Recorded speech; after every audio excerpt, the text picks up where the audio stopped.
Good morning. This hearing will come to order. We are continuing at the Charleston County Council Chambers in North Charleston, South Carolina.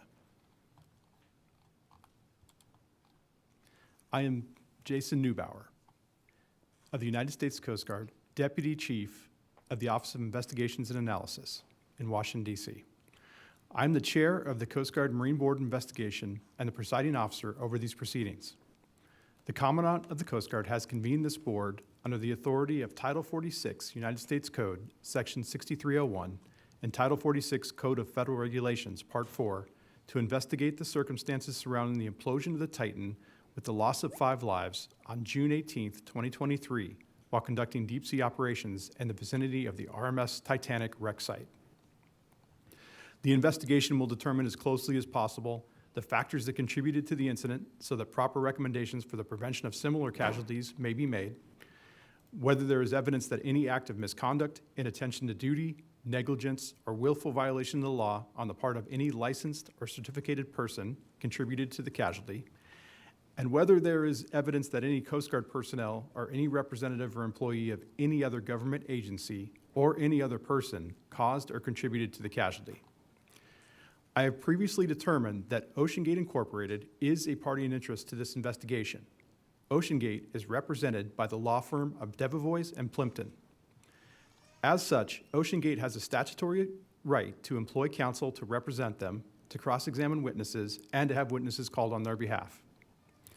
I will examine all witnesses at this formal hearing under oath or affirmation, and witnesses will be subject to federal laws and penalties governing false official statements.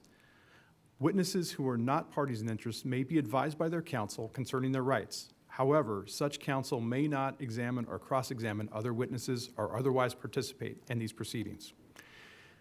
These proceedings are open to the public and to the media. I ask for cooperation of all persons present to minimize any disruptive influence on the proceedings in general and on the witnesses in particular. The members of the press are welcome, and an area has been set aside for use during the proceedings. The news media may question witnesses concerning their testimony that they give after I've released them from these proceedings. I ask that such interviews be conducted outside of the hearing chambers. Since the date of the casualty, the NTSB and Coast Guard have conducted substantial evidence collection activities, and some of that previously collected evidence will be considered during these hearings. Should any person have or believe they have information not brought forward, but which might be of direct significance to this investigation, that person is urged to bring that information to my attention by emailing titan@uscg.mil. I note that we've already received several emails and we appreciate the public participation. The Coast Guard relies on strong partnerships to execute its missions, and this Marine Board investigation is no exception. The National Transportation Safety Board provided a representative for this hearing. Mr. Marcel Muse, seated to my far right, is the investigator in charge for the NTSB investigation. Mr. Muse, would you like to make a brief opening statement? Good morning. Again, I'm Marcel Muse. I'm the NTSB's investigator in charge assigned to this accident. The NTSB has joined this hearing to avoid the duplication of facts, which will help develop our report separate from the Coast Guard in the end. Thank you, Mr. Muse. Before we commence with testimony today, I'd like to clarify some points that arose in the media yesterday after yesterday's testimony. Mr. Tony Nissen, who testified yesterday, was employed by OceanGate between March 2016 and July 2019.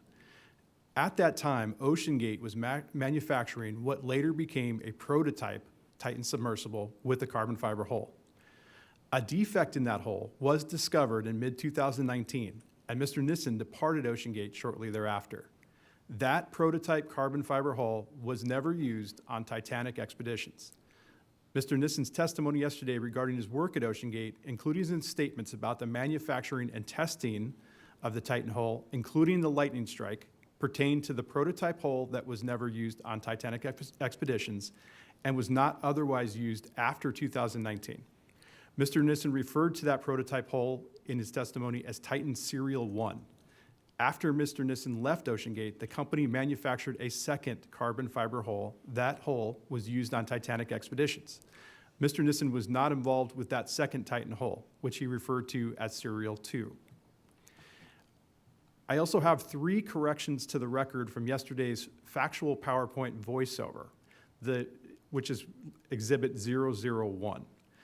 The PowerPoint presentation is accurate. However, during the voiceover on slide 9, I note that in and around May 2017, University of Washington APL ceased engineering work for OceanGate, but continued to assist the company with 1/3 scale model testing. On slide 11 voiceover, NASA provided more limited services to OceanGate than anticipated due to COVID, and so that was instead of no services after COVID. And on slide 11 voiceover, we specify that certain types of non-destructive testing were not conducted, as acknowledged on the following slide. There was testing at the Deep Ocean Testing Facility on the second hole, and that was non-destructive testing. I will now call our first witness of the day, Mr. David Lockridge, former Director of Marine Operations for OceanGate Incorporated. Lieutenant Steele. Please stand and raise your right hand. A false statement given to an agency of the United States is punishable by fine and/or imprisonment under 18 U.S.C. 1001. Knowing this, do you solemnly swear that the testimony you're about to give will be the whole truth, nothing but the truth, so help you God? You may be seated.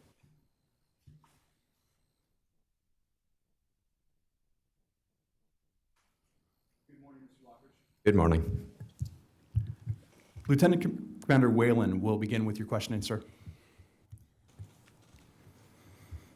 Good morning, Mr. Lockridge. Good morning. All of my questions will be related to your background and then your experience as the OceanGate and with OceanGate as the Director of Marine Operations. Sure.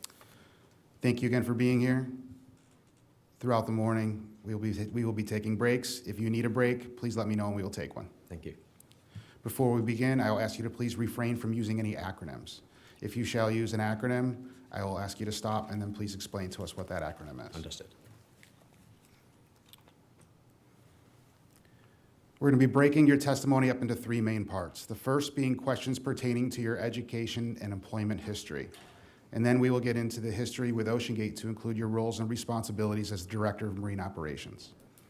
And then some further questions specifically regarding OceanGate operations. So first, if you could please tell me about your education experience prior to your employment at OceanGate. Sure. So from school, I joined the Royal Navy, went in there, signed up in the late 80s, did marine engineering, part-time diver, stayed in the Navy for a few years. Upon leaving, I worked in the electronic manufacturing industry for a few years. And mid-90s, converted my Navy diving qualifications over to commercial diving qualifications through HSE. That gave me the ability to do underwater inspection, underwater construction, on and offshore. From there, I also trained and got qualified as an AODC diving systems technician. That's Association of Offshore Diving Contractors. That allowed me to work on air and mixed gas saturation diving systems from chambers, compressors, dive panels, gauges, helmets.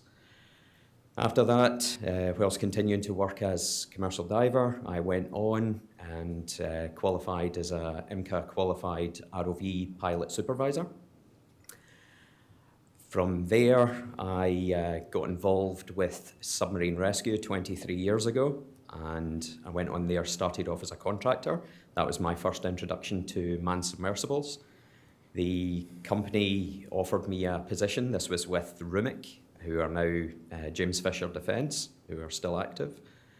And from there, I was trained up. It's roughly a 3-year program to get trained up from hatch operator in the back of the rescue submersible, which allows you to actually assist with the rescuees coming from military submarines at depth, coming into the back of the submersible, potentially at pressure, and then from there progressed up to Pilot 2, which allows you to assist the pilot with all the sonar communications and you're also responsible for the pressurization of the rescue chamber. If the military submarine has had, for example, a pressure breach, then that would allow us to basically blow down the back of the submersible so that we could equal the pressure in our sub comparable to the military submarine. And then from there, progressed on to dry transfer pilot. That basically allowed you to control, manage, carry out the entire operation. You would be responsible for not only your second pilot, your rescue chamber operator in the back of the sub, but you would also be responsible for all the rescuees that you're bringing out from the military submarine. From there, I went on. I worked for a couple of years in Singapore for James Fisher Defence as well as a submersible pilot on their rescue system, DSAR. I joined MY Octopus, which is a civilian super yacht, and I was responsible for the underwater team on there. We had a 35-ton man sub, a 3,000-metre ROV, and a full diving spread. From there, I decided to do more inspection work, because I did inspection as part of my commercial diving background. That was physically in the water. I decided to advance those qualifications, and I went ahead and I did my CSWIP 34U, which is basically a qualification recognized worldwide that allows you to go offshore and run, assist, and plan and coordinate underwater inspection projects, whether you are tying in with the ROV superintendent or the saturation or the air diving superintendents on the vessels as well. This allowed us to do inspection of undersea pipelines, platforms, wellheads, anything subsea. The ability to do CSWIP 34U allows you to work, as I said, all over the world. You can do it inshore, offshore, and it's a recognized standard that's recognized globally. From there, I also did some trenching work as part of my ROV background that basically allows you to, I would go out as supervisor, or I would go out as pilot or tooling tech. From there, that would allow us to actually go out, bring up subsea telecommunications cables that were damaged, fiber optic cables, bring them up to the ship. They would do repairs on them, put them back down, and with the trenching device, we could basically bury these these cables so that they are protected from any sort of fishing or any sort of hazards on the seabed. From there, it was my wife. My wife saw an advert online for OceanGate. I was working offshore in the North Sea at the time, so when I came back, I said, why not? We'll have a look. I got in touch with them, sent my resume across, ended up getting a phone call from the Chief Operating Officer at the time, Neil McCurdy. We did a phone interview just to see where I was at, what I would be interested in doing for the organisation. The position they were looking for was a Director of Marine Operations. They were looking for somebody that had a background in diving, ROVs, and manned submersibles. Seemed like a good fit. I went across in July. I'll just relate to my notes. I went across in May 2015. And in May 2015, I went across for a couple of weeks to see if the company was a good fit for me. They told me from the outset that the company's plan were to go to the Titanic. Okay. At this point, Mr. Lockridge, I'm going to Yes. ask you to stop. Of course. Okay. I'm going to go back a little bit. I don't want to get too far ahead of your Absolutely. training and certifications. No We're going to get into your operations with OceanGate here in Sure. a second. So how many different types or different submersibles have you piloted? Quite a few. Approximation. 7 to 10. Okay. And did all of those or the majority of those require some type of pilot training program? Absolutely. Every one of them. Can you talk to me about those pilot training programs? Of course. So with the rescue submersibles, as I said previously, it was roughly a 3-year sort of program to actually work your way up. The qualification for that, because it's a very It's a very small industry, rescue submersibles. So the American military have got, Singapore, there's various nations. There's approximately 10 to 12 nations throughout the world that have actually got submarine rescue systems. The percentage of the operators for that are civilian. So the manufacturers of those submersibles, they are the ones that lead the training.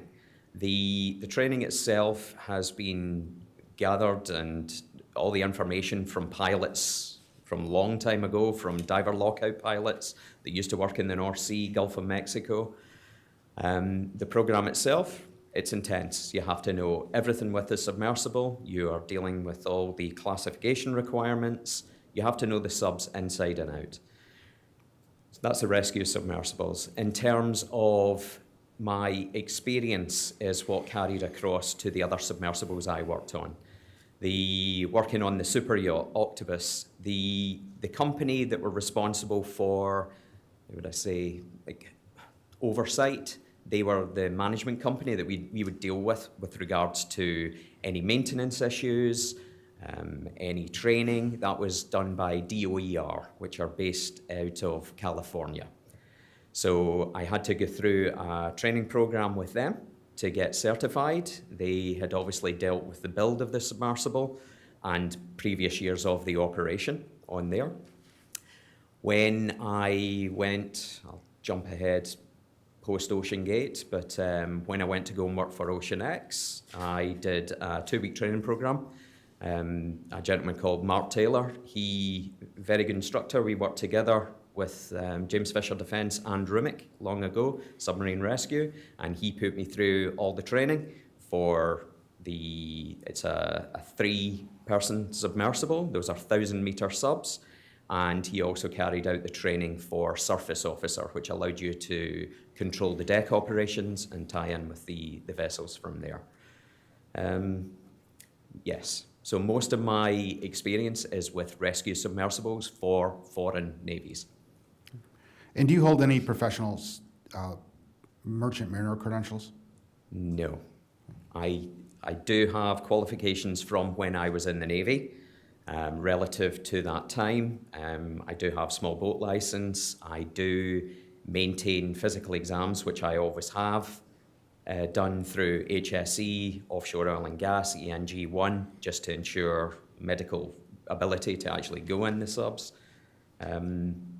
I have done training courses, but nothing like what you're saying, sir. Yes. And these physicals, Yes. are those requirements for each individual company, or is that an international standard? It's not an international standard. Some companies do insist, and they will insist you get an ENG1.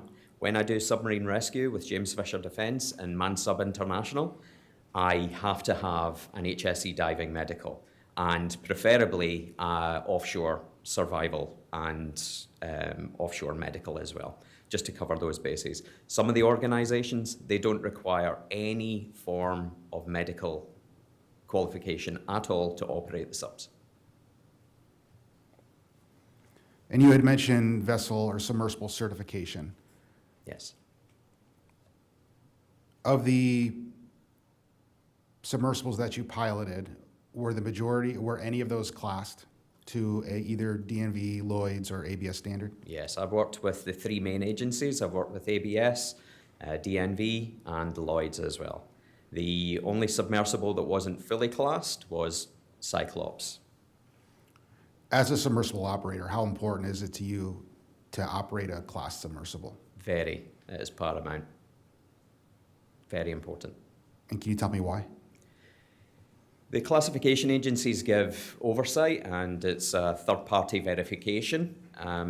They should get involved from proof of concept, just to ensure that what you're wanting to manufacture is within the boundaries of all the rules and regulations that they've gathered extensively over the years in coordination with the US Coast Guard, with the US Navy, with other militaries throughout the world. It's very important to follow that path and not deviate from it. If the classification agencies themselves, they are willing to be flexible.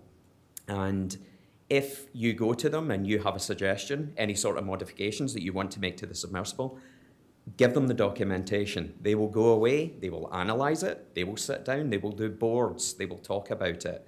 If they find it feasible, they potentially can give you authorization, even if the vehicle is already classed, to make those modifications.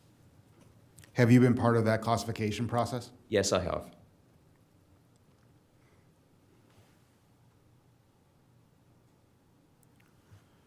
Prior to OceanGate and in the submersibles that you've operated, did any of the submersibles not have a classification other than the Cyclops? None.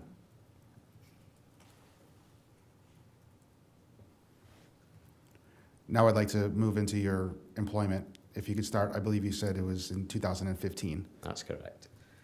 So 2015, as I mentioned, I reached out to OceanGate and spoke to the Chief Operating Officer, Neil McCurdy. We spoke on the phone, seemed like a good fit verbally. I was invited across for a couple of weeks to look over the systems that they already had. In place, they had Antipodes, which is fully classed, ABS certified, and still is. They had Cyclops 1. When I went across to Everett to meet with the team and Stockton Rush, the CEO, the intention was Cyclops used to be owned by an organization in the Azores, which was fully classed.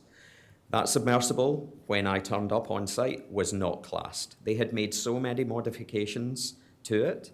The only things they hadn't changed was the hull, the main viewports, the upper viewport, and the hatch assembly. So talking with Stockton, obviously I'm very about class to keep everything prim and proper.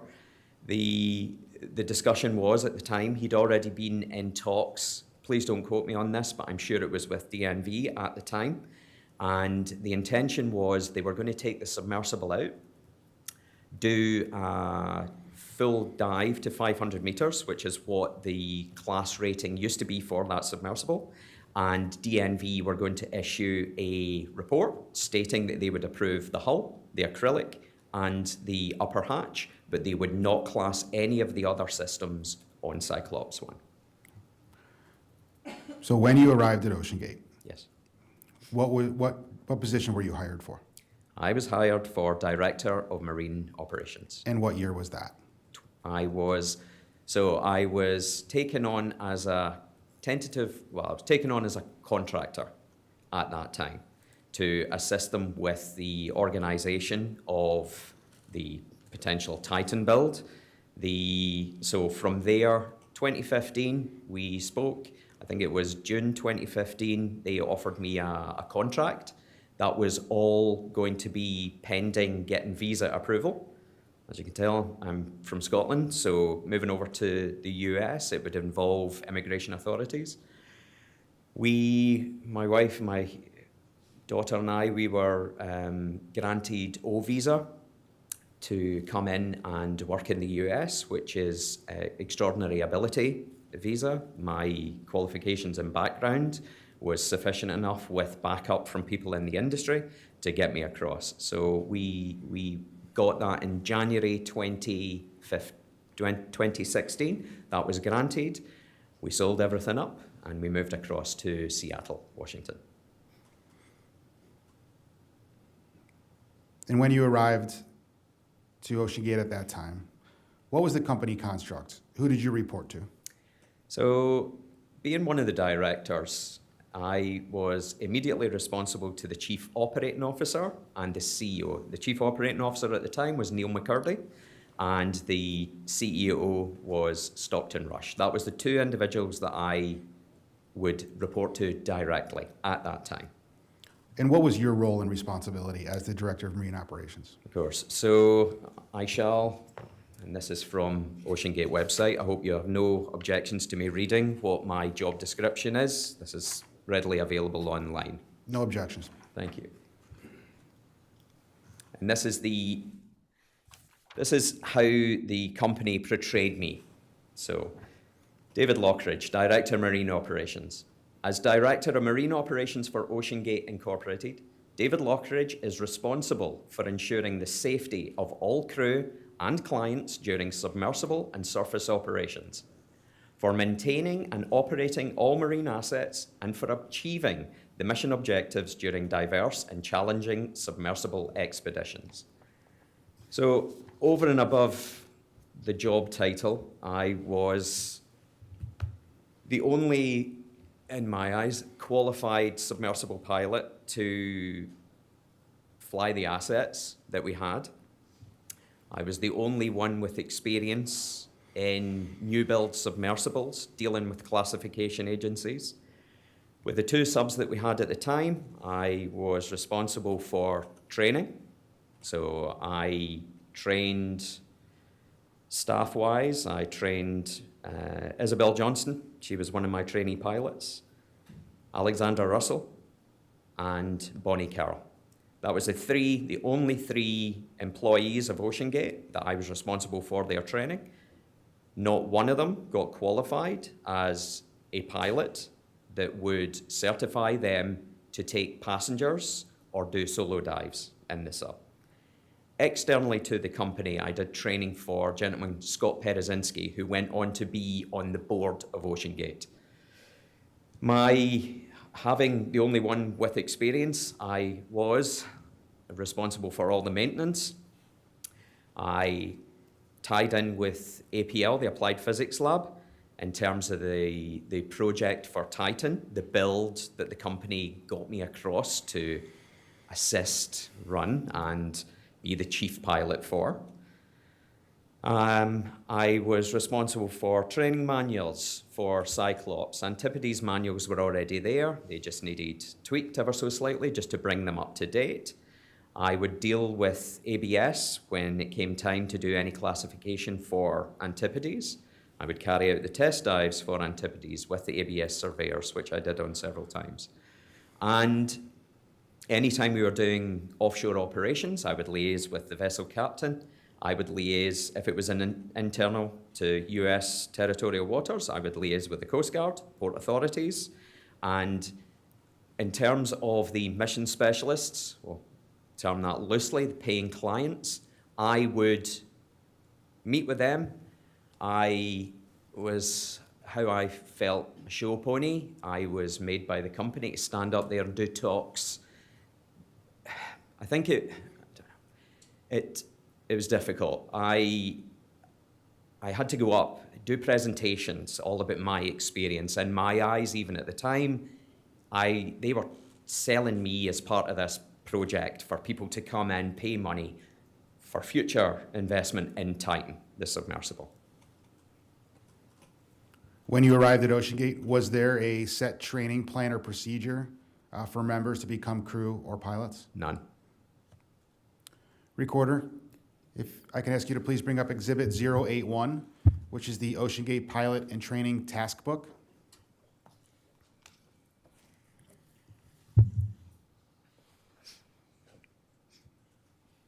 Mr. Lockridge, have you ever seen this document? Yes, I have, yes. Can you please explain the purpose of this document? The purpose of the document, it tied in with the operations manual for Cyclops and the MS Lars, which was the platform, the dive platform for Cyclops. The pilot training manual itself covered a broad variety of training for the submersible pilots itself. So it provided stability calculations, gas calculations, makeup of the hull, emergency procedures, standard operating procedures. I wrote into this manual as much information as I possibly could. There were things that, unfortunately, senior management, Stockton Rush, Neil McCurdy, I was reined in slightly. There is a lot more I would have put in this manual. The intention for OceanGate, unbeknownst to me when I came across, they wanted to be able to qualify a pilot in a day. Somebody that had never sat in a submersible. They wanted people to basically come in, get checked out as pilots, and be able to take passengers down in the sub. That is a huge red flag. That is a no-no. You don't do that. It's a long process. It's not just a case of sitting down, driving a submersible around. There's a lot more to it. You've got to understand topside operations, weather, limitations on vessels, launch recoveries. There's a lot to cover. And I met resistance with that, but I got into this manual as much as I possibly could to get it approved by senior management, which it did. In this manual, as it states, manned submersible Cyclops 1. Yes. Was this specific to the Cyclops 1? Correct. Was there another manual for the Antipodes? I said there was a manual for Antipodes. Yes, that's correct. And then was there a manual for the Titan? I never did anything for Titan. As you will hear throughout the day, I was kept away from the project. Understood. So you had stated that some of you tried to put as much information into this as you could to That's include correct. topside operations and other things as such. With regard to that, you said that you raised your concerns to OceanGate management. Oh, for a lot of things. Anytime I'm not, everybody that knows me, they know I can be slightly outspoken. I don't like being bullied into anything. I don't tolerate liars.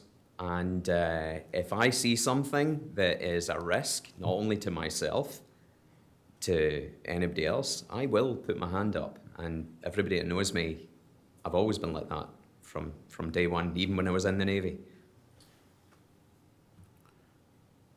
So with regards to pilot training, Yes. this was it your program, would you say? Yeah, I would say, yeah.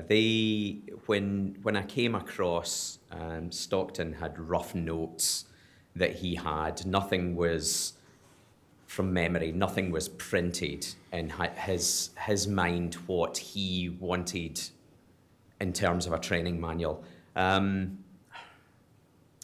So long ago. Yeah, as far as I can remember, everything was on me in terms of that training manual for Cyclops 1. What was Mr. Rush's experience that you know of? So, I had been led to believe that he was trained, as I said, please don't quote me, a gentleman called Scott Cassell, who's I may be wrong on that, who is a submersible pilot, and Stockton verified that he was qualified by that individual. Since 2009, when the company was set up, he, alongside the contractor Tim Catterson, who was present yesterday, would pretty much do all the dives for Antipodes or Cyclops before I came along.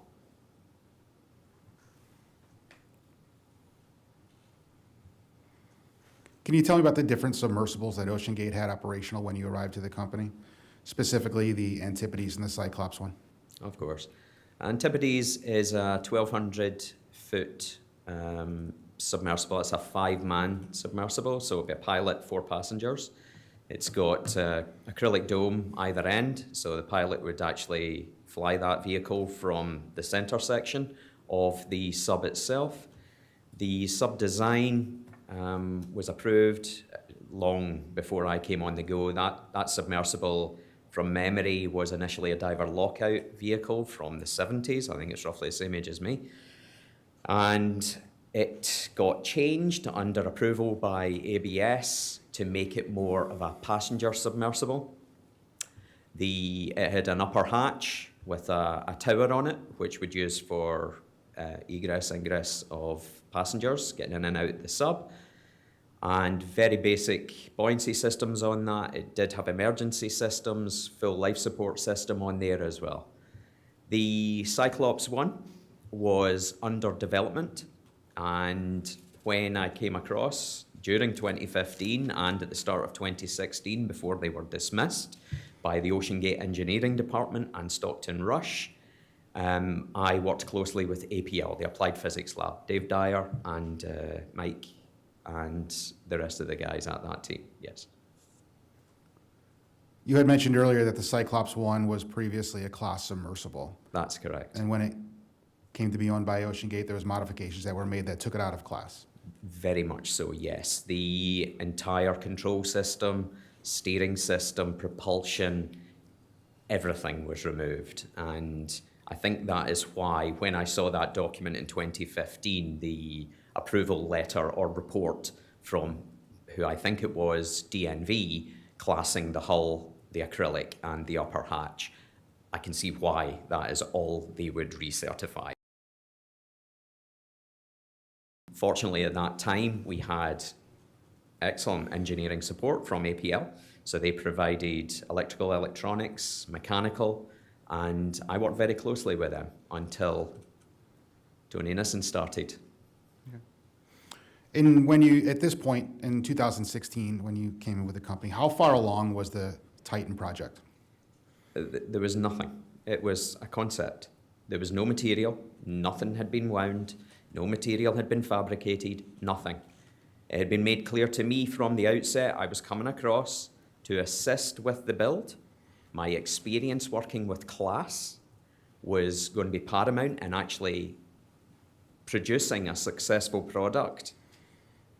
That was the intent, and yeah, there was nothing at all. APL, everything control systems wise, they were testing things on Cyclops 1, and it was still in its infancy. The amount of dives that we did in that sub, that systems would fail, the MSLRs, the dive platform, there'd be issues with that. Everything at that time, even then, it was experimental, but at the same time, the intention was once everything was finished with Cyclops 1 and the company and APL were happy with everything, those systems would be fully not integrated, so they weren't going to get moved from Cyclops, but they would be built hardier, stronger, more reliable, and they were going to get built for Titan.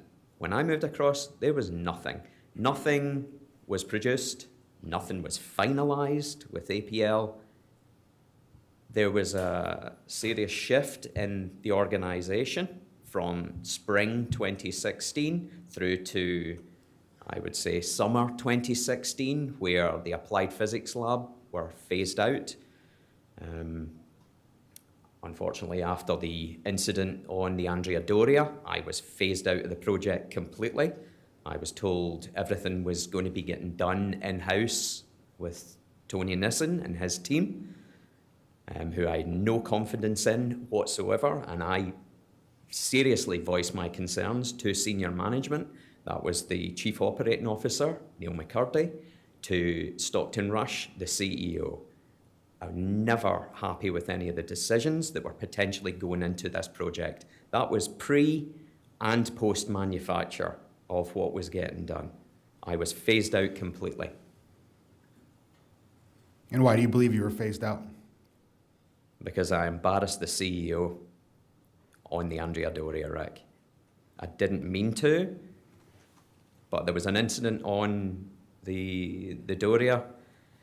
It was meant to be my dive. I was meant to take 4 paying clients down to the wreck, and the intention of that entire trip with these mission specialists was we had new sonar fitted to the submersible. We were going to be doing 3D modeling of the wreck. The wreck itself, it's dangerous. We knew it was falling to bits. We did our research, and the plan was I was going to be dropping down over several days, keeping distance from the wreck completely, and basically circumnavigating the wreck at 50 meters away and carrying out sonar scans to create this 3D model of the wreck itself, which, in all good intentions, it was so that divers, future divers, can see exactly what's happening with the decay and degradation of the hull of the Doria itself. It is a very famous vessel, but deadly. I mean, I don't know today, but at the time, I think there was like 18 deaths on the Doria with technical divers diving on it. Yeah, unfortunately, the CEO decided that he wanted to take it down. I objected, because I know sometimes he could do things to please himself. He told me I was staying out. I objected again. I was sort of reined in at the time. Just remember, I'm the CEO, you're just an employee. I eventually persuaded him to let me come in on the dive, so we reduced the paying passengers down to 3, and Stockton said he was taking it down. The first attempt that we did when we were on the surface, the MS Lars just got blown away with the currents. We did tell him, he wouldn't listen. The vessel captain was very wary about the currents at the time. I tried to give my input in terms of the weather. It's a very exposed area. So we towed the vehicle so that it was in a good position. Stockton took the helm. The controls for Cyclops, it's actually done at the back of the vehicle, and there is camera systems mounted to the, I don't know now, but there was camera systems mounted only to the front, just above the acrylic sphere, the forward viewing dome. And you controlled it on the back with, yes, the PlayStation controller. And when we went to do the dive platform was submerged down to its working depth, 12 feet, 15 feet. Took it down so that it's away from the adverse weather conditions. He attempted to take it off. He didn't do it very well. He ended up bending the dive skids on the bottom, the landing skids, which are usually flat, which contained the drop weights. We deployed diver to verify. And anyway, we got the thumbs up. He departed from the MS Lars at depth, came up to the surface, which we usually did, established main communications with the vessel. And from there, he took it down. I kept saying, please keep your distance. Don't tell me what to do. That was the conversation. He decided to go straight for the wreck. He had on sonar, clear sonar image, you could see the wreck, and boom. As I said, it's not very deep, visibility's not excellent, but it was clear enough, good ambient light that day, and he came straight down, hard on the bottom. No trimming, no ballast, nothing. Smash straight down on the bottom. Visibility went everywhere. You could see a silhouette, and it was the 2 clients that were sitting in the viewing dome right next to the acrylic. And they were like, oh my God, we are right on the wreck. So I said to Stockton, please, all stop telling me what to do. Stockton, all stop. We have to see what's going on here. We have to look at our surroundings, which is standard practice for any competent submersible pilot. And from there, visibility cleared. We could see metal plates, and we could clearly see the starboard side of the bow of the Andrea Doria. We could see all the debris, we could see hawser lines, we could see panels coming off. It was an absolute mess. So I said, Stockton, please, and he just kept arguing with me in the sub. Very unbecoming of a submersible pilot. I was trying to guide him, I'm trying to give the best course of action to get him out of it. No matter what, I'm doing this.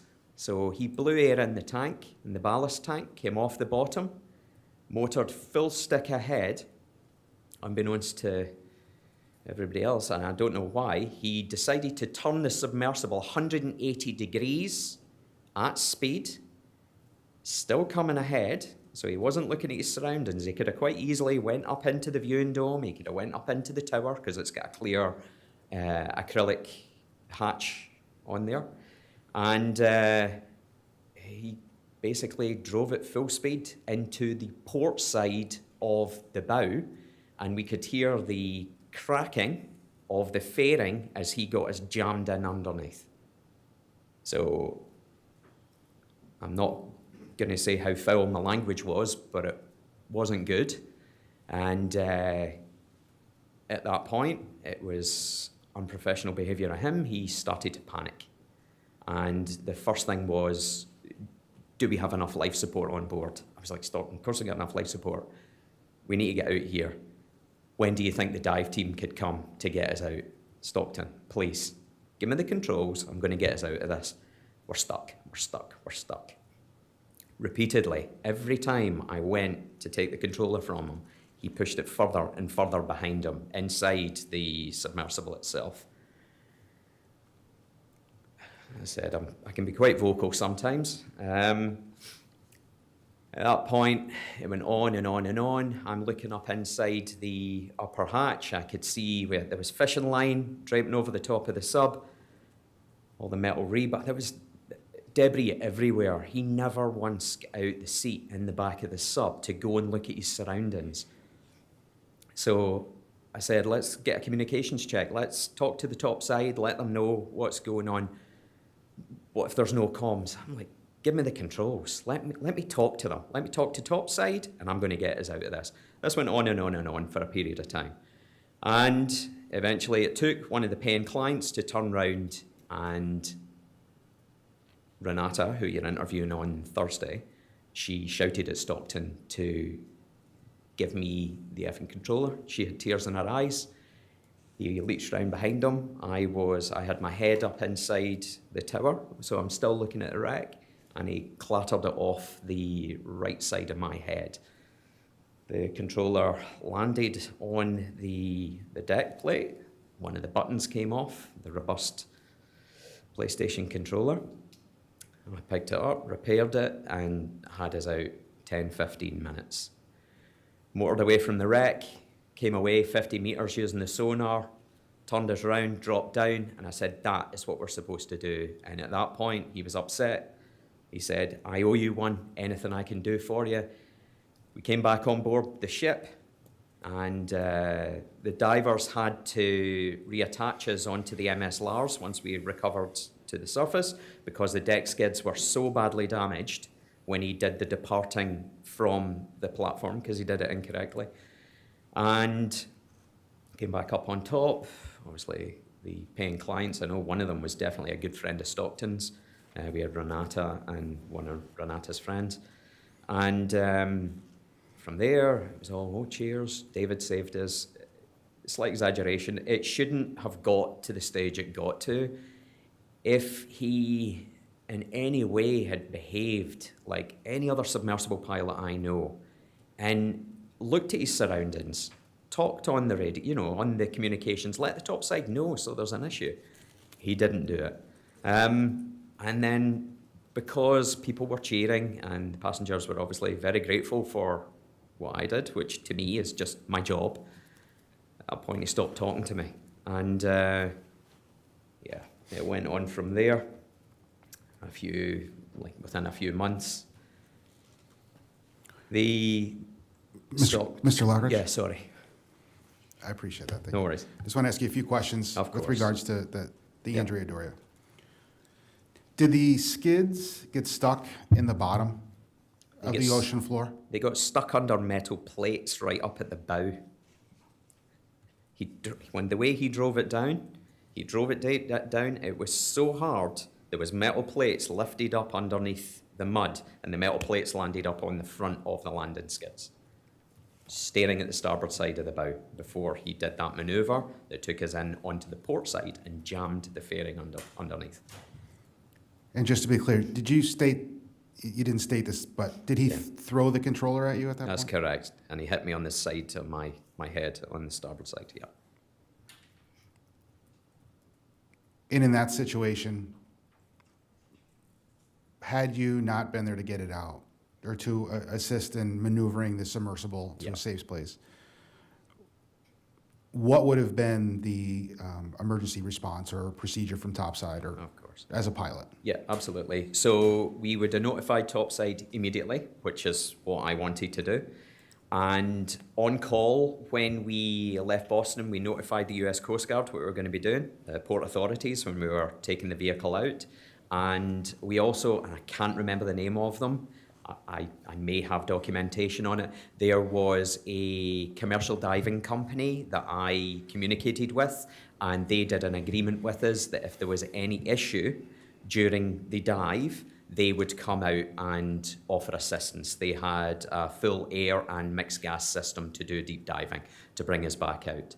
In coordination with the vessel captain at the time, anytime we were going out, what we would do is, because we didn't have another asset on board the ship, what we would do is me personally, I would reach out to organisations that are working in the area. It's very easy to find out.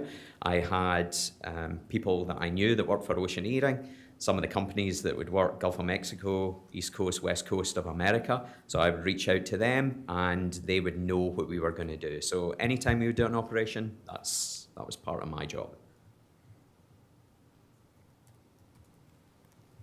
So this brings up a subject or question.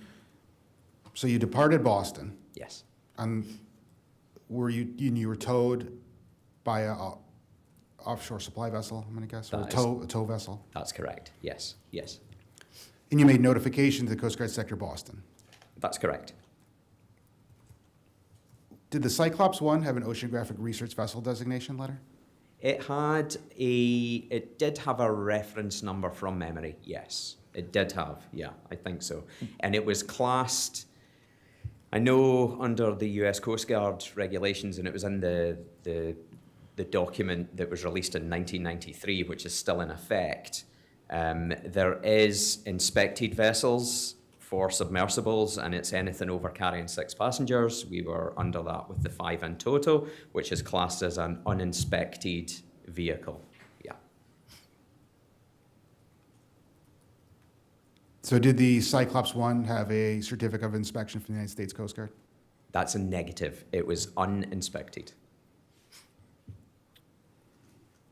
Recorder, can you please bring up Exhibit 21, which is a letter to the stakeholders in December of 2015 from Mr. Stockton Rush? And I'm just going to ask a few questions regarding the Andrea Doria mission. Yeah, You had stated that there was 3 mission specialists aboard, that's correct.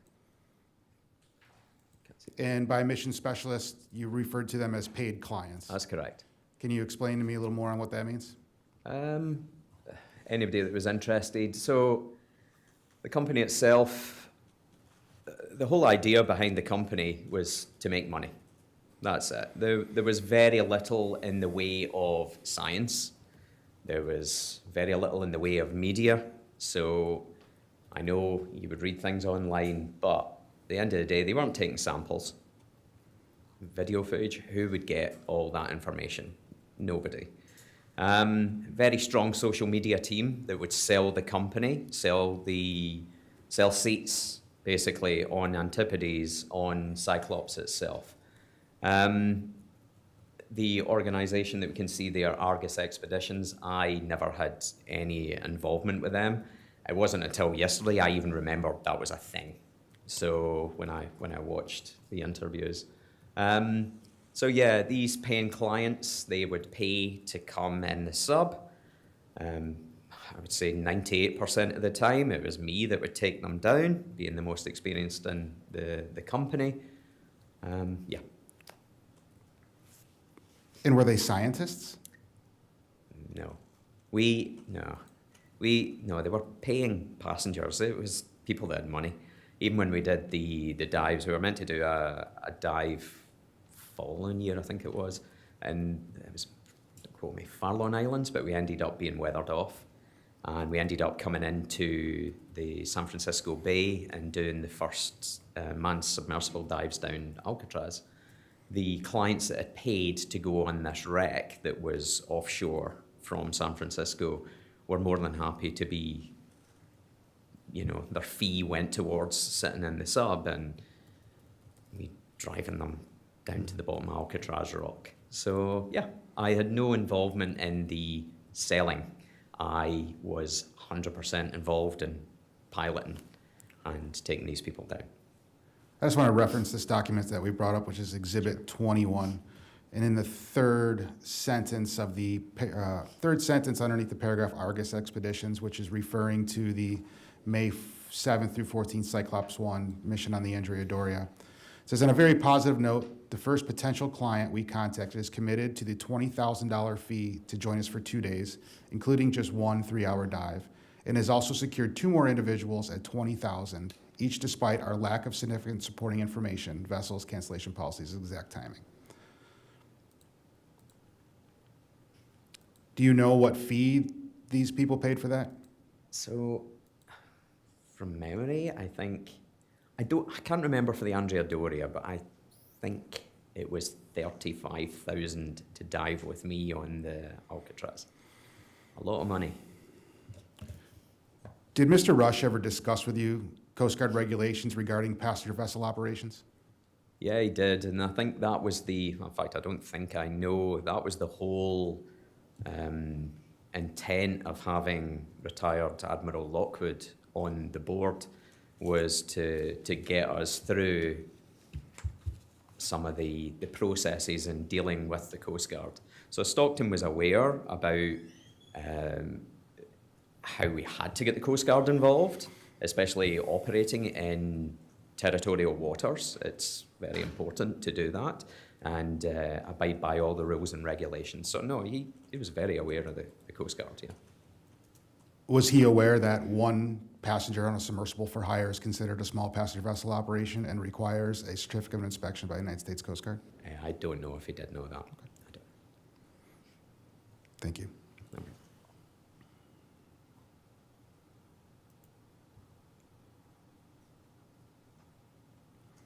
I'd like to go back to discussing with the University of Washington Applied Physics Lab.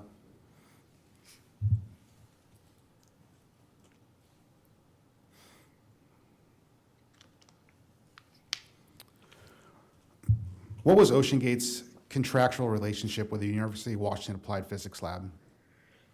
From my understanding, when I came across for my interview in the summer of 2015, I met with the Applied Physics Lab team, and I went down, Chief Operating Officer, CEO.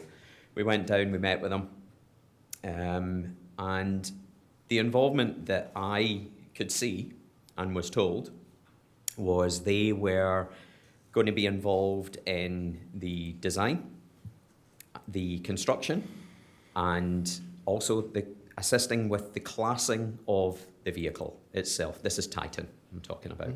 Yeah.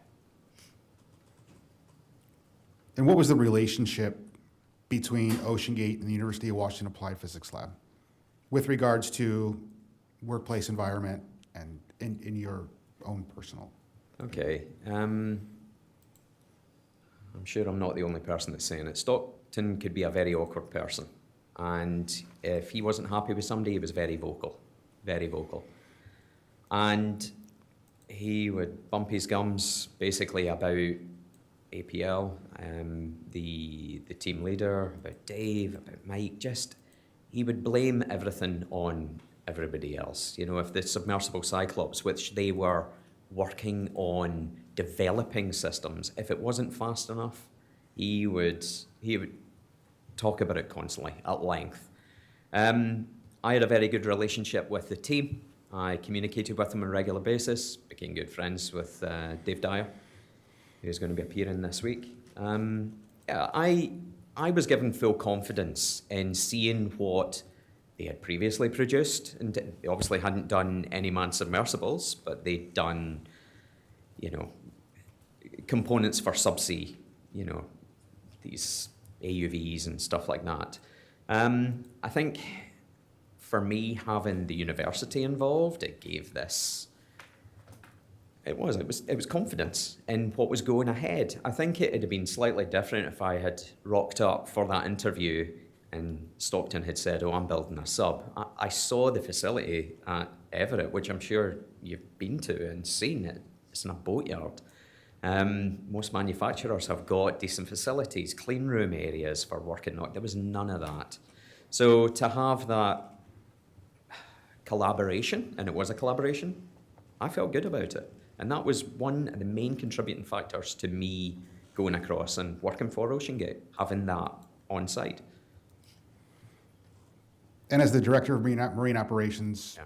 with the University of Washington Applied Physics Lab, what was your role there? What was your responsibility? Like, what were you doing with them? Is more of an engineering? Were you testing their operations? Were you testing the new things they were putting in? And what was your opinion of those new changes? Okay, so I was never a fan of the PlayStation controller. We did eventually, in certain occasions, because of failure, we would go hardwired into the sub, which in my eyes was a lot better. And the Applied Physics Lab, in involvement. I would tie in with the team anytime they wanted to make changes to any of the circuitry or mechanical aspects of the dive platform of Cyclops 1 to work on the development, which was eventually going to lead to the final design of Titan. I'd be in the water with them. I would take the guys diving in the sub. We would test it. We would have lines on the subs just to see limitations, how far we could push the systems that they had, batteries, controls, trim systems, everything. I had a good relationship with them, put it that way, and we would dive in the sub a lot until they were phased out. Mr. Lockridge, at this time, we're going to take a 10-minute break. Perfect. The hearing will now recess and reconvene at 9:40.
This hearing is now back in session.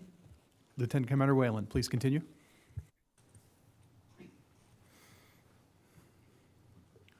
Mr. Lockridge. I'd like to pick back up roughly with the University of Washington Applied Physics Lab in OceanGate at that time, 2016 to 2017. There were some changes to the OceanGate employees and added some director of engineering.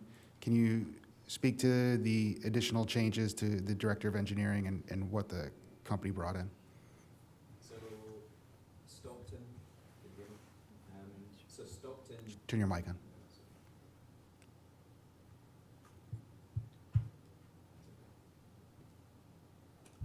Okay.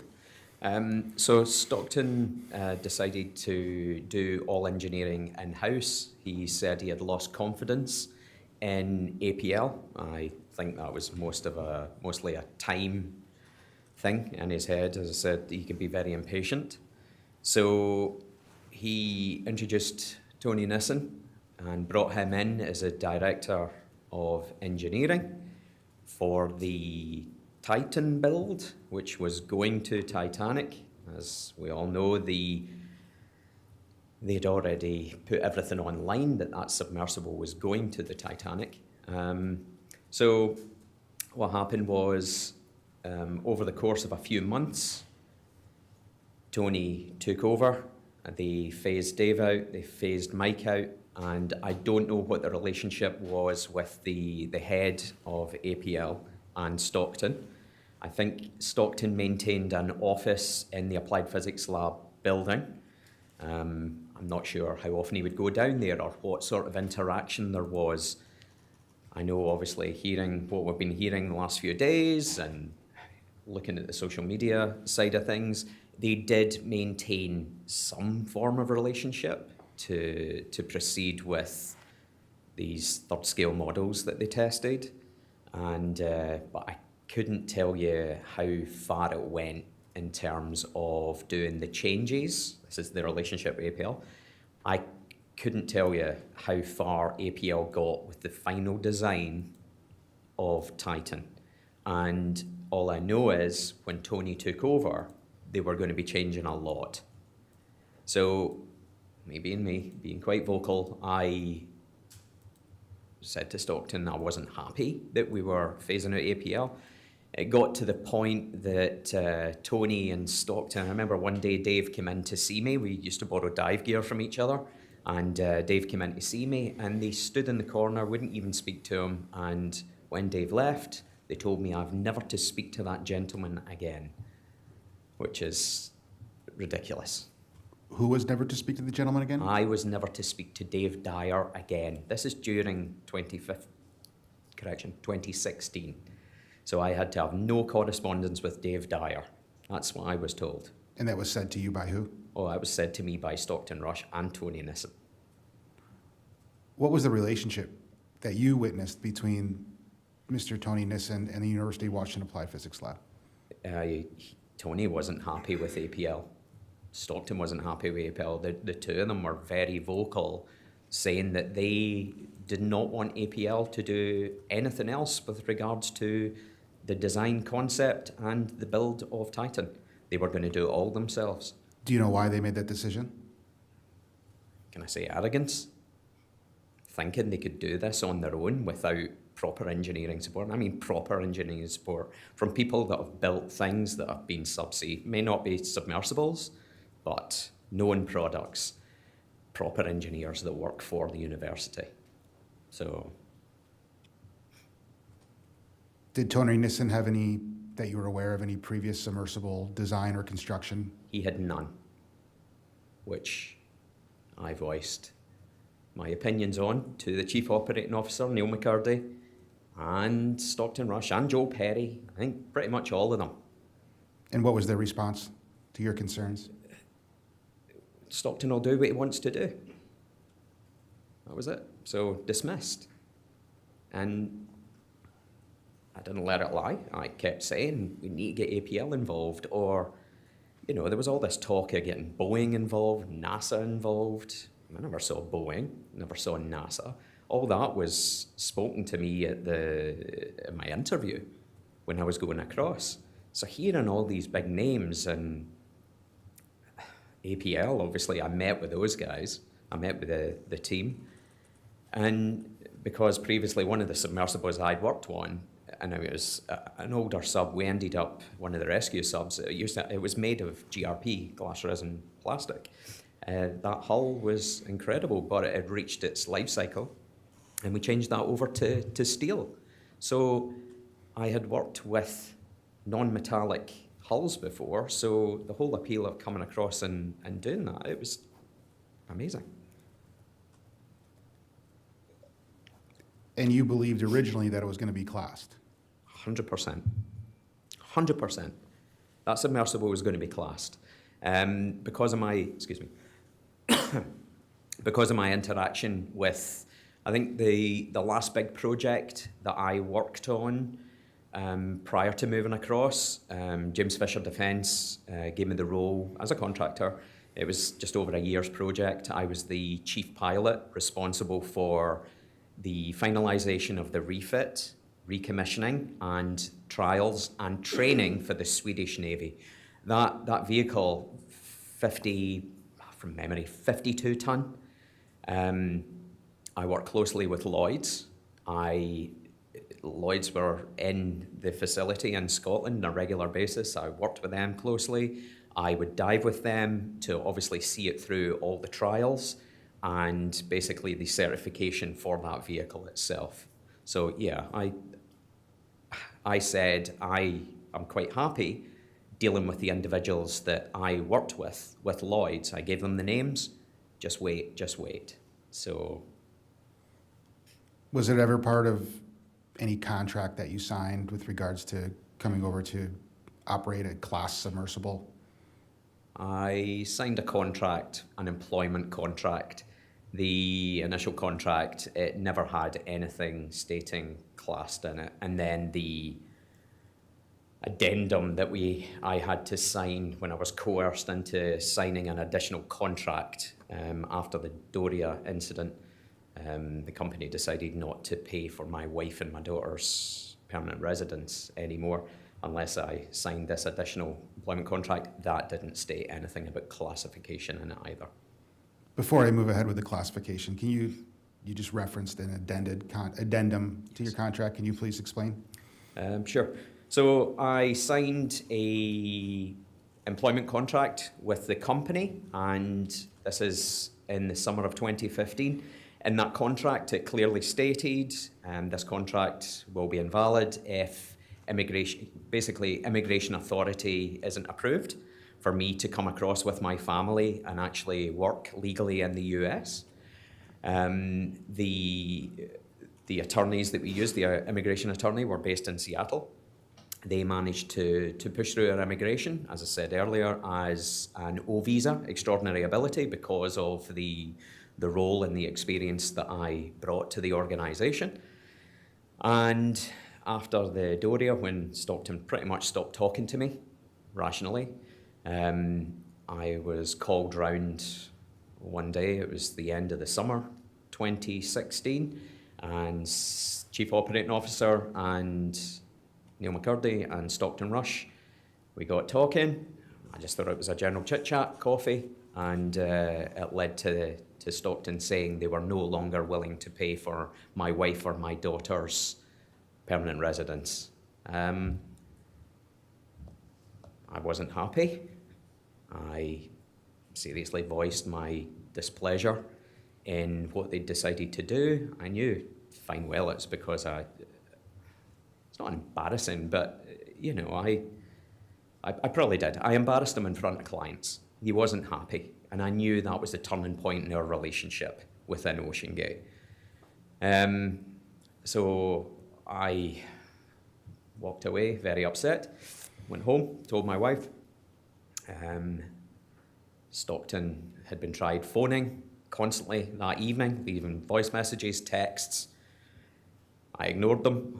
I said to Carol, that's us, we're done, we're moving back to Scotland. I'm not standing for this.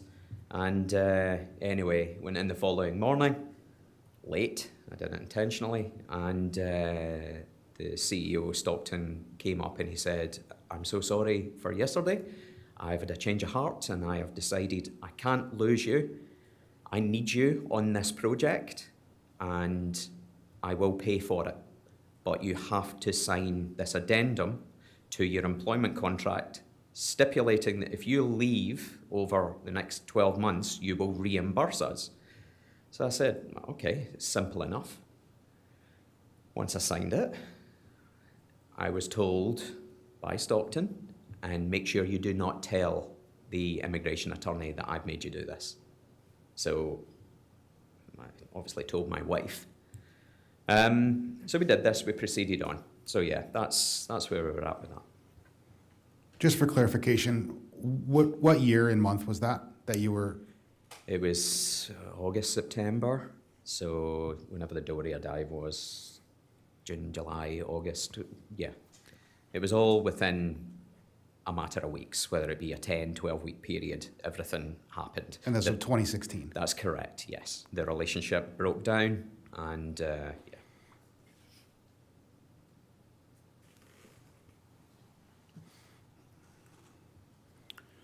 Getting back to the classification, Yeah. and your understanding that you thought that the Titan was going to be classed Yes. by a classification society. That's At what point did you realize that it was not going to be classed? Were you told, or did you basically figure it out on your own?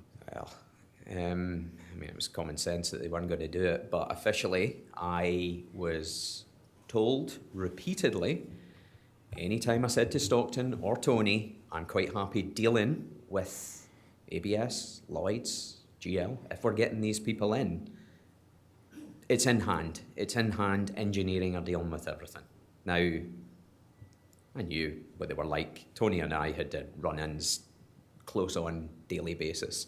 At that point, the relationship had broken down with myself and Stockton.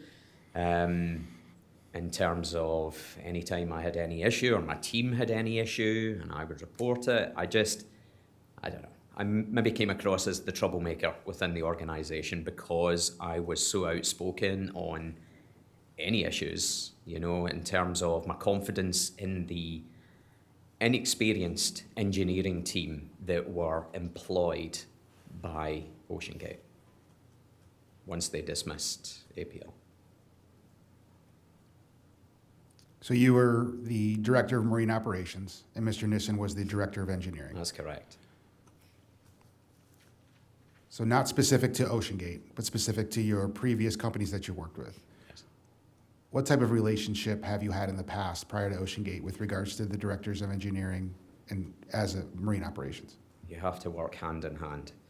In terms of, you know, we work very closely as sub-pilots, so even on the systems that I work on just now with the designers, even when we're doing any sort of modification to the submersibles under class guidelines and approval and recertification, we work very closely with the designers, with the fabricators of the equipment to make sure the materials that are being used are completely within specification and safe for ourselves and for the operators of these submersibles.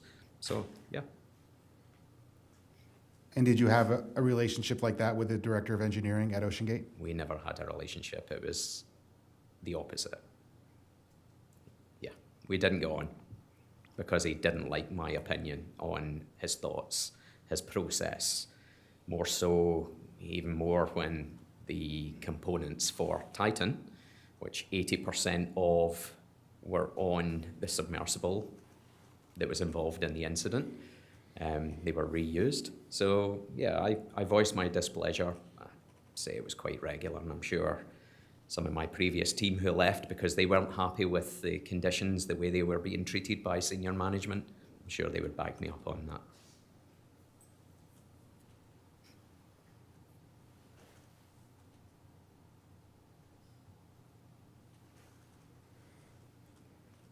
Were you involved in the winding of the first or prototype Titan hull at Spencer Composites? Not at all. Were you asked to be part of that process? Not at all. Were you involved in the design or construction of any parts of the first Titan hull? Nothing. Were you asked to be part of the process? Initially, when I came across and moved over to the US to work for the organization, I was meant to be leading the project, not as an engineer, but oversight from an operational background, giving my experience on the components, steering, everything. Basically, the components of the submersible and the operations, how we were actually going to be carrying out the operations. So yeah, I was told a lot of things that never evolved. And you previously have brought the OceanGate Director of Marine Operations in your roles and responsibilities. And I'm going to read, it says, as the Director of Marine Operations for OceanGate, Inc., David Lockridge is responsible for ensuring the safety of all crew and clients during submersible and surface operations, for maintaining and operating all marine assets, and for achieving the mission objectives during diverse and challenging submersible expeditions. So as the Director of Marine Operations and the Chief Pilot, what does this mean to you with regards to your obligation and your personal responsibility for the people within that submersible? Mr. Lockridge, one moment, please. Yes. Commander William, what are you reading from there? That is it was the OceanGate website, Director of Marine Operations, and Mr. Lockridge's roles and responsibilities, which was previously inserted as an exhibit from another exhibit that had been pulled, It was that one there, Mr. Newbear. which was Exhibit 004, original.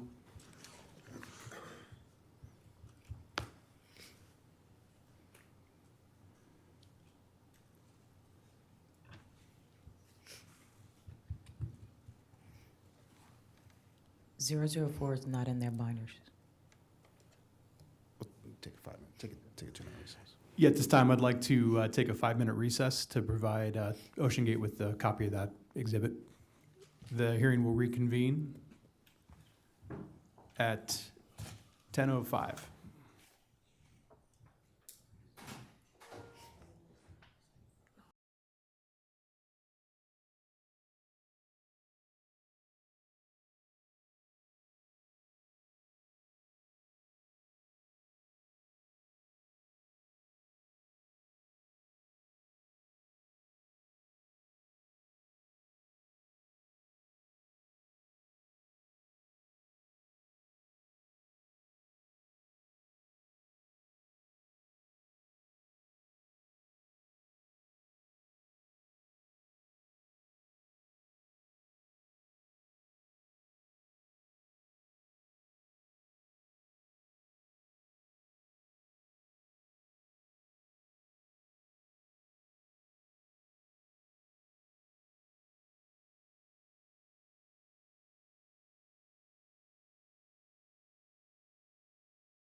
The hearing is now back in session. Commander Whalen, please continue. So, Mr. Lockridge, my previous comment, to which we deliberated over, was your profile description from the OceanGate website as the Director of Marine Operations, as you previously stated and read into the record. As the Director of Marine Operations, what is your responsibility and obligation to the safety of the submersible that you are operating?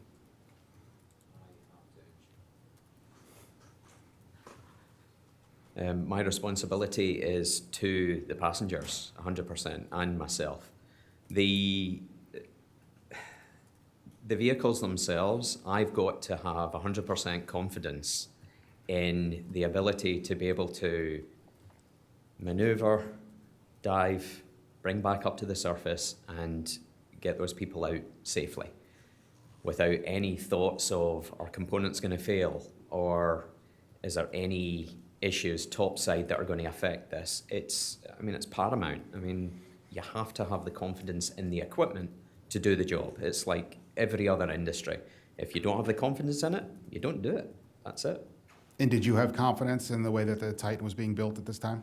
No confidence whatsoever. And I was very vocal about that, and still am.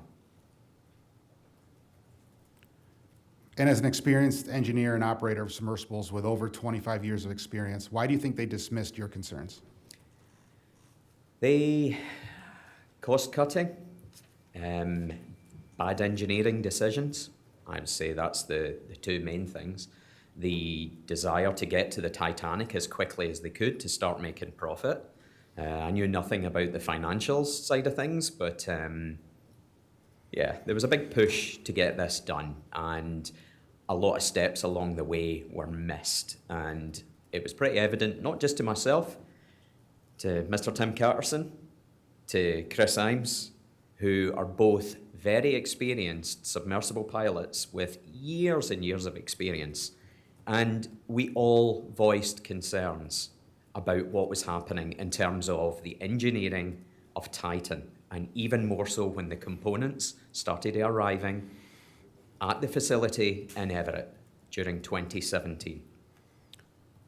Is the dismissal of such safety concerns by experienced pilots and operators the norm within the submersible? No, it's not acceptable, and I don't know why, but the chief operating officer who's running the organization, he should, when anybody goes to a chief operating officer, if the CEO is saying do this and you don't agree with it, you go to your next in command, you let them know that you're not happy with it. Anytime I would give my displeasure in what was happening, or disapproval, I'd say that's probably the best word, I was dismissed. So everybody knew. From the engineering team, I spoke to every single one of them, all these children that were coming in straight out of university. Some hadn't even been to university yet, that Tony Nissen had employed. Stockton had no experience building submersible. None of them did. None of them were experienced submersible operators. I know the company had been on the go since 2009. There was no experience across the board within that organisation. That initially was the entire appeal for me going across and transforming things and making something good out of what at the time was nothing. It was nothing. It was all smoke and mirrors, all the social media that you see about all these past expeditions. They always had issues with their expeditions. I didn't know this at the time until I went across, speaking to contractors that had been on the previous jobs. Yeah. Sorry, I do apologise. That was... So in the fall of 2017, Yes.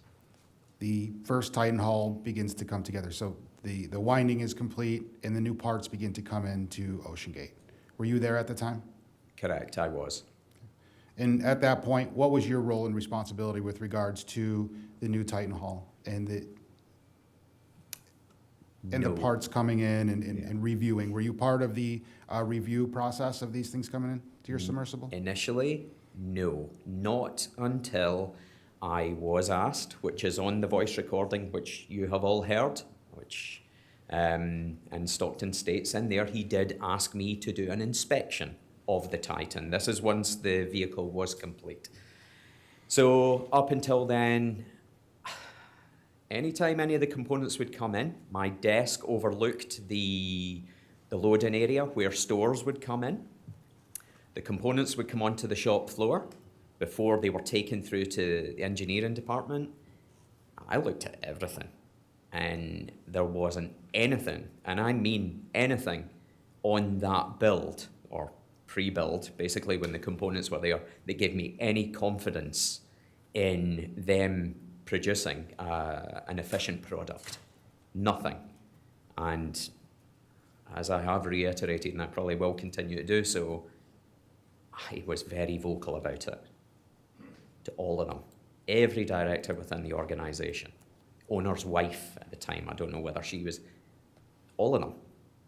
And it didn't help the relationship, but at the end of the day, safety comes first. And anytime you're going in a sub, most important thing is going home safe to your families, not going and making money and pushing the envelope as everybody keeps quoting in the news. It's nothing to do with that. You want to be able to do something safely. Yes, you're taking a risk going down a submersible, but don't take risks that are unnecessary with faulty, and I mean faulty, deficient equipment. And everything that came in had anomalies or deficiencies in the product itself. I wasn't the only one that saw this. There was a lot of people saw every component coming in. Yeah, I was the most vocal. Recorder, can you please bring up Exhibit 098?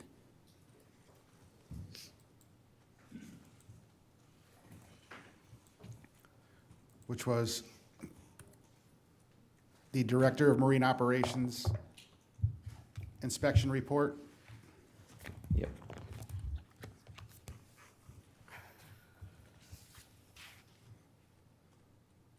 Mr. Lockridge, have you ever seen this document?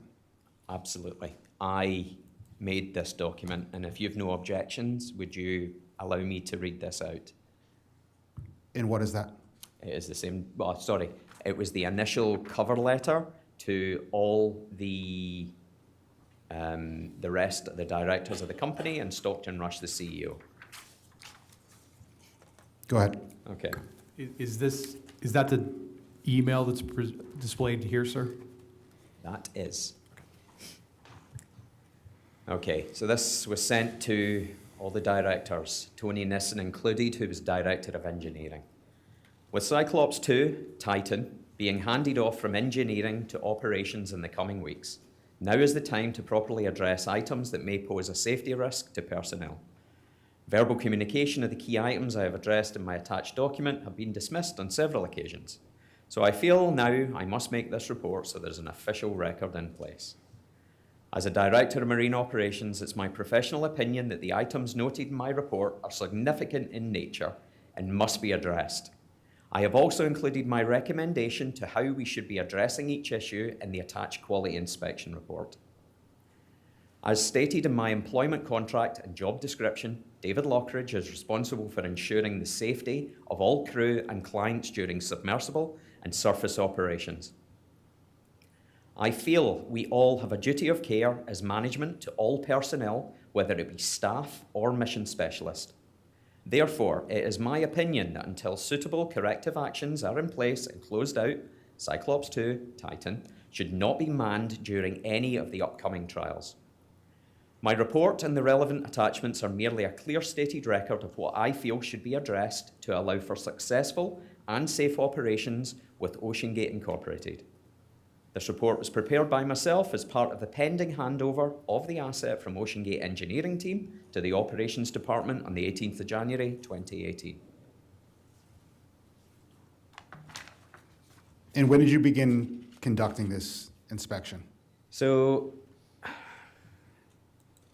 the official report where I started highlighting, I mean, I've been making notes all the way through when this product started appearing and obviously speaking verbally about it.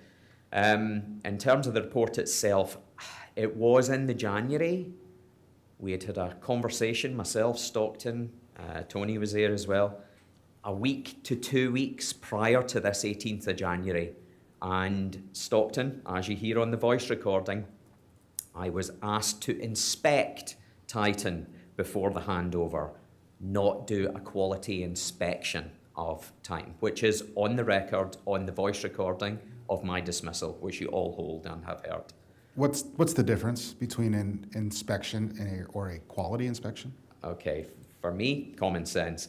If you're asked to inspect something, it gives the person inspecting it the opportunity and the ability to take notes, provide recommendations, their dissatisfaction with anything, and submit that. It's not just a case of scribbling something down on a bit of A4 paper and handing it over. To do an inspection of something, you have to have a record in place.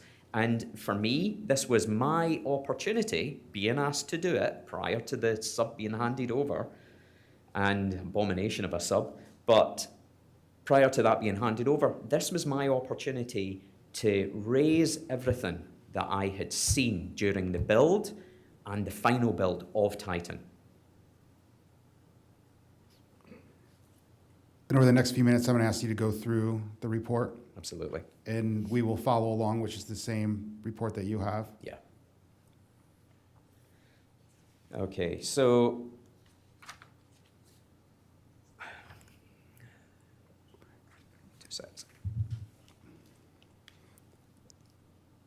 And I can guide you through it if you'd like that. thank you. So the first component or deliverable you have is the viewport, O-ring, and fasteners. Yeah. Okay, so the viewport itself. Any other viewports, whether they be small, whatever the design type, everything for those designs is carried out under PVHO guidelines, okay? Which stands for? Pressure vessel for human Correct. occupancy. There you go. Now, that organisation, it's basically a task group that's formed on US Coast Guard are on that task group, US Navy, ABS, the manufacturers of the viewports themselves. Now, there are so many people on that, and I do have a list of all the committees that are involved in that. Now, this task group are basically, they were developed years ago, I think it was the 90s, and they developed these standards with how pressurized vehicles for human occupancy were designed, built, and operated. So all these people with vast knowledge have fed into this system and set these guidelines. Going back to the viewport, the viewport itself.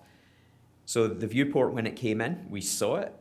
I was told it's completely out of standard design parameters. I was told that when it arrived, which isn't a good sign.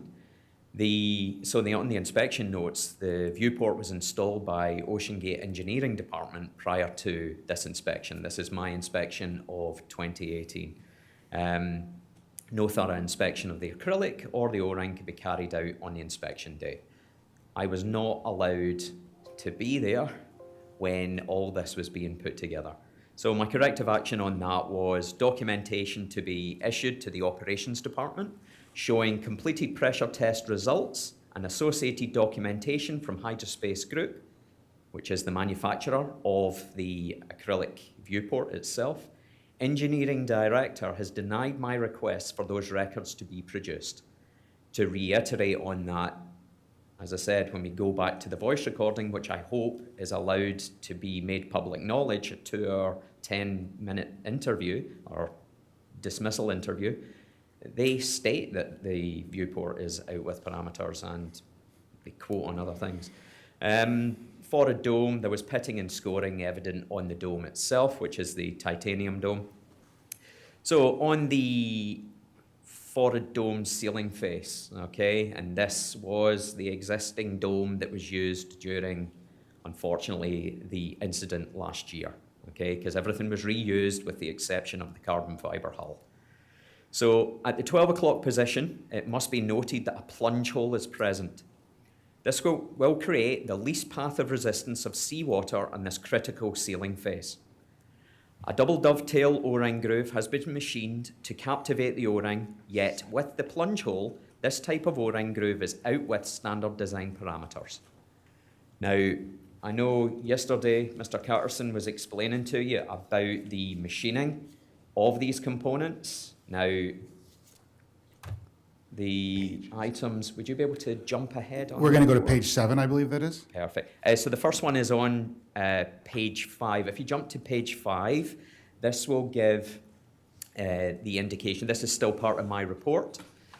So it's this section there. Go to the next page.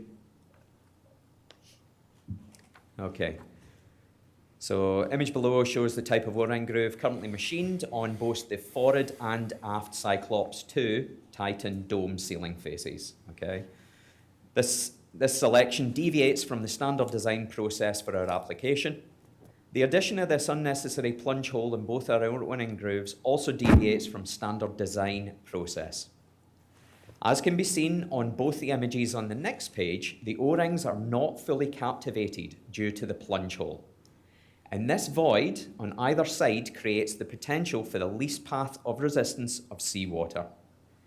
In my experience, the potential for this issue will be exacerbated by if we see any sort of buckling of the materials during the immense pressure changes as we go deeper.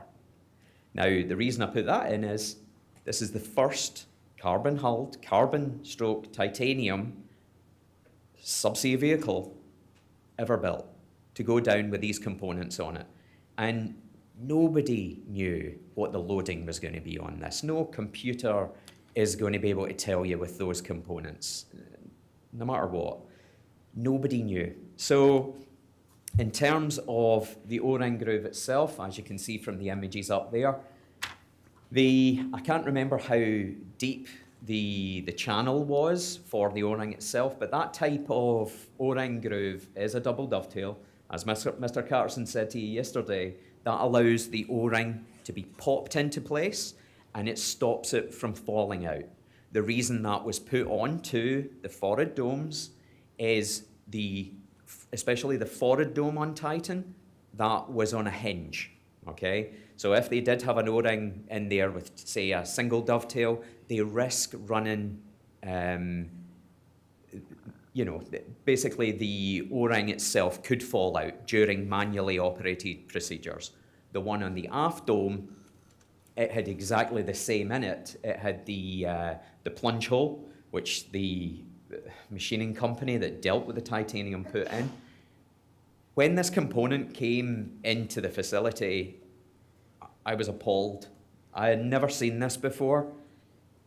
I have dealt with God knows how many O-ring grooves throughout my career, even going back to when I was in the Navy, when I was still a kid. That is wrong. Were you involved in the design of the forward dome and forward titanium ring? None of it. None of it. I mean, the concept itself, it was discussed to me on several occasions, and I know the contractors, Tim Carterson and Chris Imes, they would tell us what they were going to do in terms of the mounting of the components. There was always something we would say, why aren't we doing this? Putting stiffening rings in. Why aren't we doing some sort of tensioning device? Because we don't know what's going to happen with these sealing faces. And they were dismissed on countless occasions by the engineering team and Stockton. And I always voiced my concerns, and I always went to the chief operating officer with this. Yeah, anyway. And just Yeah. for the record, this is on the original first Titan hull, as we previously It's discussed. on the original Titan hull, and it's also on the second hull, which was involved in the incident. They reused these domes, they reused these sealing faces, they reused the acrylic, they reused the interior. Everything was reused. It's all cost. Now, I wasn't there for that, but I know firsthand everything was reused. And I'm sure that'll all come up as part of the investigation. How the hell they managed to get the carbon removed from segment 1, segment 2, that'll be an interesting topic. So that was on the O-ring grooves. I don't know if you're happy to move on? I'm happy to move on. If we can move on to the next image. Yeah. Which,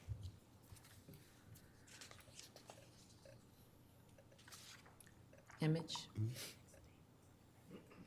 Okay, so we'll jump onto that one. what Okay. what are we looking at here, Mr. Lockridge? So what we're looking at there is this hull was wound under the supervision of Tony Nissen, Stockton Rush. The hull itself, the intent at this point, originally, the hull, when I was involved in the project, was going to be 7 to 10 inches thick. The design decision jumped on and it was changed to 5 inches thick. That was the thickness of the carbon hull itself, all the way around. These sections that you can see there, now when the hull itself was wound on the mandrel, which OceanGate owned, the carbon was wound on so many layers, couldn't tell you how many, and this impregnated glue that would be applied on at the same time. I'm no carbon fibre expert, but what happened was when the hull came in and the cut-off sections were brought to the unit at Everett, the cut-off sections were the excess from the design overall length of Titan itself. Can't give you a figure. It could have been 3 inches, it could have been 6 inches, it could have been more. And what happened, from memory, it might even have been that, so maybe 5 inches thick. And what happened was these sections of excess came in, the CEO and the engineering director decided that let's chop these up and give them to the clients that have paid to go on the Titanic. Let's give them out to the staff at OceanGate. We were all handed these. 1, 2, yep. Now, when the hull came in, I could see all the imperfections on it. This is one of the samples that I was given by the engineering director, which came from these cut-off sections. And please look at the state of it. There was so many delaminations, so many voids. The imperfections were incredible. There was glue runs everywhere. And that's a red flag, you know? I mean, I did my research at the time. I understand, I don't know how accurate it is, but from my understanding, anybody that's manufacturing anything to do with carbon, they will produce an excess and chop off the excess, okay, so that it's a clean cut. Now, even then, the clean cut that was on Cyclops, the initial hull, 0.1, whatever we're calling it, it was a mess. You could see all the imperfections on it. Now, these samples that you can see up on the board, you can see the cuts, you can see the delaminations. It was so visible. That component itself, I handed off to my attorney when OceanGate decided to sue me because of when I was under the protection of the whistleblower protection scheme with OSHA, which we can go into. And that was proof of why my justification of questioning the feasibility of using a hull that had so many imperfections in it. The image on the right side, on the starboard side there, that is me shining a torch through the back. Now, that one section itself, that is a 5-inch section of carbon fibre. That is part of the hull winding, the initial hull. All the way through that, I mean, I just held my torch and took a photograph of one of the sections of the hulls. You could see all the way through it. It was like porous paper. It was disgusting. When I saw this, when I saw the imperfections in the hull itself, I highlighted this repeatedly, and I was constantly put down about it. It'll be fine, the glue will hold it together. Really? So yeah, that's the 2 images you've got there. That section itself as part of the lawsuit, and after fighting OceanGate for 10 months to try and raise public awareness about this abomination of a submersible, it was destroyed by my attorneys along with their paperwork. Now, the hull itself, you could physically see, I know I may be jumping here, but it's to do with the carbon. The hull itself, this 5-inch thick, you could honestly put micrometers down this, verniers. You can actually feed it down several millimeters. Hope you don't mind me using the metric system for that. Don't know how many thousandths of an inch that is, but you could actually put the thin end of a vernier into some of these holes of this 5-inch thick hull. It was disgusting.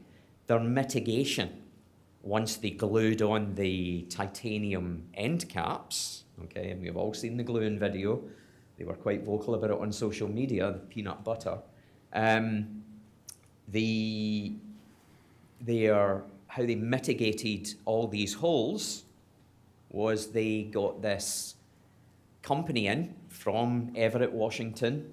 They took the hull out into the car park at the back of the marina, and they created a pop-up tent and sprayed it with truck bed liner, which I have never seen or heard of in any subsea application in my life.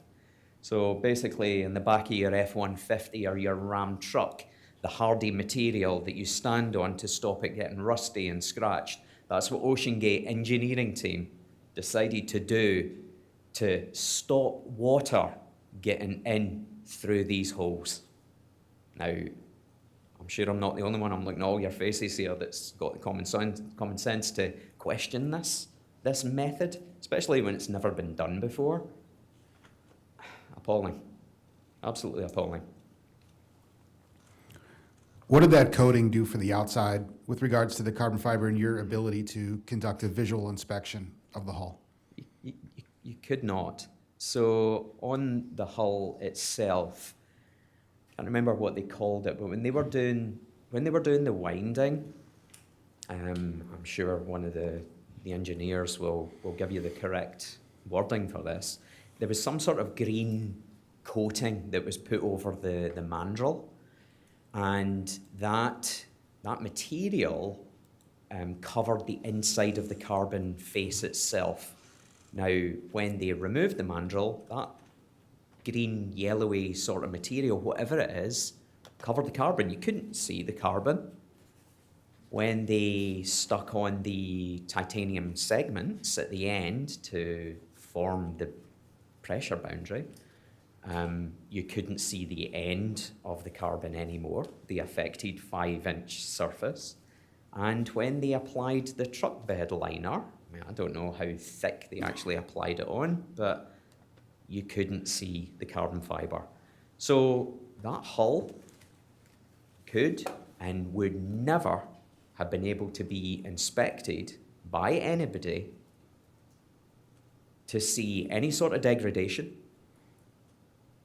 any potential faults. I mean, like steel or titanium, if you've got a known fault, you can see it, you can NDT it.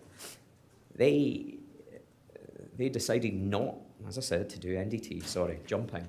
But yeah, the materials they used for this, you wouldn't be able to inspect that carbon fiber. And for me to highlight all those visible issues, and you'd be naive not to say they were not visible, they dismissed me and said they were going ahead with it. And they had already booked clients for that mission in 2018. They were going ahead with this.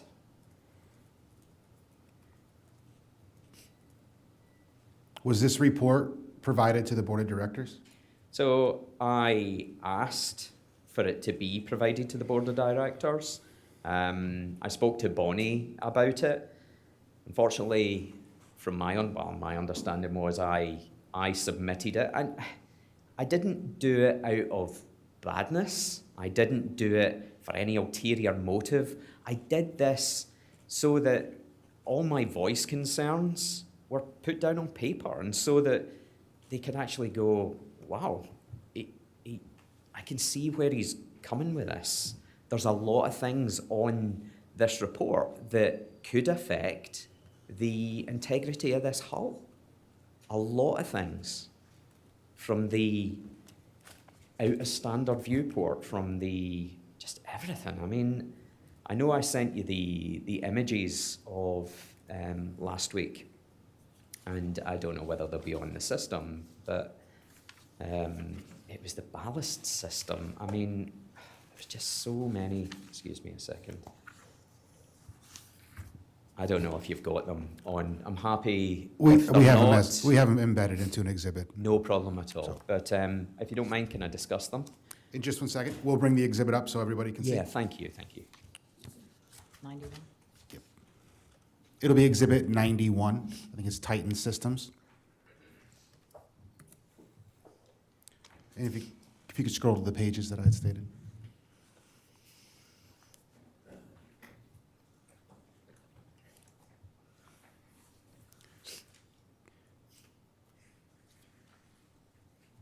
Mr. Lockridge, Yeah. what is the image to the far right? that So you're the looking at? image that I've got, oh, sorry, to the, right, okay, so, Stockton. It's on page 9 of the exhibit. I will say it, Stockton like to do things on the cheap, okay? There was obviously cost implications, there was a lot of investment went into this, but that image that you're looking at on the right-hand side is Stockton's idea of a scrubber unit. Recorder, can you please zoom in on that? Now, What is the purpose of a scrubber? okay, so to maintain the atmosphere inside a manned submersible, what we've got is we've got small cylindrical drums and we put a chemical in there called soda sorb. Now what happens is to maintain those submersibles at atmospheric pressure so that you don't see an overpressure, what we do is as you're breathing out, the carbon dioxide is absorbed into this product, and what you've got to do is you've got to top up the oxygen content. That allows the atmosphere to be controlled. Okay, so you're not bringing additional air into the chamber itself. If you were to do that, you would overpressurize from the internal. So like, easiest way to describe it is technical divers, where what they'll do is they will breathe out, it's absorbed into the CO2 absorbent, and because of that, there's no bubbles come up. And then what they'll do is they'll apply oxygen. Same principle for manned submersibles as well, and they all use this. Stockton decided not to go down the route of using a known manufacturer. As I said, one of the contract companies that I work for, James Fisher Defence, they also own Divex. They design, build for hyperbaric chambers, manned submersibles, properly built CO2 scrubbers. So that When was this picture taken? That was taken from memory. It may have been 2017. May have been 2017. In fact, I think it was 2017 because at the end, because they wanted myself and a couple of individuals to do a test of it. Now, as you can see, it's a plastic tote from Home Depot, still got the labelling on it, and a fan from a PC, a computer. He wanted to do a test on it. I obliged just to humour him, and we did that in the sub, and it didn't work. I don't know if they used this contraption inside Titan. You would need to speak to somebody that was involved afterwards. But during 2017 and the start of 2018, when I was there, that was his intent, to use that device. Thank you. And the next image? Okay, so the next image here is, If you could describe. yeah, It's the high-pressure air variable ballast tank. correct, if that's what you want to call it. We'll call it that loosely. This bag itself was, I don't know if this was on Titan or not, but this was meant to be the system that was going on there. Next page. That's okay, I'll wait until it's up. Keep going.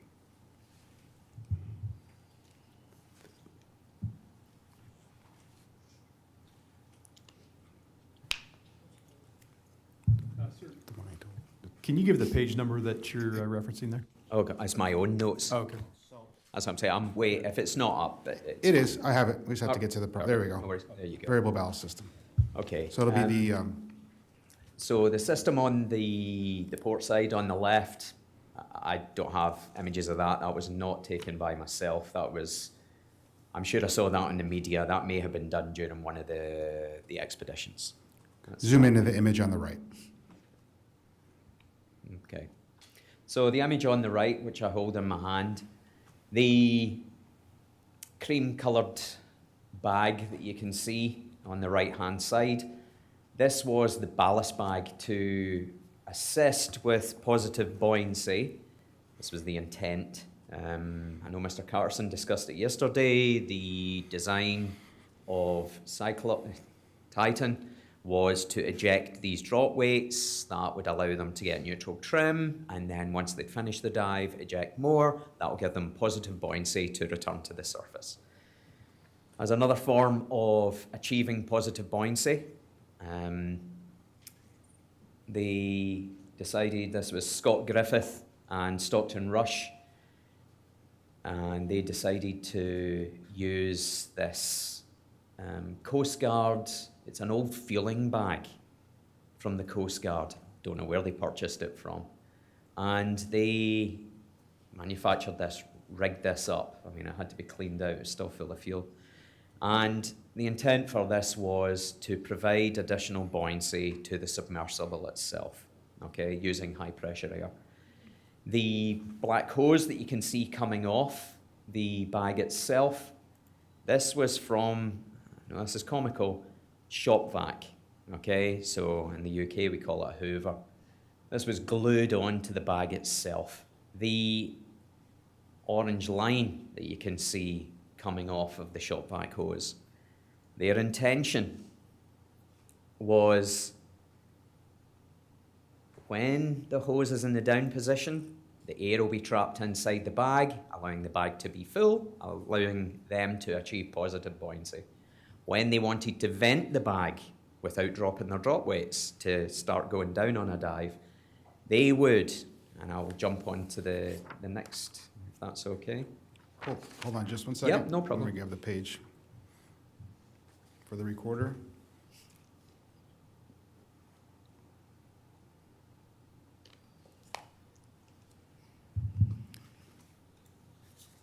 That would be page 15 of the exhibit. And it will be the top left picture.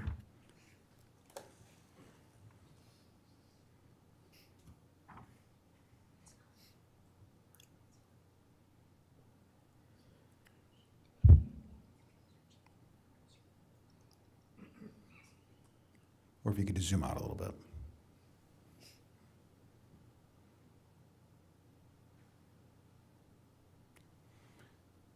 And Mr. Lockridge, what are we seeing in that top left picture? Okay, what you see in the top left picture, the orange line that you saw coming down from the shop vac hose, which would allow the bag to vent or trap the air once the high pressure air was applied to the bag itself. This was controlled, this was built by Stockton Rush in his garage at home. This is an old fishing reel winding system. I'm not a fisherman, so I'm sure somebody will be able to correct me on this. But he rigged this up, and it was on a motor, so he could send a signal to this winder, this fishing reel system, filled inside a oil-filled container, and this would allow that orange line that you saw in the previous image to move the shop vac hose up and down. That's what that was. That was rigged up, not classed, not approved by anybody. Yeah. I wasn't impressed. Were these images part of your report? No, and the reason being is when I did the report, there are other items that, we can talk about today or have came to mind, over the last 6.5 years, 7 years now, since my termination. There was so much I could have put into that report that would have genuinely looked like I was pointing the finger at the CEO, and that it wasn't my intent. I didn't want to lose my job. I wanted to go to Titanic, you know, it was on my bucket list. I wanted to dive this, but to dive it safely. Because of the tangent that the organisation went off on, I mean, there were so many things that could have been in my report. These images, I genuinely, in preparation for this hearing, I wish I'd had them to last year's hearing where we spoke, you know, about the incident itself last September. I found these, and they weren't to my attorney, they were to one of this is my previous attorney from last year. It was from, 2018 attorney during the lawsuits and the involvement with OSHA. I stumbled across it, and that's why I sent you that through. I just thought it prudent that you should have these images. So no, they were not, sorry for rambling, they were not part of my report at the time. I'd completely forgotten about them. Completely forgot about them. So now in January, you complete the report. Correct. And once the report is complete, what was your next step at that point? To send it out. I'd been discussing with the only trainee pilot I had at the time was Bonnie, who you spoke with yesterday. I spoke with her. I said, look, I am going to be submitting this report. She was there when Stockton had asked me the previous week or 2 weeks before to do an inspection of Titan before the imminent handover. So I discussed it with her. I got her to proofread it. She's like, wow. And I sent it straight out to them all. And obviously with the cover letter that I read out, you know, a few minutes ago, there's no way I was signing off in this. I knew during 2017 when all these materials came in, there's no way at that point I was signing off in this. Aside from Titan, as I said, I had Antipodes, I had Cyclops, I had the maintenance, the daily operations of that. My team, as it was going, was getting thinner and thinner. People were dropping away from OceanGate. Their turnover was incredible. So yeah, I mean, I was finding myself with a smaller and smaller team at that time. So yeah, I mean, Bonnie was the one that I spoke to about it, and then I submitted the document and sent it out to them all. With regards to the turnover that you mentioned, Yeah. why was there such a turnover? Did they discuss that with you, why they were leaving the company?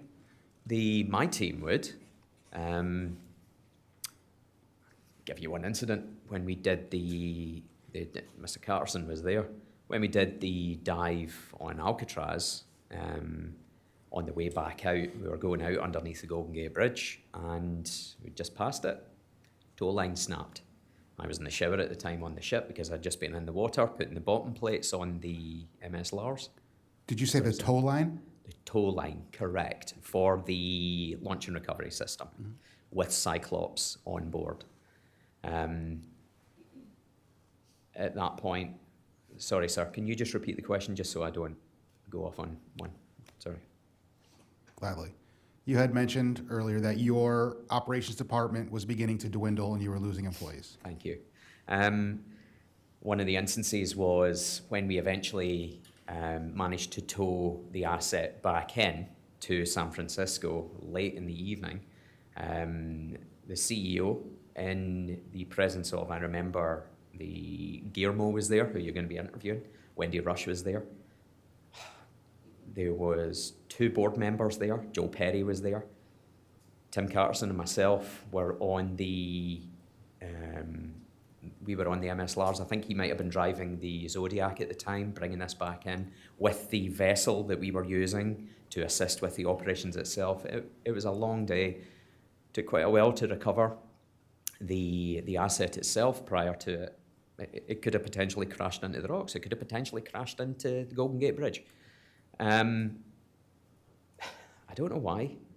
I can surmise. The CEO, Stockton, was watching from afar everything that was going on. Somebody on the ship had let him know that this was happening. We towed it back in, and Alexandra Russell, she was the one that was communicating with him on the phone, and I was close by, and he was shouting and screaming at her on the phone, trying to give us, simple thing, trying to give us directions into what marina we were supposed to take the asset and bring the asset alongside.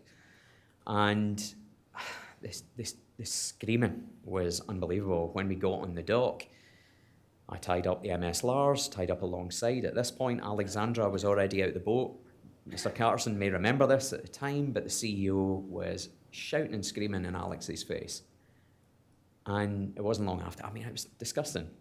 I was the only one that actually spoke up, and I did have a lot to lose. I did. I brought my whole family across to the US. I had to watch how I said it. Sometimes I could be quite vocal, but I was the only one that kind of calmed them down. She left. That was one of our main reasons for that. Isabel Johnson, she ended up leaving. She had her own reasons. That incident affected her as well. At that point, I had nobody directly working under me. I had Scott Griffiths, who ended up becoming, because I was too vocal on the project itself, he ended up becoming my superior. I think he ended up being the director of quality assurance, I think it was, for Titan. I was losing people hand over fist. We had an ex-Coast Guard employee that came in, and I remember there was one of the dives, Matt, I forget his second name just now, he was an ex-petty officer with the Coast Guard. We brought him in to help assist with topside operations. And example with Matt, he was topside, he was driving the towboat. I was underwater on a job at the time, diving off Seattle. Came back up, Matt told me his displeasure. He had arguments with the chief operating officer and the CEO about how they wanted things to be ran topside. Matt was concerned with safety aspect of things. He came to me, I'm his direct superior. I go to them, and I was dismissed.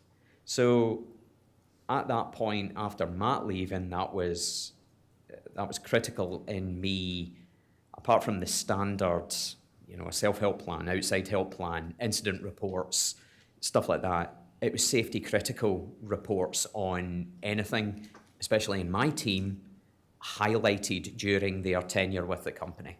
So I would basically produce these documents, and I would submit them to the chief operating officer, which would voice my concern on the way things were handled, especially when I wasn't there, I'm underwater, they were topside. And it was distressing for me seeing people like that, people with experience. An individual from the Coast Guard, years and years of experience. I think Matt was a petty officer at the time. It was upsetting for me. I'm sure none of them will say anything negative about me. If they do, they do.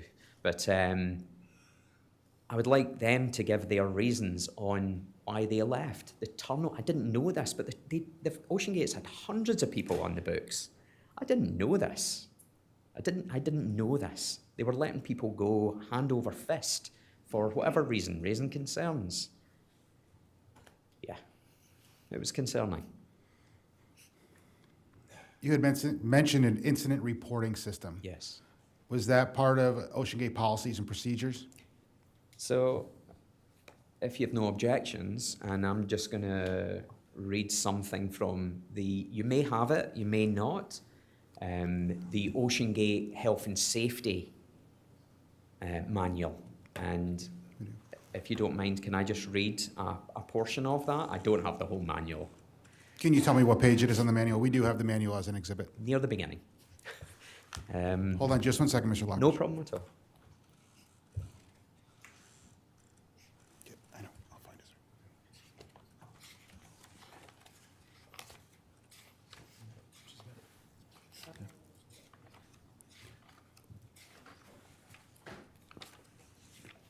What page, sir? Pardon? Do you know what page it's on? No. Okay. If you just give me a sec, I'll try and find Yes, it. sir.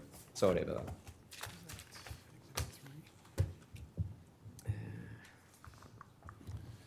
Lieutenant Steele, what exhibit is that?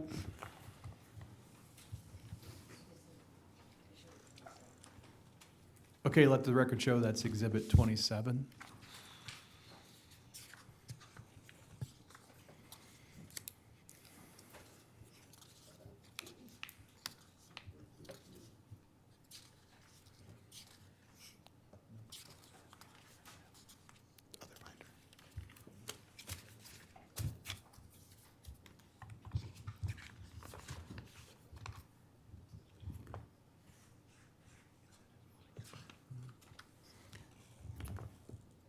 Mr. Lockridge, we also have the Health, Safety, and Environmental Manual from OceanGate Sure. in the binder under exhibit number 27. Number 27.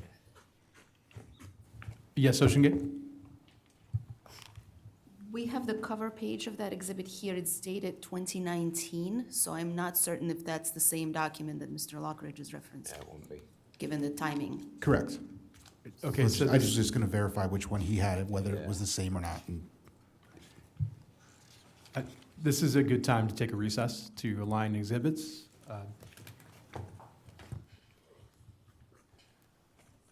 We will reconvene at 11:05.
This hearing is now back in session.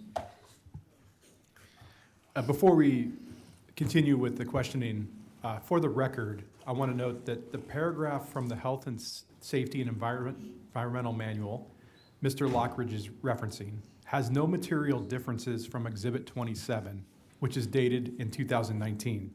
However, other portions of Exhibit 27 may have been updated since the document that Mr. Lockridge is reading was produced.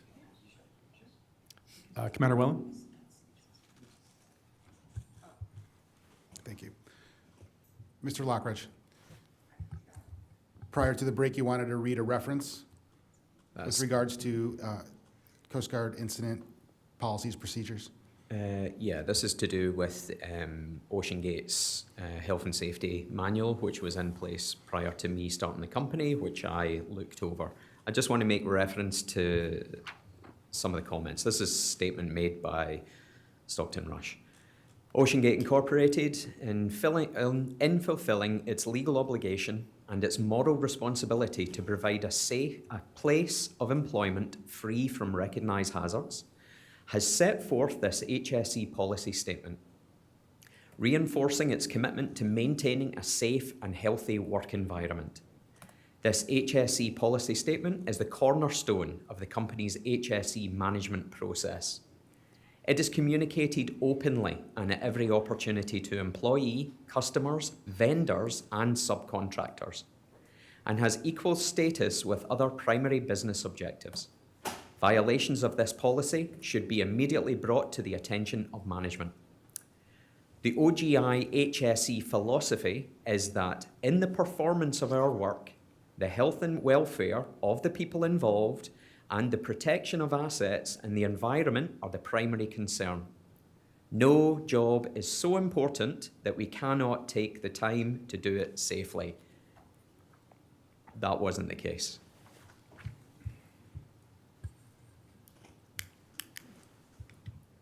I just wanted to go on record to state that this was a policy that was in place.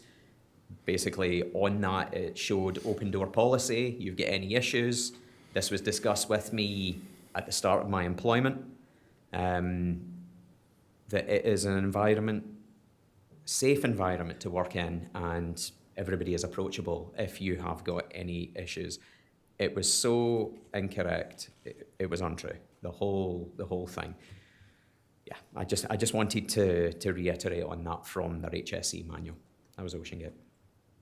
And is that from your own experience for you not to be able to approach or bring up safety concerns, or was that from the experience of other operations, people that you managed? So in terms of external to OceanGate, everywhere that I've worked, whether it's been from underwater inspection, when I was working as a construction diver, inspection diver, sub-pilot, there is always the ability to be able to actually sit down, whether it's during a job, after a job, pre-job, and discuss issues relevant to the safety and well-being of individuals, whether it be myself or somebody else that's going to be put in a position of imminent danger. This statement made it look as though it was open book policy. You have an issue, you could report it to senior management.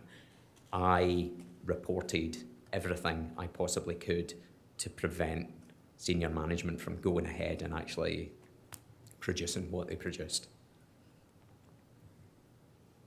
And so you haven't the 25 to 30 years of subsea submersible operations experience. Throughout those 25 years, it was the industry standard to be able to come forward as a submersible pilot to express your concerns with regards to safety.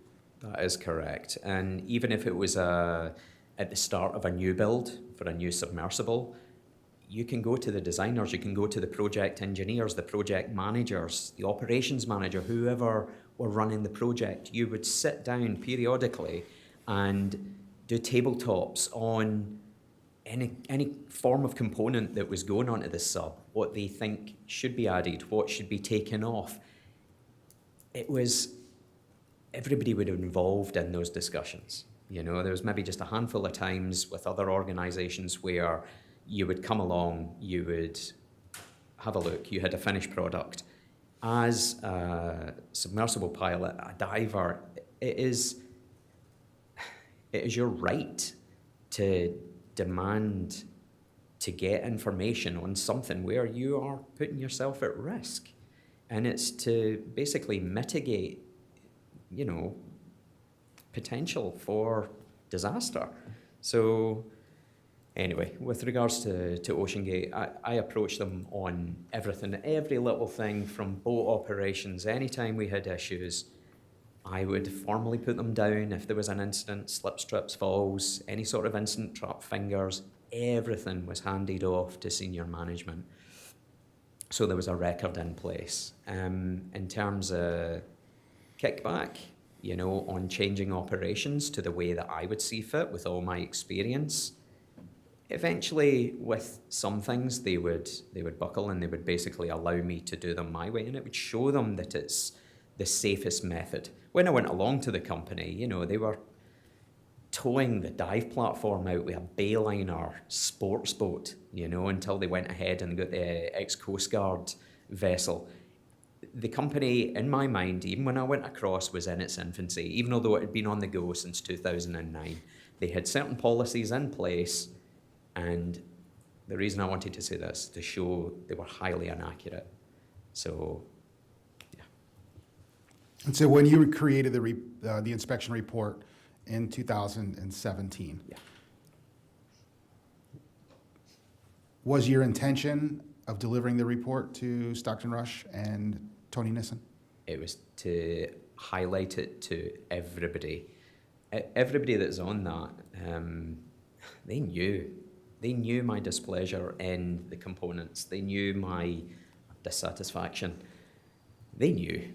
I mean, as I said, I wasn't allowed into, like, I got told this, I'm not allowed to go into the board meetings because we know you will open your mouth. You know, it was things like that. I'm not shy when it comes to safety. If I don't agree with it, as I said, put it down in writing, submit it, and, you know, everywhere else I've worked, it would be addressed. It would be addressed at the highest level. I mean, on occasions, it wouldn't even reach that level where it has to go at the highest level. It's something that the ops team would deal with in-house, and corrective actions were put in place in operations manuals and standard procedures. Yeah, so I mean, in terms of reporting, I would report everything. My team, you know, as I said, it would get whittled down to next to nothing. We would report everything. Through me, I would submit that to senior management, and it was all held by them. So what happened when you submitted this report to the senior management? So when I submitted the report to senior management, I got a message to say that there was a meeting in the boardroom at Everett at the facility, and yeah, that meeting turned out to be a 2-hour, 10-minute discussion on my termination and how my disagreements with the organisation with regards to safety didn't matter. And who was involved in this meeting? So at the meeting, there was Scott Griffiths, who ended up being quality manager for Titan, the Stockton Rush CEO, Tony Nissen, Bonnie Carroll, and myself. And throughout the meeting, did they ask you for why you had these concerns? Most of the talking, I mean, as I said, I hope this entire recording becomes public knowledge and it's allowed to be played. It would be very beneficial in everybody hearing the disregard for safety and disregard for advice. But I mean, during this, they highlighted so many things. The viewport, you know, basically the quote on it during the dismissal. As I said, you've all got copies of this and you've all heard it. Stockton, and I will quote, "I will tell you what the acrylic is according to Will. He says the acrylic won't work at all." Why did he say that? Because he wants to sell us another one. He had more acrylic and he said, why don't you buy one like this? Because that will make it to 4,000 meters. Mr. Lockridge, I just want to make sure, what are you reading from?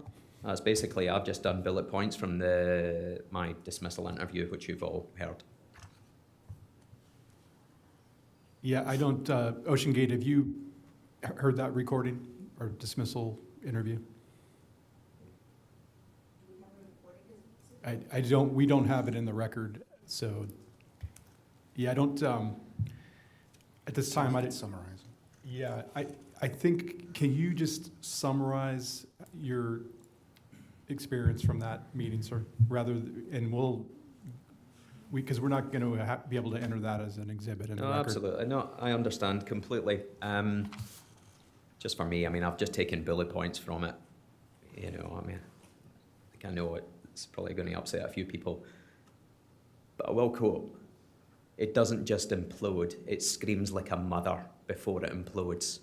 Now, for the CEO to say that in front of other people, right, regarding that carbon fibre, I'm putting that on the record, and I know you've all heard it. It's disgusting, it's appalling, total disregard for safety, not even just for himself, but for everybody else. Didn't care. Engineering department, they didn't care. So during that meeting, myself and Bonnie, for the first time, we discovered, because I mean, I had been pushing for the PVHO paperwork and pressure test information for the viewport. And it was constantly refused, as you'll hear on this voice recording, which I hope OceanGate's attorneys do get a hold of as well, because it's certainly eye-opening. The viewport manufacturer states that the viewport is only good for about 1,000 meters. I'll take everything with a pinch of salt in terms of what the media are saying. There's been reports that he is now saying it was only good to 650 meters. I don't understand why it was ever produced. You know, I mean, it's somebody that's going along the lines of PVHO, but I'm sure that'll all come out, the understanding behind that. With regards to the hull, the Tony and Stockton kept reiterating about the acoustic monitoring system, how that will basically give them the status of the hull. It will give them baselines on what is going on in the hull, which I completely disagreed with. All it's going to do is actually give you indication when you've got another strand breaking within the component itself. I voiced my displeasure during that meeting about the lack of NDT, the discussion about getting it classed. You know, all that came up, and myself and Bonnie were completely dismissed. You know, that way, with everything I'd raised in the report, they had an excuse, they had an answer, and not one of them gave me any confidence, not one of them. You know, from cathodic protection to nothing. It was a disgrace. Going into that meeting, were you confident that they Aye. would accept your concerns? It'd have been naive of me not to think he was going to do something to me for doing this. I mean, I knew how Stockton would fly off the handle. I didn't do it out of badness. This report, I was asked to do it. Now, if it had been a case of the report, I hadn't been asked to do an inspection of it, I would have done one. You know, I mean, that built Titan sub was weeks away from getting handed off to myself. And through that whole build process, seeing all those components, I was appalled. So either way, whether I did a report on the 18th of January or whether I did a report, say it was March, it was going to be ready, whatever, I would have, on paper, put down my concerns because I was dismissed on every single occasion from Chief Operating Officer, CEO, even the media and marketing manager. All of them, engineering director, a lot of them. The only other director that agreed with me on my concerns was Bonnie. That was it. And she's got limited experience, you know. I mean, she had such good potential for being a pilot, you know, a future pilot, and such good confidence and, you know, dexterity and stuff like that. But like, the thing is, even prior to my dismissal in this 2-hour, 10-minute termination interview, the contractors that were working for me, Tim Carterson and Chris Imes, voiced their concerns.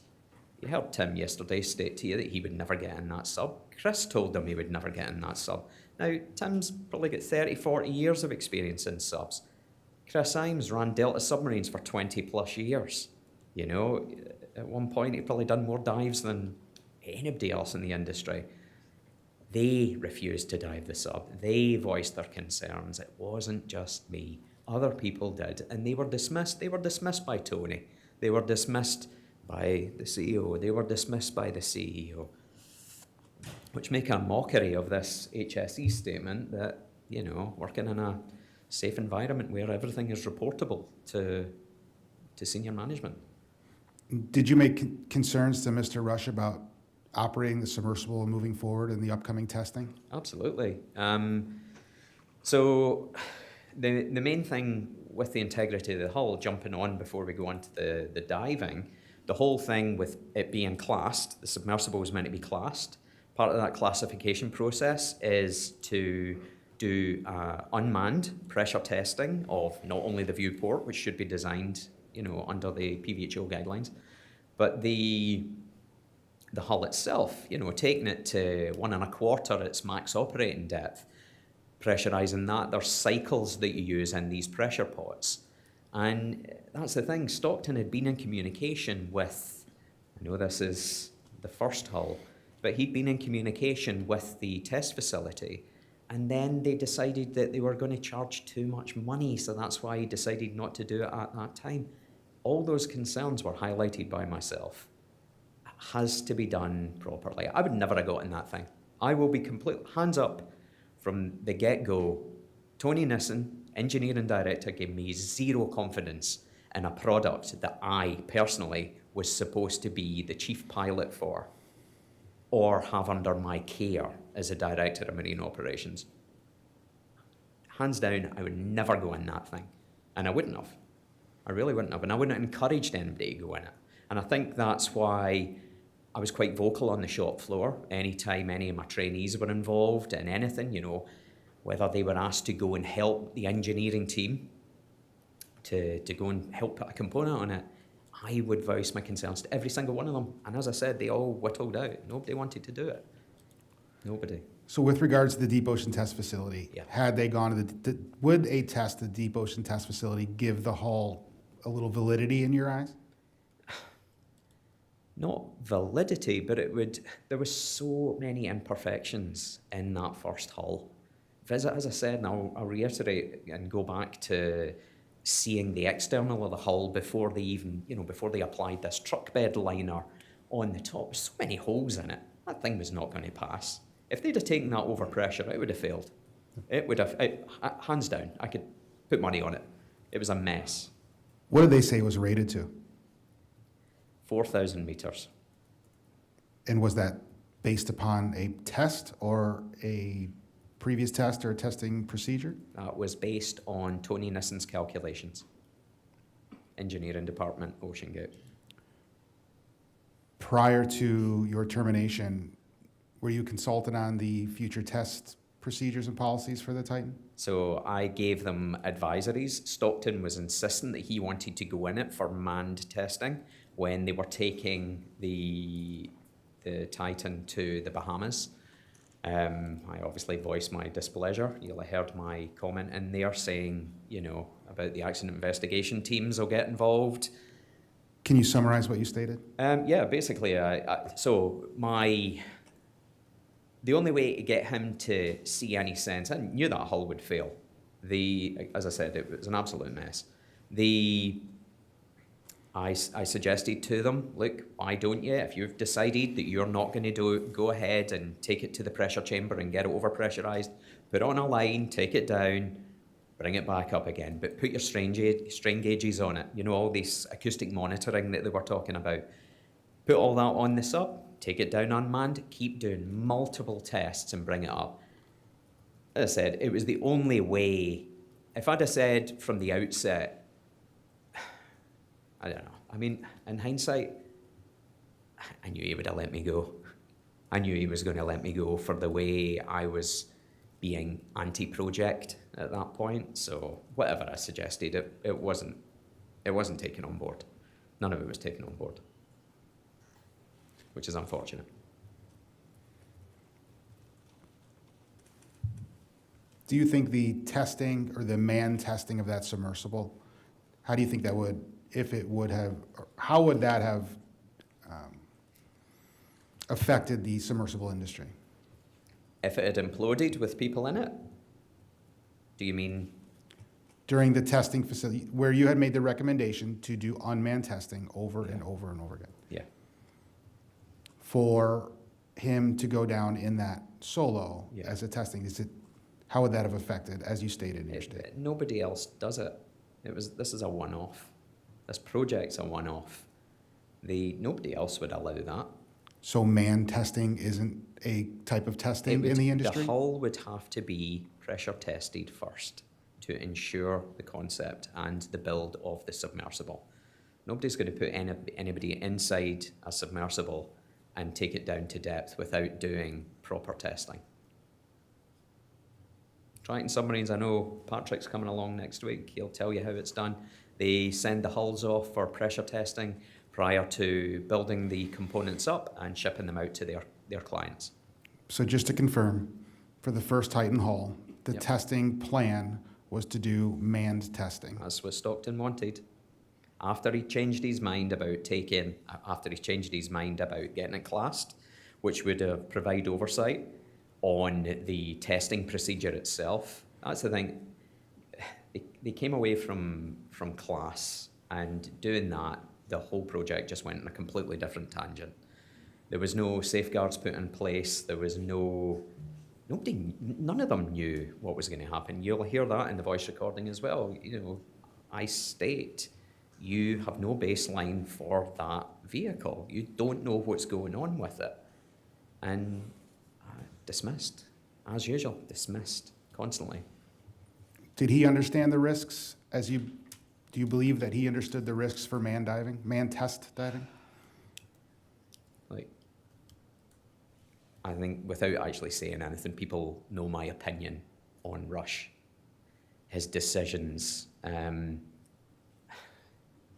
this was an ego boost for him. To go and do that manned and then follow it up with, and I know the individual's coming next week, Carol Stanley in it, who will describe that testing done in the Bahamas. I think hearing it from them firsthand, because I was away, the desire to do it manned, nobody's going to be affected. That's what he kept saying. Of course they're going to be affected. If you put somebody in an unpressure tested, uncertified vehicle and take it down and there's an incident, you know yourself, the accident investigation team would be down on everybody. And it would be harmful not only to the families of the individuals that go in the sub, which he ended up doing, but it just affect the rest of the industry itself. You know, fortunately, everybody else follows the guidelines classification. They listen to experience and they talk amongst themselves with all these task groups. PVHO get involved, ABS, Lloyds, GL, everything's done properly. Stockton went off on a tangent. The engineering department went off on a tangent. What for? To prove a point. So after voicing your concerns over many months, and then through your report, your inspection report, and then following your 2-hour and 10-minute meeting, That's correct. what happened the next day? So I was told that day that's us, we're finished, as you'll hear on the recording. So I was terminated. And then the chief operating officer, who I still don't understand why the individual running the organisation was not present in the meeting. He was actually in the building at the time. I don't understand why Neil wasn't there. To this day, I just don't understand. Was he told not to? I don't know. I'd love to know why. I was dismissed. I was emailed, no more correspondence, and I was emailed this letter saying that Stockton and I were at an impasse. So basically, we didn't agree on the way the organisation was going with how I think and know how it should have been done properly. I'm not saying I know everything about engineering. I'm not a degree qualified engineer. I've worked as an engineering technician. I've worked on mechanical systems, diving systems. I've been doing it a very long time. You know, I mean, I was signed up to join the Navy in the late 80s. You know, even when I worked in the manufacturing industry, you develop, I would say, common sense. So you know what's right and you know what's wrong. And if you're questioning something before you put yourself at risk, go to others and get a second opinion. They didn't follow that path, which is unfortunate. So, yeah. In your opinion, what do you believe was the impasse? He had to dive it. Now, I don't know whether it was a financial thing. He had to dive that year. I mean, that was the intention. There was clients lined up for 2018. They were booked. As far as I know, they were booked out for that summer. So how that's feasible, having a sub like that, a build quality like that, and then for these people that are running this organisation to think it's okay to put these people at risk. It's... And these were paying passengers? All of them? Yeah, all of them. Yeah. Yeah. And this was for Titanic Expedition 2018? Correct. Commander Whelan, I think it's important to clarify, when you say paying passengers, that was the plan, but for the Titan prototype, I don't believe there were any passengers carried in this prototype vessel. So I just want to clarify, Mr. Lockridge, that when you say passengers for hire or mission specialists, that was the plan, but you never saw that occur for the prototype hull. That is correct. Before that thing even saw rainwater falling on it, I was away. I had nothing to do with any of the operations manuals, anything. I had nothing to do with it at that point, which was alarming, which is why I followed the path I decided to do, so that to protect public safety, I went down the OSHA route. So, just so for the record, so when you departed, Yep. and when you were terminated in January of 2018, Correct. what was the condition of the first Titan? It was, in terms of the build itself, In terms of the build itself, was it They- operational? Was it had a- the only component that they were waiting on was a carbon fiber high pressure air cylinder, which was going to be mounted to the underside of the submersible. And I think they were waiting on the second continue battery, which is the external battery to provide power for the submersible itself. From memory, that's all they were waiting on. So once you were terminated, Yeah. what did you do next? Can I relate to my notes? You can relate to your notes. We just asked that we be provided a copy of your notes after. Absolutely, no problem. Okay. So,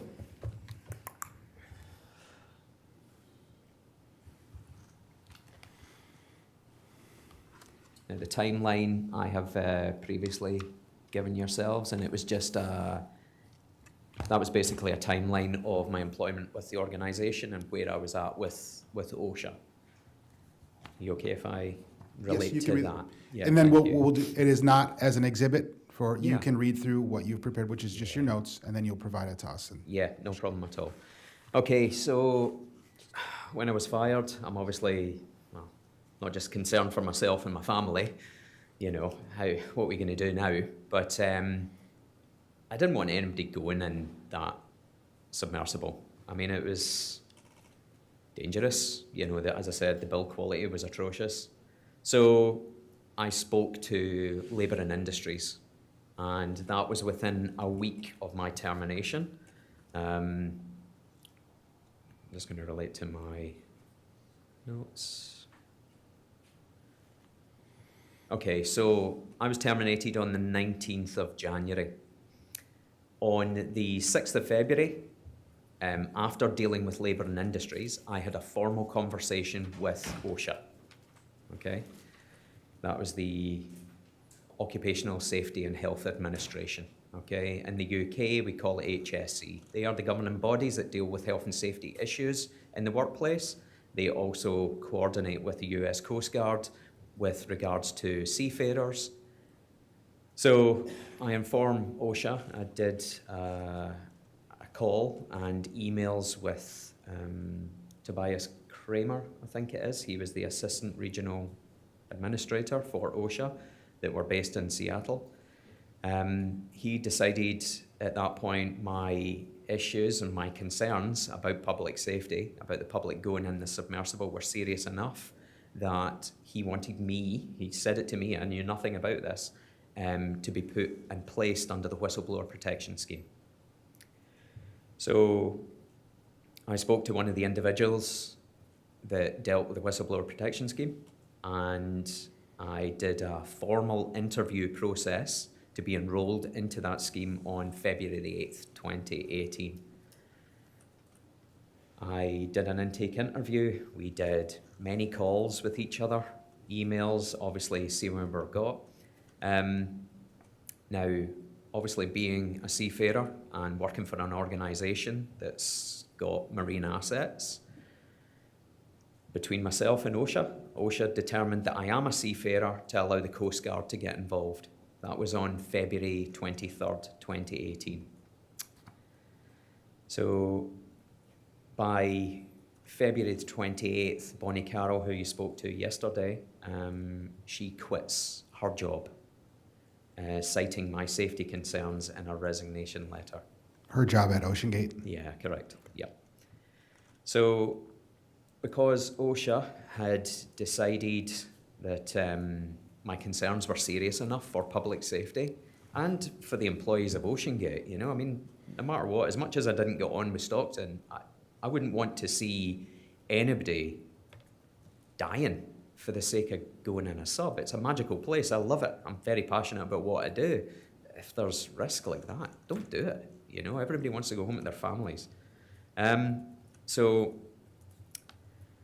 at that point, OceanGate sends a letter to OceanGate and they formally inform the Coast Guard about my complaint, about my concerns. I do have all my documentation and my correspondence with OSHA on that, but one thing I would like to go on the record and provide to yourself, which is available just now on the OSHA website. I just want to put it into perspective as a seafarer, how OSHA determined under the Whistleblower Protection Scheme I was protected under the Seafarers Protection Act. So on the OSHA fact sheet, which I will give to yourselves, and I've highlighted key areas of it, okay, filing whistleblower complaints under the Seamen's Protection Act. Covered employees. The Seamen's Protection Act, SPA, prohibits persons from retaliating against seamen for engaging in certain protected activities pertaining to compliance with maritime safety laws and regulations. Protected activity. A person may not discharge or in any other manner retaliate against a seaman because the seaman, and I've got these highlighted for yourself so it's on the record, refused to perform duties because of a reasonable apprehension of serious injury to the seaman, other seamen, or the public, if the seaman has first requested that their employer correct the dangerous condition.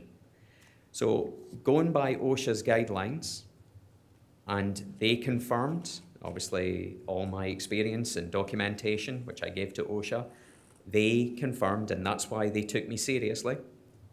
At that point, they put me under the whistleblower protection scheme. I can't remember offhand, there's like 40 different levels from different industries. So, jumping on to the same component, which is all relative to the lawsuit that OceanGate took out against me. So, unfavourable employment actions. A person may be found to have violated SPA, Seamen's Protection Act, if the seaman's protected activity was a contributing factor in the person's decision to take an unfavourable employment action against the seaman. An unfavourable employment action, and I'll give the examples, firing or laying off, which happened. During the lawsuit, which OSHA were totally up to date on, intimidation or harassment, which was very public, which I know everybody's seen the lawsuit, it's available online. Making threats, which they did to me and my family. Blacklisting, intentionally interfering with an employee's ability to obtain future employment. And last but not least, which is controversial, reporting the employee to the police or the immigration authorities. I had a good reason for being under the Seamen's Protection Act with OSHA. They deemed and approved it. That's why they passed everything to the Coast Guard. Yeah.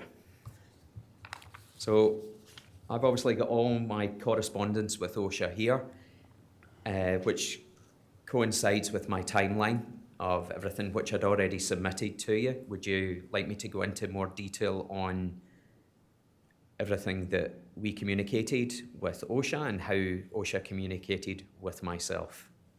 Yes. Okay. If you don't mind, I'll just... Would you like to take a little break? Can we take 5? Is that possible? The hearing will recess and reconvene at 11:57. Thank you.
The hearing is now back in session. Commander Whalen. Mr. Lockridge, please continue with your discussion.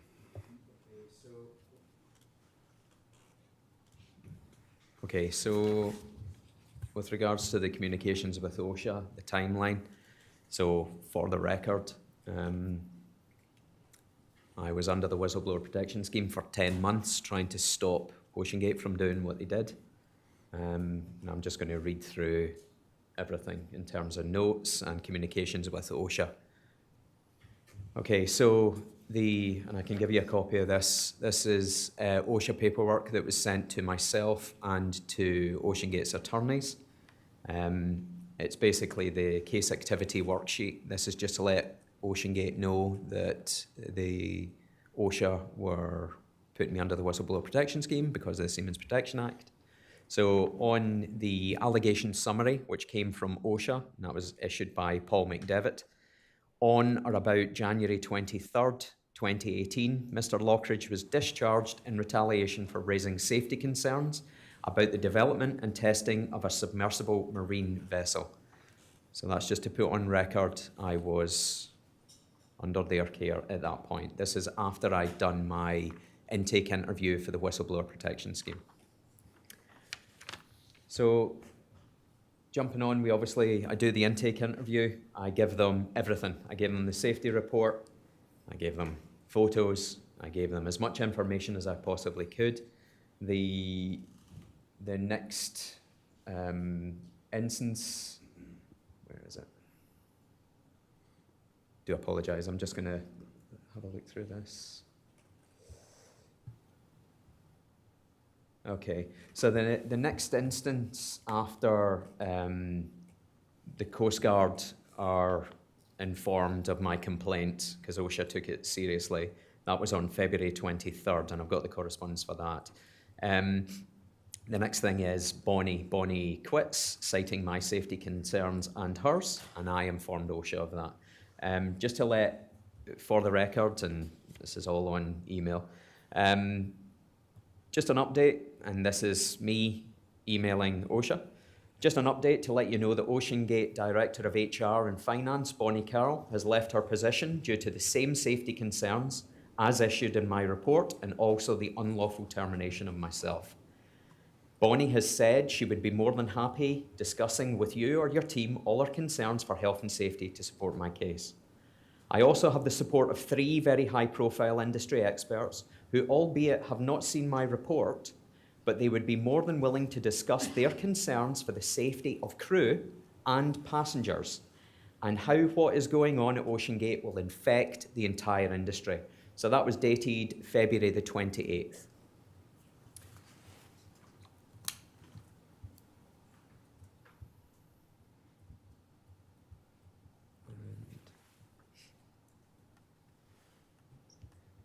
Okay.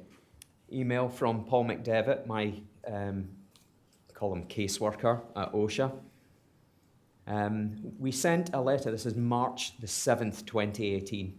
We sent a letter to you in OceanGate notifying you that OSHA will be investigating your complaint of retaliation.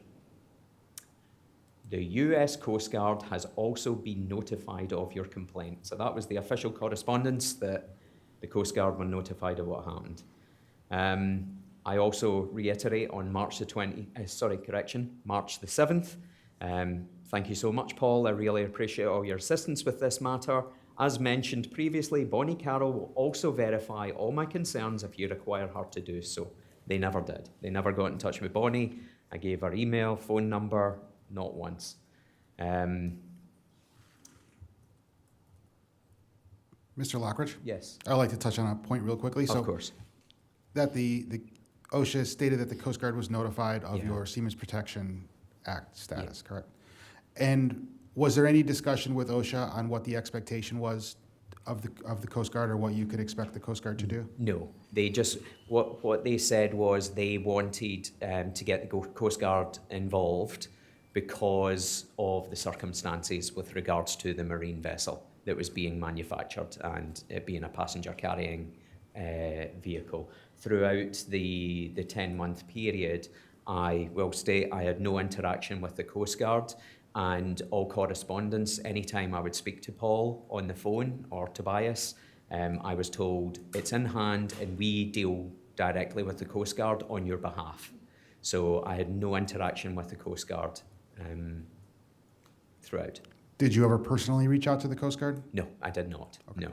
I thought, in hindsight, I was in good hands with the people that administer health and safety within the US. Okay. So I'm sorry, Mr. Lockridge, one Yes, moment, please. of course. OceanGate? If there is an opportunity for a short break, just to confirm. for a second. Let's, before we proceed, take a 5-minute recess. We'll reconvene at 12:08.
Okay, yeah, thank you for your patience. Hearing's back in session. We were just trying to align some documents. So, Mr. Lockridge, as you continue, if you could just give a reference to the email date or time you're referring to, that'll help everyone else just keep up on this side, sir. For sure, no problem. So that was March the 7th. OSHA sent a letter to OceanGate and informed the Coast Guard of my complaint. The next event is my wife and I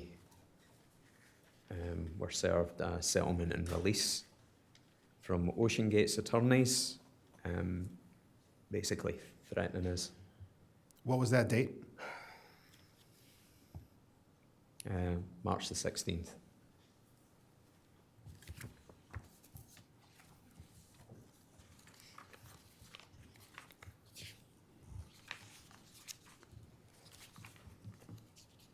And what was that for? OceanGate wanted me to walk away from the OSHA claim. They basically, there we go. So OceanGate wanted me and my wife to sign this settlement and release. They were basically demanding that I pay them money to settle with them because they'd had to hire an attorney to represent them in the matter dealing with OSHA. On the thing, it basically comes up non-disclosures. They state that if I don't, they will contact previous employers, ex-spouses. OceanGate will contact US Immigration. Fraud, theft, everything's in this. And what is that? That is a settlement and release agreement that OceanGate's attorneys served to my wife and I in March 2018 to get me to back off. OceanGate, do you have that document? We do not. Okay, It's fine. OceanGate's attorneys sent this, so I'm Understand, happy sir. providing that document. okay.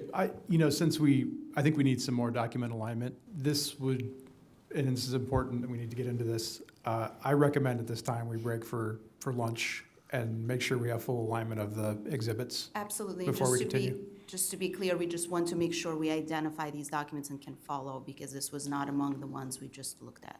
Okay, absolutely. This will give us some time. So we will, to allow that process and adequate time for lunch, the hearing will recess at this point and reconvene at 13:45, 1:45 PM.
This hearing is now back in session. Over the break, Mr. Lockridge, we found the National Transportation Safety Board transcript of the recorded meeting that you had with Mr. Rush on January 19th, 2018. We're going to enter that transcript as a exhibit, and then but we're in the process of doing that. Thank you. So why don't we continue with the line of questioning we were on about when we stopped, and then as we progress, if later in your testimony you'd like to refer back to that meeting, we will now be able to do that. Understood, thank you. Yes, sir. So, Mr. Lockridge, when we left off, you were discussing a settlement agreement, and we can proceed with that discussion, sir. Okay, so on March... Oh, I'm sorry, Mr. sorry. Lockridge, Yes. I apologize. That's I fine. do have one order of business before we start again. I just want to make it clear to the record that the counsel for OceanGate at the time of your interaction was not the counsel that is representing them here today. Thank you. Please proceed, sir. Okay, so March the 16th, 2018, we were basically sent by OceanGate a settlement and release agreement that was sent to myself and my wife Carol, and a copy was sent to OSHA. During that, they wanted me to pay approximately $10,000 because they had to get legal involved to correspond with OSHA, and in that, if I agreed to pay this $10,000, which I certainly was never going to do, then what they state was if I paid it, they wouldn't contact previous employers, previous spouses, cause me fraud, immigration, basically everything that's out there, public knowledge. So we declined. I spoke to OSHA about it. I sent everything to OSHA. It was important that they had all correspondence of the documents. And OSHA's response to this on March the 16th from my caseworker, Paul McDevitt, Mr. Lockridge, and I will reference the email. Yes, sir, we have those. Thank you. Mr. Lockridge, this happened in another one of my cases. This is called a SLAP lawsuit. Read more about it here by clicking this link. The state of Washington has an anti-SLAP suit law, but in 2015, it was ruled unconstitutional by the Washington State Supreme Court. You might want to consult an attorney. I will ask our lawyers about this as well. I think OceanGate may be using this to pressure you into settling your OSHA complaint. The lawyer representing OceanGate specifically asked me if you were interested in alternate dispute resolution. I know this must be distressing, especially as you're going through the pain of losing your father. Try not to think about this until you get back to the US. I will let you know if I hear any more from OceanGate's attorney or OSHA's lawyers. Never once got any correspondence from OSHA's lawyers. At that point, I spoke to Paul on the phone and I said, absolutely no way I want to proceed with this OSHA claim. It's public safety. So from there... Sir? Yes, sir. Before we progress, Of course. I'd like to understand the basis for OceanGate's countersuit against you. What was the allegation that you had done? So the lawsuit was further down the line. This was, they wanted me, it was basically a settlement agreement. They wanted me to walk away by issuing all these threats against me. It wasn't, at that point, it wasn't a lawsuit. They threatened in this that they would proceed with legal, sorry, is that me? That they would basically sue my wife and I if I didn't pay this, so I refused. Understand, sir. Thank you for that clarification, but Yes. what was their basis what was the allegation that you had violated? So they stated that my whistleblower claim under the Seamen's Protection Act was not valid. Because you had released proprietary information? Was that the allegation? Potentially. I don't know. From a legal point of view, I'm not an attorney. but there's no way I was walking away from this. The OSHA had already done my intake interview for Whistleblower Protection Scheme. Whistleblower Protection Scheme protects people that are in employment and have been laid off because of safety issues. I was under their protection at this point. Did you ever release any information to any other agencies or any other media beyond OSHA? Media, no. And other agencies, no. So the only entity you had released any records to Yep. was OSHA? Correct. Thank you. Please proceed, sir. No problem. So I refused to pay this. I spoke to my caseworker when we got back, and then I received the email correspondence on March the 19th from my caseworker, Mr. Lockridge. I would like to discuss the possibility of amending your complaint after you return to the US. There is no rush to amend it, and I don't want to make matters worse for you. Give me a call later in the week and we can discuss. I did call him later in the week. I didn't understand why OSHA are asking me to change my complaint. I'd already submitted the complaint. They were happy with the complaint.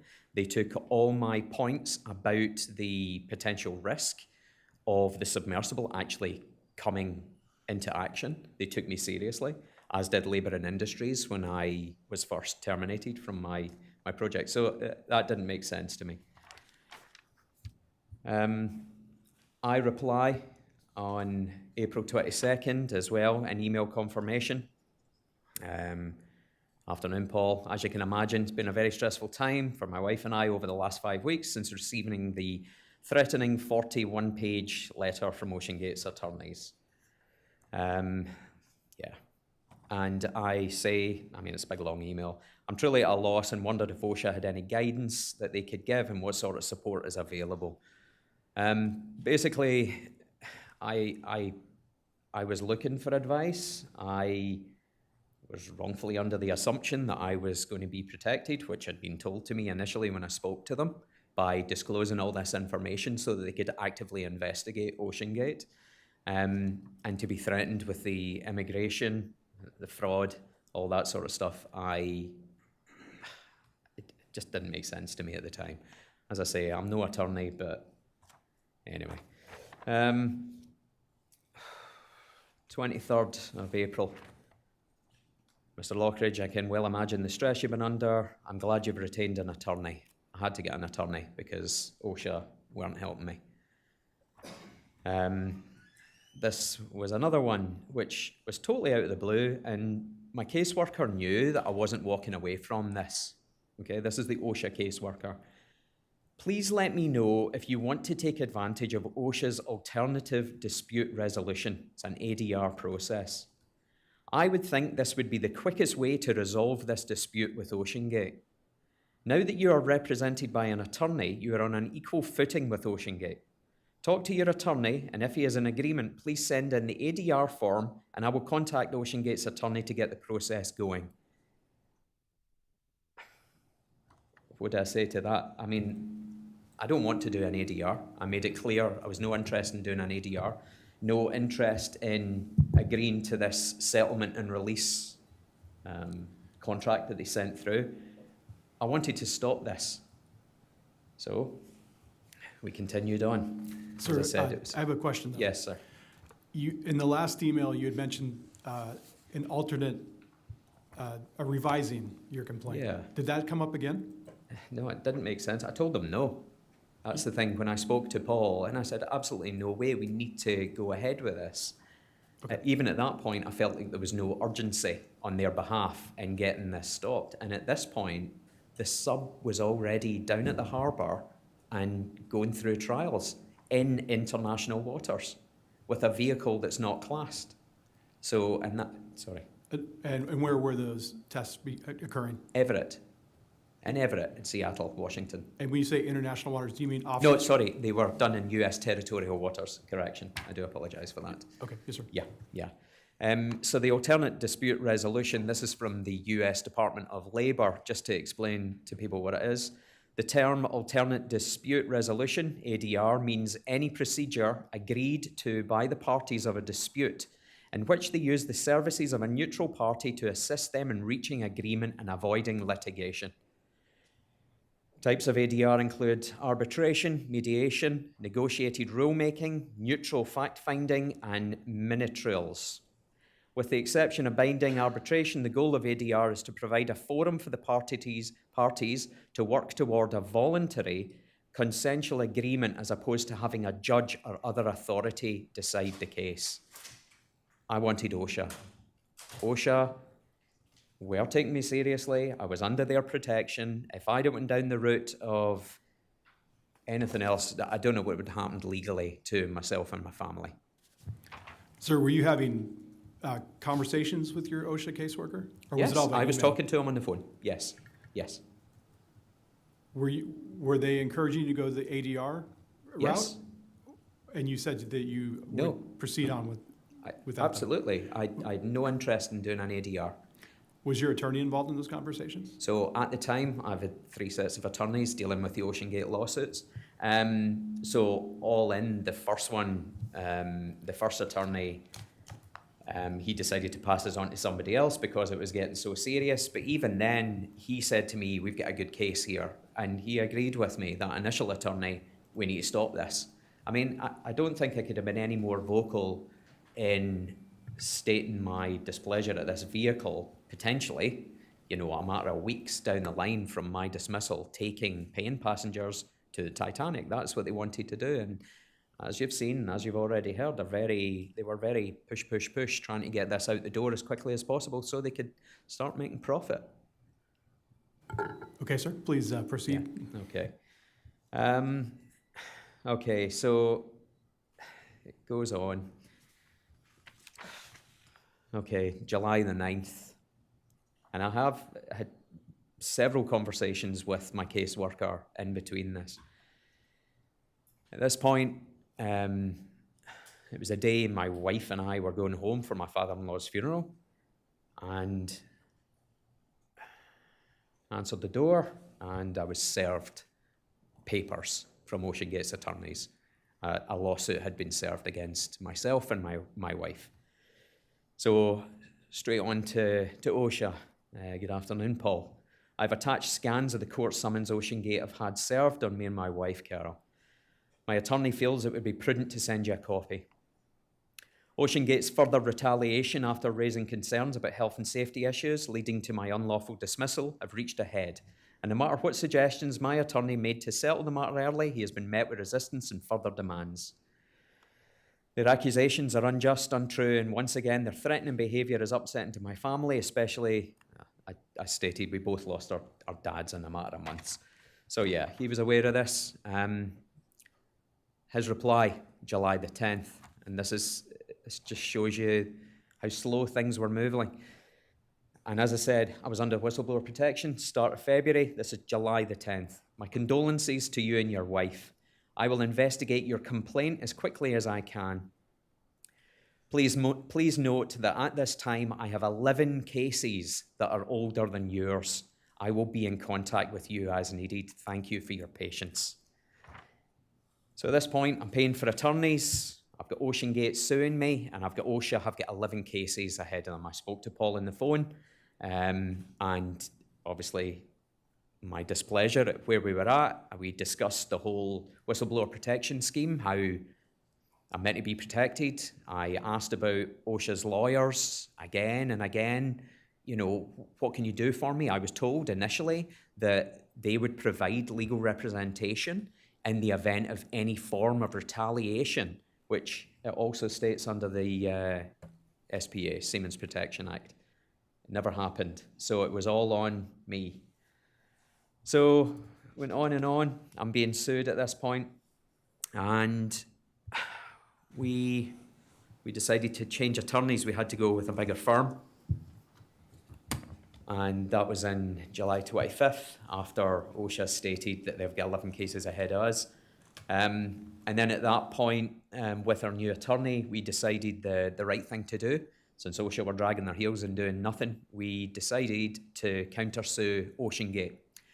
But rather than what OceanGate did is they decided to sue us in civil court, which remains behind closed doors.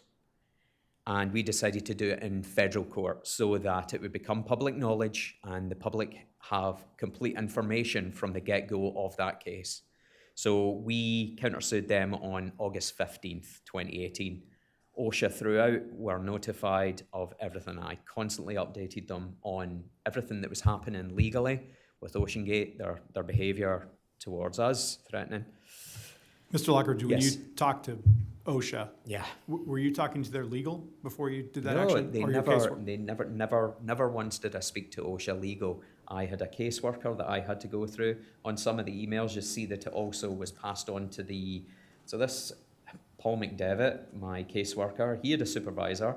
Even when I spoke to him on the phone, he said, I'll resort to my supervisor.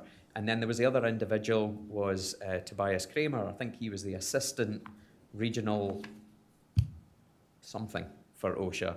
So they all knew what was happening. But you never had email contact with an attorney either? With OSHA? OSHA's attorneys, no. Okay, No. thank you. No. Okay, so August 2018, 8 months after my termination from OSHA. Okay, oh, here we go. August 29th. Good morning, Paul. Just a quick mail to see what, if any, progress has been made in my claim. You mentioned several months ago about sending a second letter to OceanGate highlighting a second act of retaliation by them against me. I understand the manufacturer of the insufficient viewport that is installed in the submersible Titan is extremely concerned. As previously mentioned, the viewport was designed in-house at OceanGate, and the manufacturer would only build and certify their design to 1,000 metres. OceanGate plan on taking the submersible to 4,000 metres with passengers who are unaware of this. The viewport manufacturer expressed his concerns and said he could design and build a viewport to the desired depth of 4,000 metres, but OceanGate refused.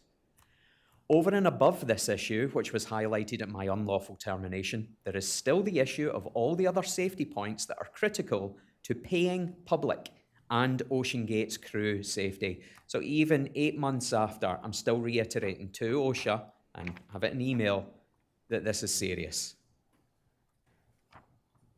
His reply on August 29th. David, I have not started actively investigating your complaint. I still have several other older complaints that I'm trying to finish up. I will get started on yours in the near future. When I do, I will be in touch. Now, I don't need to spell it out how upsetting that was for myself, my family. I'm being sued. The one organisation that can actually step up and do something to stop this, to actively carry out an investigation that could go down to the facility, which I suggested several times to them. OSHA that I was dealing with were based in Seattle. OceanGate were based in Seattle. They were just up the road.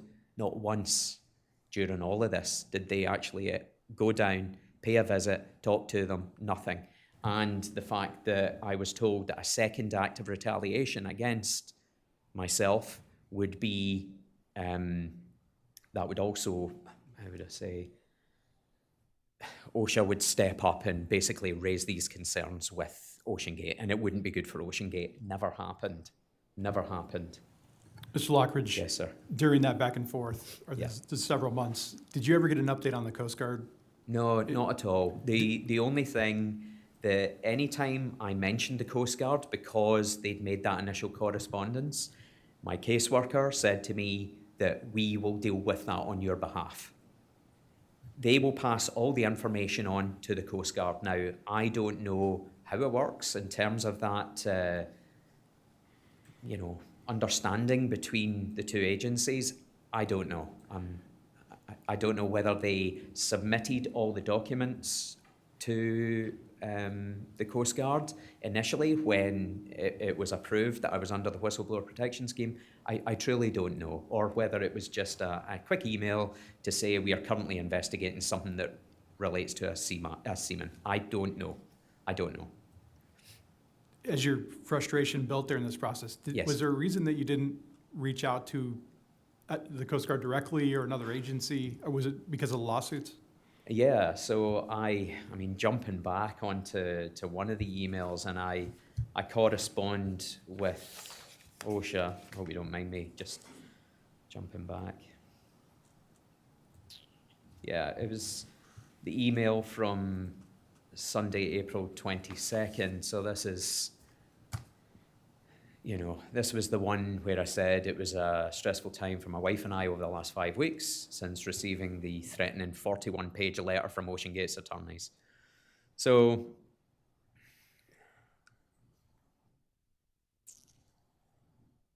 okay, I'm just trying to see when it goes in. Okay, because of the immigration implications. As I said, I'm an immigrant in America. I'm not a citizen. I'm a permanent resident. This is in my email to OSHA. After looking online at the Justice Department to see if they could intervene, I found the following paragraphs. I wondered if you could speak to your OSHA attorneys to see what their thoughts are on me involving them at this stage and if it would be beneficial at all. So there was a reply on that. Here we go. The reply was on April 23rd. I just hadn't highlighted it. OSHA and the US Department of Labour do not enforce the Immigration and Nationality Act, and we cannot provide you legal advice. I would talk to your attorney to see what he thinks is the best strategy moving forward. So. Understand. And sir, I'd like to just touch on if you Yeah. had a relationship with the local Coast Guard at all ahead of all these events in Seattle. The only, as I said, the only interaction was, it was to do with, anytime we were doing operations in Puget Sound, not necessarily, Everett Marina doing the dunks, the test dunks, but anytime we were going out, and it was just to give them the heads up that we were heading out. That was basically it. I know, and remembering back to it now, Stockton's disapproval at me doing that, but it's important you let the authorities know that you're about to actually do a dive, and the port authorities for incoming shipping. So, yeah. Thank you, sir. No Please problem. proceed. No worries. Okay.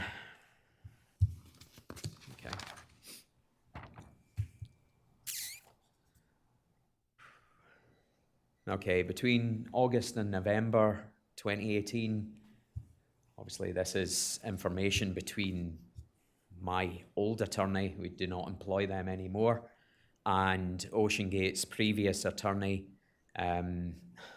We were served discovery, they were served discovery. There was a lot of documentation going backwards and forwards. That's all in legal. I have none of that here, but I can provide it if you need it.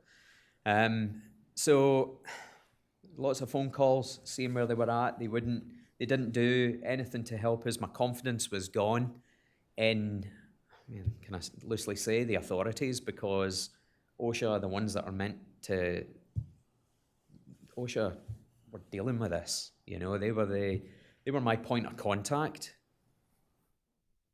and did nothing. Okay, so jumping on November to November now, just shows you how long this went on.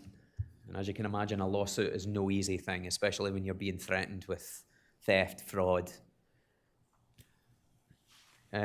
So anyway, my attorney and their attorney, they agreed. My wife and I had decided this is, I'm not going to say pointless, but it was going nowhere, and it was causing more hurt for us, and obviously financially, and it's difficult. So Carol and I decided to walk away from it all, and so we decided to walk away from the lawsuits and informed OSHA this, as they hadn't started working on my case, and genuinely it was too much for us as a family.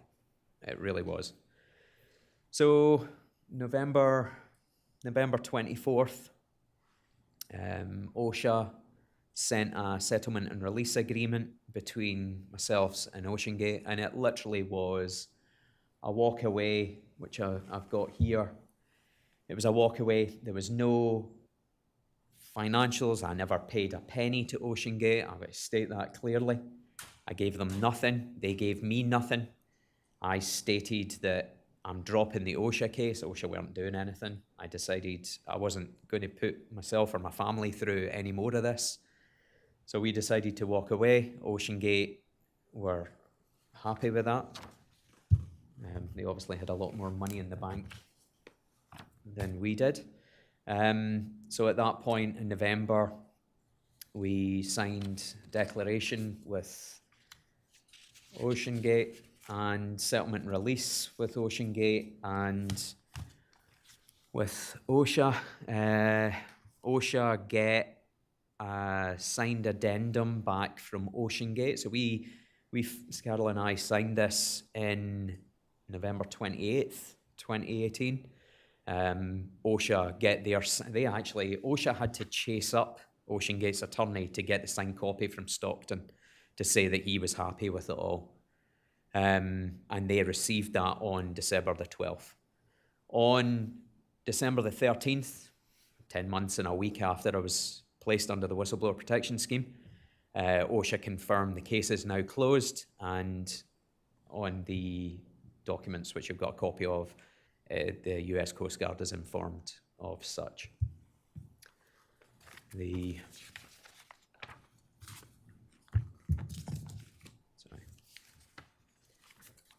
So correspondence from OSHA. I hope you have no objections to me reading this out. You do have a copy of it.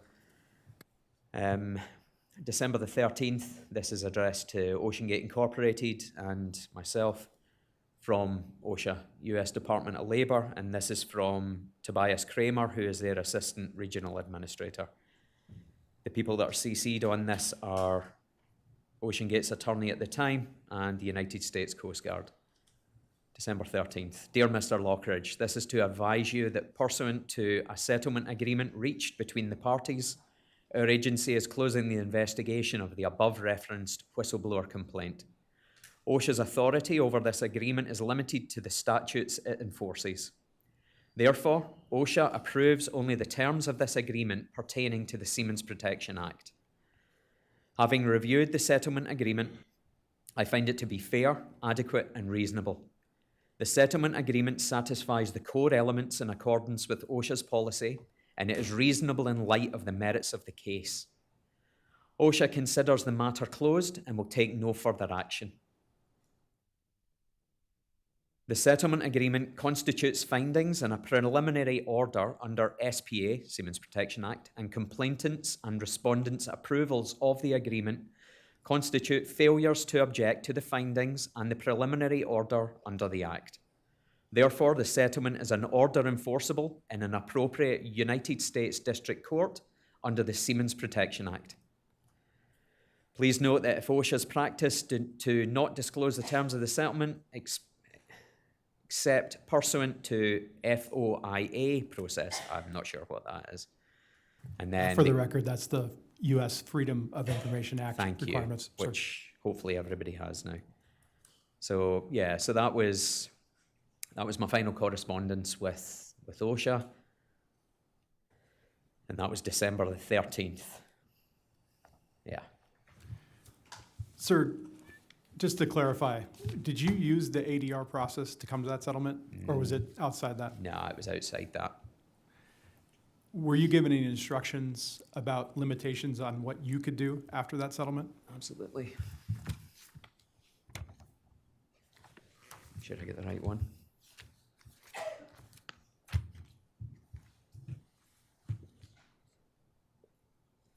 Okay, I had to sign a declaration, basically talking about the quality inspection report. I'll go on to the settlement and release. Key points.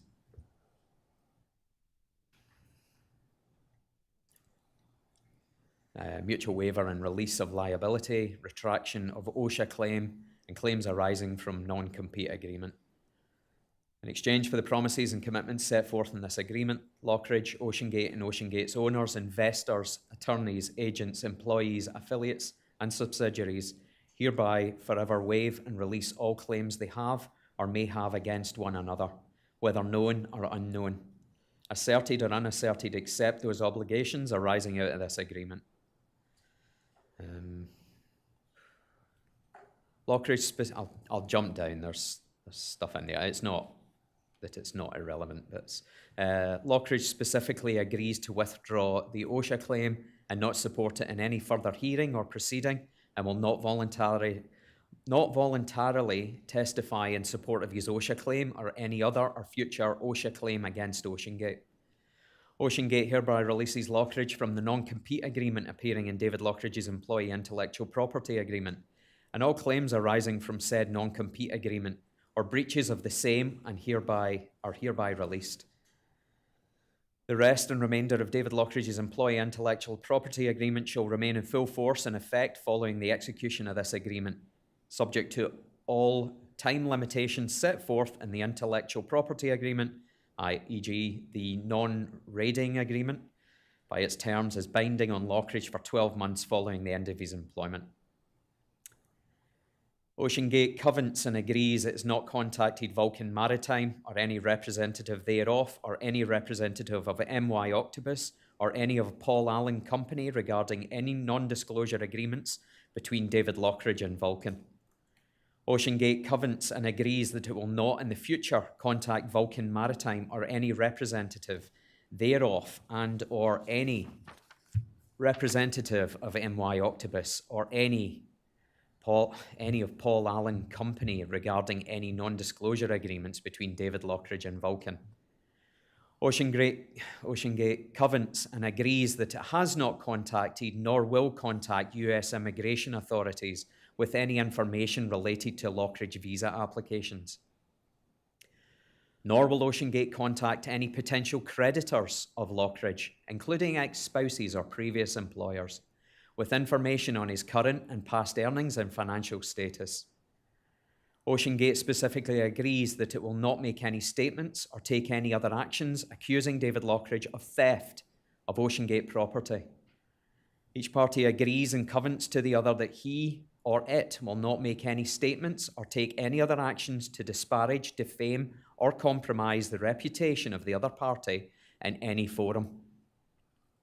Lockridge covenant and agree that neither has disclosed and will not in the future disclose, nor will they permit their attorney to disclose, any information about OceanGate, whether or not such information is confidential in nature or a trade secret, to any third party unless legally required to do so, e.g., pursuant to a lawful subpoena. Save only that Lockridge may disclose the dates of employment and his position at OceanGate to potential employers only.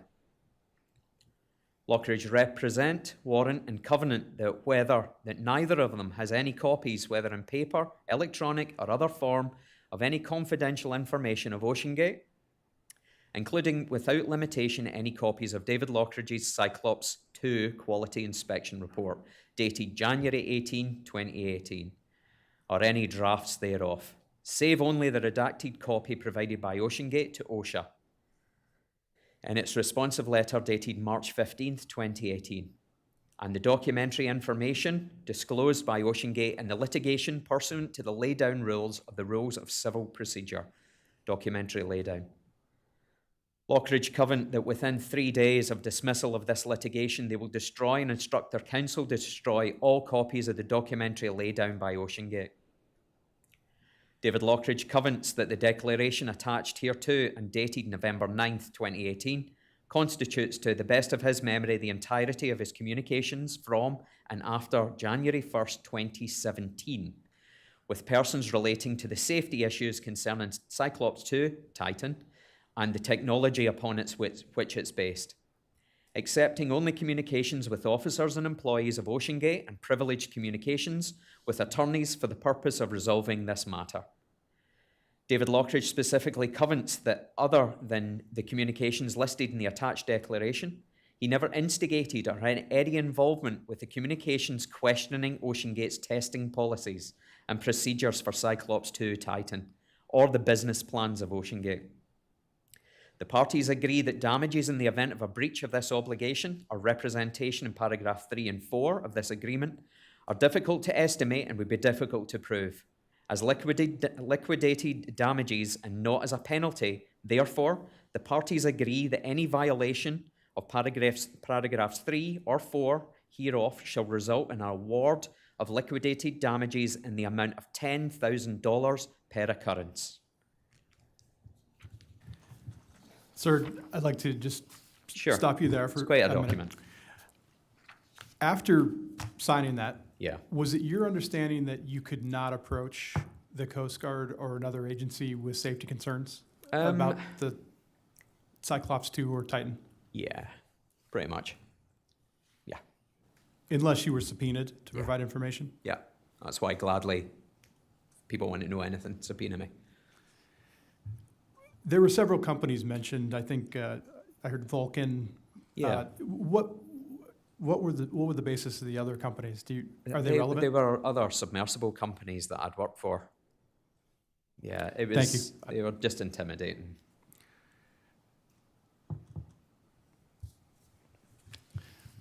Sir, can you talk about what happened? Or can you talk about any involvement you had monitoring or with OceanGate after that settlement? There was nothing. There was no correspondence with OceanGate whatsoever. Is that what you mean, sir? Did you ever have any communications with employees of OceanGate after that? Yes, I did. The contractors, Tim Carterson and Chris Imes, both subcontractors for the company OceanGate. No staff employees. I never spoke to any staff employees at all. How long did you stay in communication with the contractors? I'm still in communication with Chris Imes and Tim Carterson, who I've known for years. We did, even within the last few years. We never went into depth. Tim, because of the threat of the $10,000 per occurrence, very reluctant to speak about it. And I know Tim was still working with the organisation. So he knew there was a safety report. And I truly believe what Tim said yesterday, he's probably never seen it. And I hope seeing what he saw up today, he will understand why I followed the path that I did. But in terms of communication, yes, the two contractors, nobody else. Were you in contact with those contractors during the Titan operations during the summers of 21, 22, and 2023? So I met with Tim. Tim's sister lived close to us. We met, we never even discussed we basically never discussed OceanGate. So we do have a lot of mutual acquaintances it's a very small industry. So I'm sure Tim will come up, take the stand on that as well. But no, we didn't. He knew I was displeased and something happened, but yeah. Were you aware of the second hull doing operations off of Canada? Yeah. I mean, for all three of those sessions or years, from 21, 22, and 23? Oh, absolutely. I mean, OceanGate were, as everybody knows, they like to promote themselves on social media, so we could see it, and I'm not going to lie, myself and my family, every year that they would go out, it was like, is something going to happen this year? Like, I mean, the way the company were going with this project and bypassing all the standardized rules and regulations that are set in place by people with experience, years and years of experience, from the US military to the Coast Guard, the classification agencies, even manufacturers of some of the equipment, they bypassed it all. It was inevitable something was going to happen, and it was just when. So I just have a couple follow-up questions from your earlier testimony, if we can kind of go back a bit. Thinking about the mission on Cyclops 1 to the Andrea Doria, did you produce an incident report after that occurred? Yes, I did. Do you know if there was a notice of marine casualty made to the Coast Guard? No. No.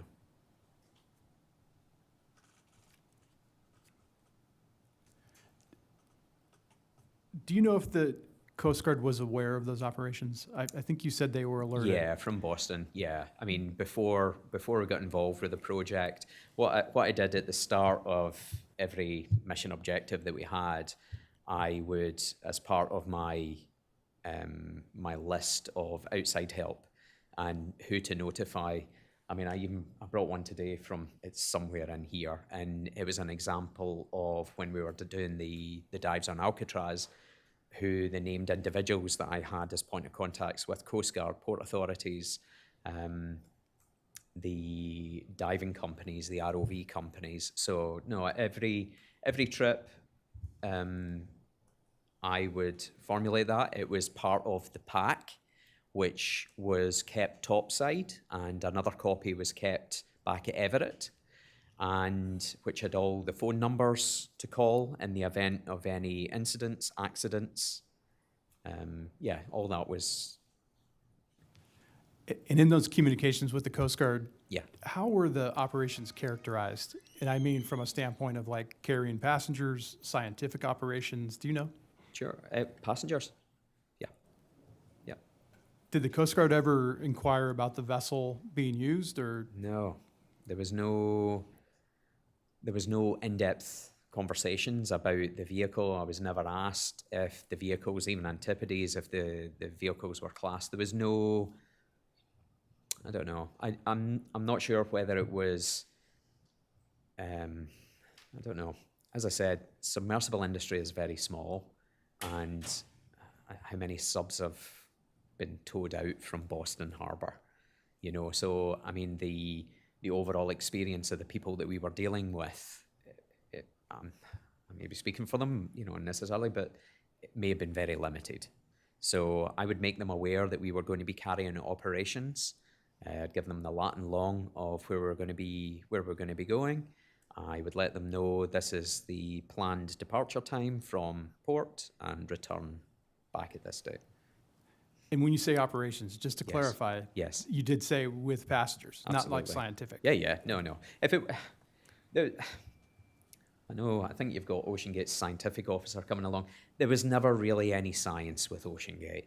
They had no sampling equipment. It was all go down, look, take video. That was it. If any scientists went inside, they were basically looking through the viewport. They could take their own notes. There was no, you know, I'm not speaking for the new Titan. I don't know if it had a CTD, you know, or any sort of Niskins. I know there was talk the other day of Niskin samples. It did have a bottle? It did have a bottle. So when I was there, we never had any of that. No sampling devices at all. Did you provide any research? You mentioned the 3D modeling Yeah. of the wreck. That could potentially be considered scientific operations. Did you provide data to any nonprofit organizations, anything along those lines? The time when we actually had that 3D sonar, which was on loan at the time, to create this 3D model, as I've said, because obviously what happened with Stockton damaging the landing skids on the sub, plus obviously incremental weather, there was one dive on the Andrea Doria. So the stuff you would see on social media was from that one dive. That was it. Not sufficient enough to create a 3D model with the purpose of what we set out to do. Understand. Yeah. Sir. During that dive on the Cyclops 1, Yeah. was the submersible fully classed during that dive? No, Cyclops 1 has never been fully classed. Cyclops 1 only had, and I remember seeing the document that Stockton produced. I remember him talking about it before they did the Flower Gardens dive to 500 meters. But I remember seeing at one point before we even went out there, this report or letter stating that, as I said, somebody will need to go through all OceanGate's files and folders, but from memory it was DNV, and it was a letter from one of the classing individuals there stating that the hull would be classed, the viewports, and the upper hatch. That was it. Did that bother you about conducting operations on an unclassed submersible? a fully unclassed submersible.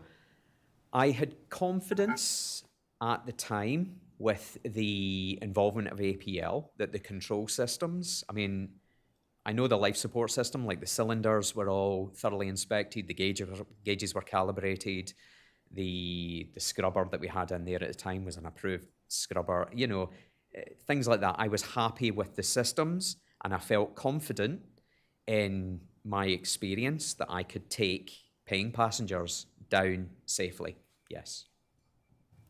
Thank you. And sir, earlier in your testimony, you referenced Coast Guard Navigation and Vessel Inspection Circular 593. Yes. I'd like to call that exhibit up, please, Lieutenant Steele.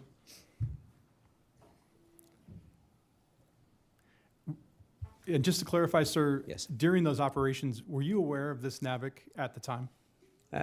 So I was aware of, so as part of that NAVIC, there was a manual that actually came out as part of it. I think it was safety for, quote me, safety for passenger submersibles.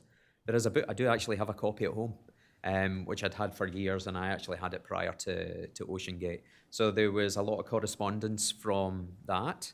I was aware of that. In terms of the guidance, I knew there was, I'm not going to say it was loose, but from my understanding of the document, there was this, any more than 6 persons had to be inspected, and any less than 6, it could be uninspected. Sorry. Yes, sir. And so that was clear to you from the NAVIC, that Yeah. information? Yeah, yeah. And Mr. Lockridge, for the record, is referring to subject 3, if you could scroll down, please, Lieutenant Steele, to B and C. As indicated in the NAVIC, it states, this is Coast Guard guidance. This is not a regulation, just for Yes. the record. But it does state in section B that any submersible carrying 6, I'm summarizing, 6 or more passengers needs to be certified and inspected under subchapter T. And then in section C, it talks about submersibles carrying less than 6 passengers and that they could serve as uninspected vessels. Is that consistent with your understanding, sir? Yes. I want to make a note for the record, and also call up, when you get a chance, Lieutenant Steele, 46 CFR Part 175. And just as we pull up that's just a federal regulation. I don't have it submitted as an exhibit, but I want to point out for the record that 46 subchapter Part 175 was updated in 1996 to clarify that any submersible carrying 1 or more passengers has to be inspected by the U.S. Coast Guard. However, that NAVIC was still in effect at that time. Yes.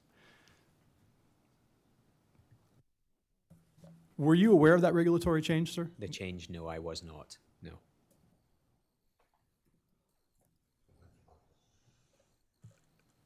At this time, I'd like to pass the questioning to the NTSB. Mr. Muse? Thanks, Mr. Neubauer. I have a few follow-ups, and I apologize for bouncing around a little bit, going back to this morning. So, and we just talked about Cyclops a little bit. Which class society was it classed under before OceanGate? I can't honestly say, but it was classed. I really don't know, but it was definitely a classed vehicle beforehand. So after that, Yes. what was Cyclops missing that would preclude it from getting classed? So the issue with Cyclops, because what happened was when they purchased the vehicle, they ripped it all apart. So the hull was all one piece. The control system, I wasn't actually there when that happened. It was years before. And I think this is where the involvement of APL at the time, they came in and obviously helped out with OceanGate to modify that submersible. Now, to keep a sub in class, you have to annually do a certain set amount of tasks with the surveyor witness to basically sign off on that. Now, that sub had been out of commission. I don't know for how many years. I'm sure that information will be readily available. I do not know at this time. But they did so many modifications to it, it would have to, excuse me, it would have to fully go to a panel to get them to sign off and everything, but that was not the intent of OceanGate. Cyclops 1 was going to be used as a test bed to actively trial new equipment. So it was constantly going to be evolving and changing. That involves cost, and I know Stockton was very aware of the cost implications to do that. So hence why he decided to go down the route and get the hull and the acrylic signed off.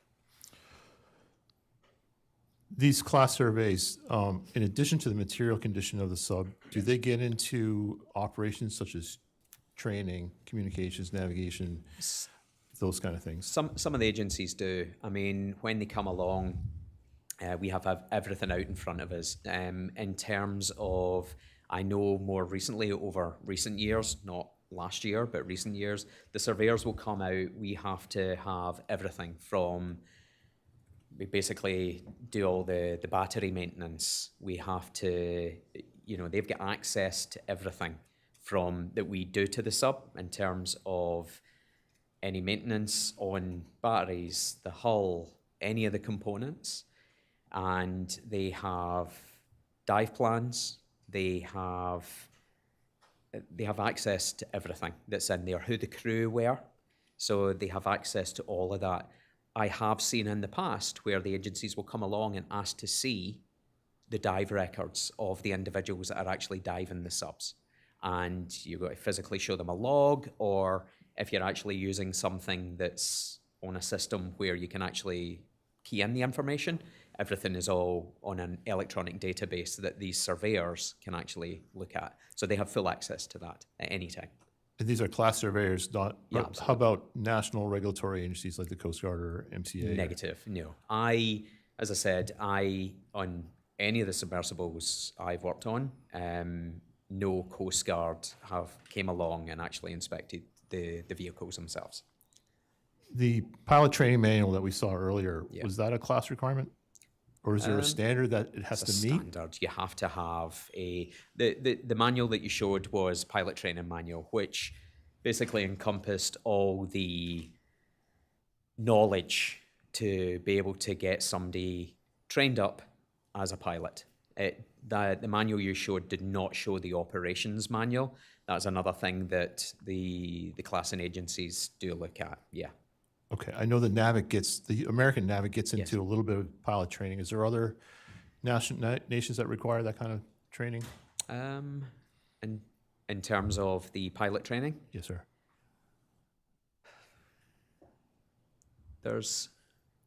in terms of Such submarine a- rescue, an MCA endorsement or no, nothing like that? No. I know 2 years ago, the Australian authorities, what they were looking for, this was 2 years ago when I was down in Australia, and they decided to change their regulations. Now, AMSA, which is the Australian Maritime Safety Committee, what they decided to do was they decided that anybody operating, especially one of the vehicles that I'm trained and in date to pilot LR5, which is a submarine rescue vehicle down in Australia, that we had to do a seaman's course, like a bosun's course, to actually show that we can do navigation. So yeah, the company, James Fisher Defence, paid for everybody to do that. But they are the only nation that I know of that insist on that. Earlier, you talked about each manufacturer having its own training or licensing program. Correct. So given the circumstances of this accident, Yeah. do you think it's such a requirement by nations would be beneficial, or is it needed? Proper training. Yes, sir. Absolutely. Oh, it's imperative. You can't. I know Stockton's vision was, give somebody these PlayStation controller and, within an hour they're going to be a pilot. It's not the way it works. It's like showing somebody how to fly a helicopter and then putting them in charge of taking passengers up or doing work with it. It's so important, training, and it's not overnight. I mean, as I said, for myself as a submarine rescue pilot, it's very in-depth. It's going above and beyond just doing a standard passenger submersible.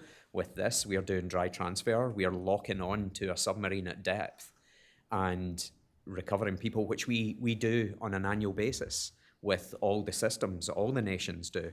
And, for one of the organizations that I work for, with the experience that myself and my colleagues have gained in that industry over the past 23 years, one of the companies I work for, Mansub International, we've developed this training program for foreign military to employ our services, and we will go out and take submariners and train them up, and it's a rigorous training program, and we will give them the basis to safely pilot that submersible. We will give them all the training material and all their years of experience. And it's not something that happens overnight. It's a long process for us to deem those individuals capable and competent enough to be able to do the task at hand of going down, mating with a submarine, military submarine at depth, and doing hatch openings. It's quite a procedure. So that's happening now. Oh, So absolutely. is there a need for a regulation or an IMO requirement to have that training, or is it industry doing an adequate job as it is? I feel just now Triton do their own house submersible pilot training program. U-Boat Works, another manufacturer, they do training courses in Curacao. I think it's like a 3-week training course. Their courses are a lot shorter than what myself and a lot of my colleagues did. I mean, with us, it took years to get up to a competency level where we could safely land on a military sub. So I have never sat down and reviewed any of these manufacturers' training manuals to say, oh, I think that's sufficient or not sufficient. Okay.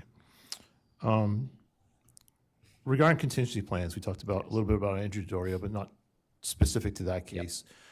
The ROVs and the divers that you have listed in your plan, Yes, are they actually informed about what's going on? Or is it Absolutely. just it's 100%. not just a list of phone numbers that you have? No, not at all. So anytime we formulate it, basically it's a dive plan before you actually leave the shop. And we would let them know exactly what we're going to be doing. So if there was an issue, we would discuss the area, whether it would be a wreck or an area of interest that we wanted to go to. We would show them the lay of the land, the obvious hazards that are marked on nautical charts.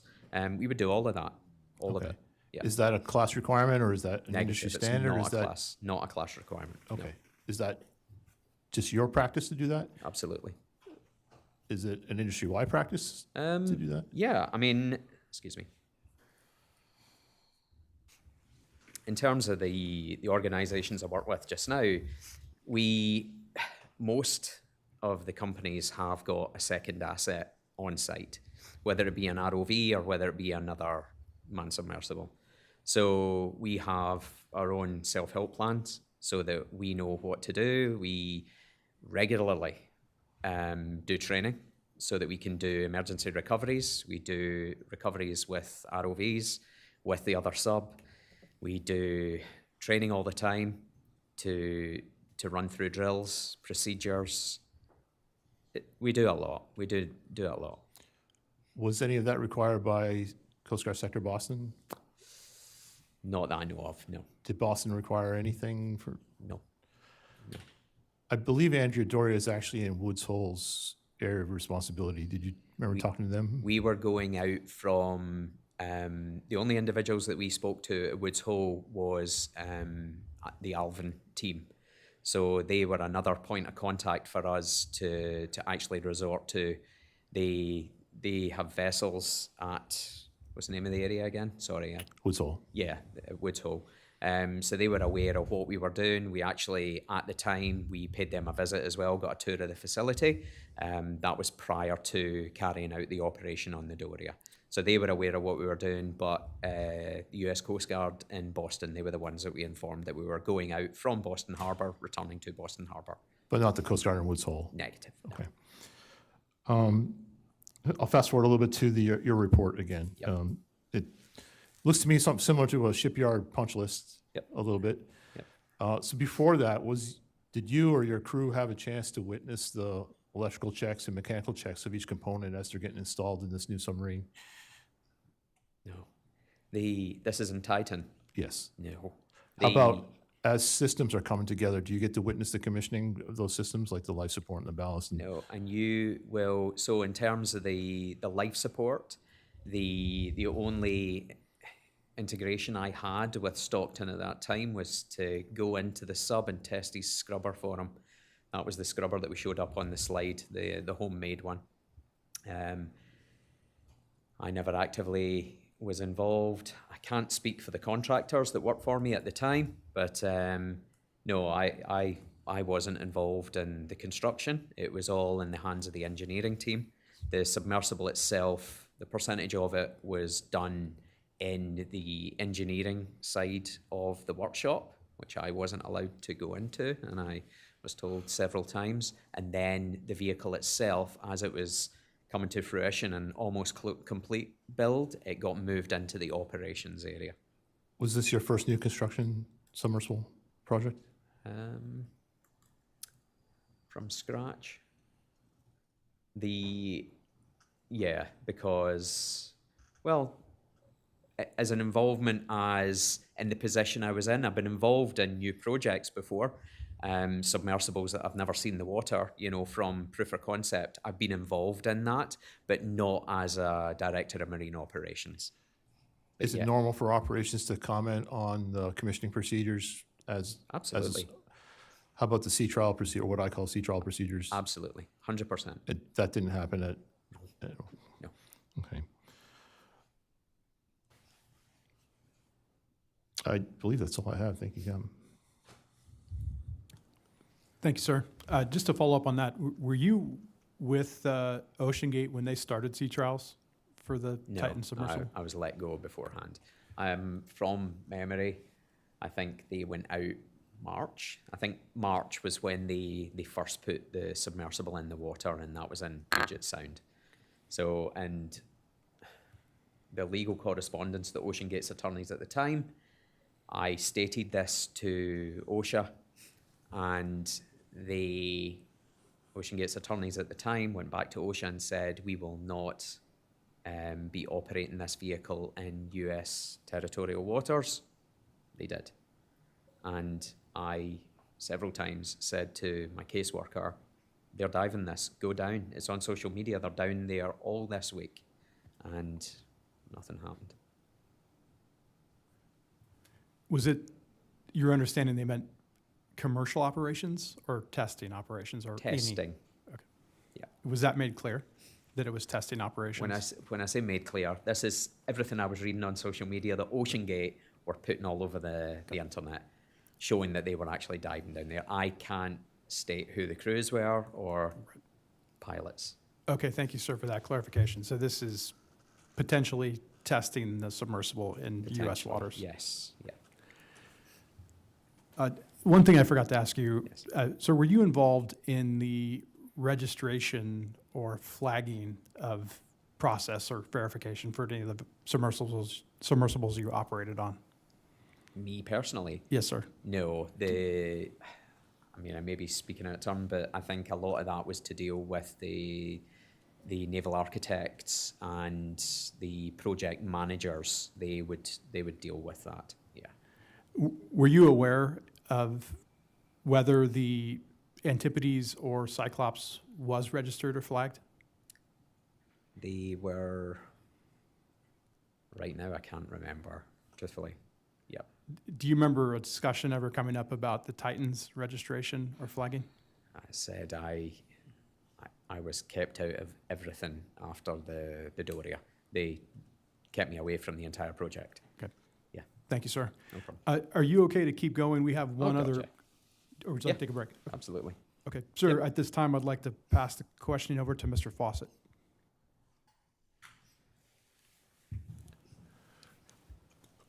Thank you, Mr. Lockridge. My name is Keith Fawcett. I'm a Coast Guard Marine Casualty Investigator. Thank you for being here. Thank you. So I would like to also clear up a few things from your testimony. So we've heard discussion that originally the titanium used for the domes and rings were going to be grade 5. They later were, they used grade 3 titanium. Yes. Did that cause you any concern? I didn't even know. I had no indication whatsoever that they were changing the titanium. That was all out with my remit with the company. So 3 times, to my knowledge, in this testimony, Mrs. Wendy Rush has been, her name has come up. Yeah. What was her role within OceanGate or any of its subsidiaries while you were working with that company? So, from memory, she was leading the OceanGate Foundation. And I'm not sure at the time when Wendy actively took over as the communications director, but Wendy was in the shop a lot. She was at the facility quite a bit. Was the foundation co-located with the, where the company was located, or was it in a separate location? That I'm not sure. I don't know whether they worked remotely at our facility. I'm not sure where the company address was for the foundation. Yesterday's testimony, they were talking about the foam that was placed between the hull liner, the carbon fiber hull, and the sleeve that fitted into the submersible. Are you aware that foam was used? See, when I was there, they were using that HDPE. I would need to relate to my notes. It's basically chopping board material. That was in my safety report, you'll see the material that was used for the flooring. That was the one that I did the flame test on, which was emitting the dangerous fumes. And when I was there, from memory, they were actually using sections of that to basically shim out the inner sleeve from the carbon itself. Would you typically find that in a manned submersible, the use of that type of material? Absolutely not. That material, there are plastic materials out there that are fire safe. They're not going to emit enough fumes. That material, they genuinely purchased that from Home Depot. It was the worst grade of, I'm no expert in HDPE, but it was appalling. That is what they use, the cheapest plastic. And the same on the inside of the sub as well. And I can't speak for Titan that went back out. They were putting 3M carbon fiber tape over control panels to make it look, I don't know what they were trying to achieve. Anyway, that material, I took that outside and did a flame test with that. I'm not saying it was 3M, but it was a self-adhesive carbon-looking tape. It could have been from anywhere. And you'll hear in the voice recording, I mentioned that as well. The fumes that were emitted from that it was a lot. It was dangerous, put it that way. So yeah, so I was under the assumption that they'd actually used this HDPE and were using rods at the side in between the inner sleeve and the carbon hull itself to space it. And you mentioned that oxygen was admitted into the hull during diving operations? The oxygen was actually, well, that's the thing. I did no diving operations with that submersible, but when I was there, we had internal batteries kept under the floor, and we had the high-pressure oxygen tanks under the floor as well. Now, it's in some submersibles, even the class submersibles, some of them, you can have the O2 cylinders inside. There's nothing wrong with that. They had basically stored this, the cylinders in the bilge next to the batteries, and I mean the batteries weren't covered over. The cabling that they used was not like a fire retardant material in any of their submersibles. I'm Sure, Patrick, when he comes up next week, he will discuss the type of material they use in the inside of the subs for build and design. But that material is there, so no fumes are given off in the event of a spark, a low power spark or anything like that. None of that was in there. The batteries were completely exposed, and then they had the cheapest HDPE flooring put down, and they basically bought sheets of this stuff, cut it out, and slotted it in place. So have you, as a submersible pilot, ever operated an experimental manned submarine? And do you want to go back to Cyclops? Because it was, even though we had the hull, the viewport done, it, I suppose, was in a way experimental as well because of the amount of modifications and continual progress of the way APL wanted to operate it. I don't know, could we class that as experimental, or I don't know. Yeah, that was, Other than that, no, absolutely not. When you say experimental, do you mean unclassed, uninspected? Or is yes, a prototype that's not been proven, classed, or inspected as an experimental. No, just Cyclops 1. But the thing is, even when a vehicle is actually going through class and the build's approved and pressure tests are done, when the manufacturers fully build these submersibles and the pressure tests are complete and everybody's happy with it, then you go into manned testing. Now, at that point, during manned testing, there is no final completion sign-off from the classification agencies. So at that point, I'm not going to call that experimental. It's all known and proven products that are going in these vehicles, but there's no full classing of a vehicle until all that testing phase has been complete, from harbour trials to sea trials. And then would you describe Titan, based on the information that you know, as an experimental manned submersible? Yeah, but it was an experimental submersible that they had already taken deposits to go to the Titanic in. So, yeah. And what would be your concerns with carrying passengers who are not intimately familiar with submersible operations on an experimental manned submersible? Well, as you've seen from all my correspondence and dealing with OSHA, I was very concerned and I didn't agree with it.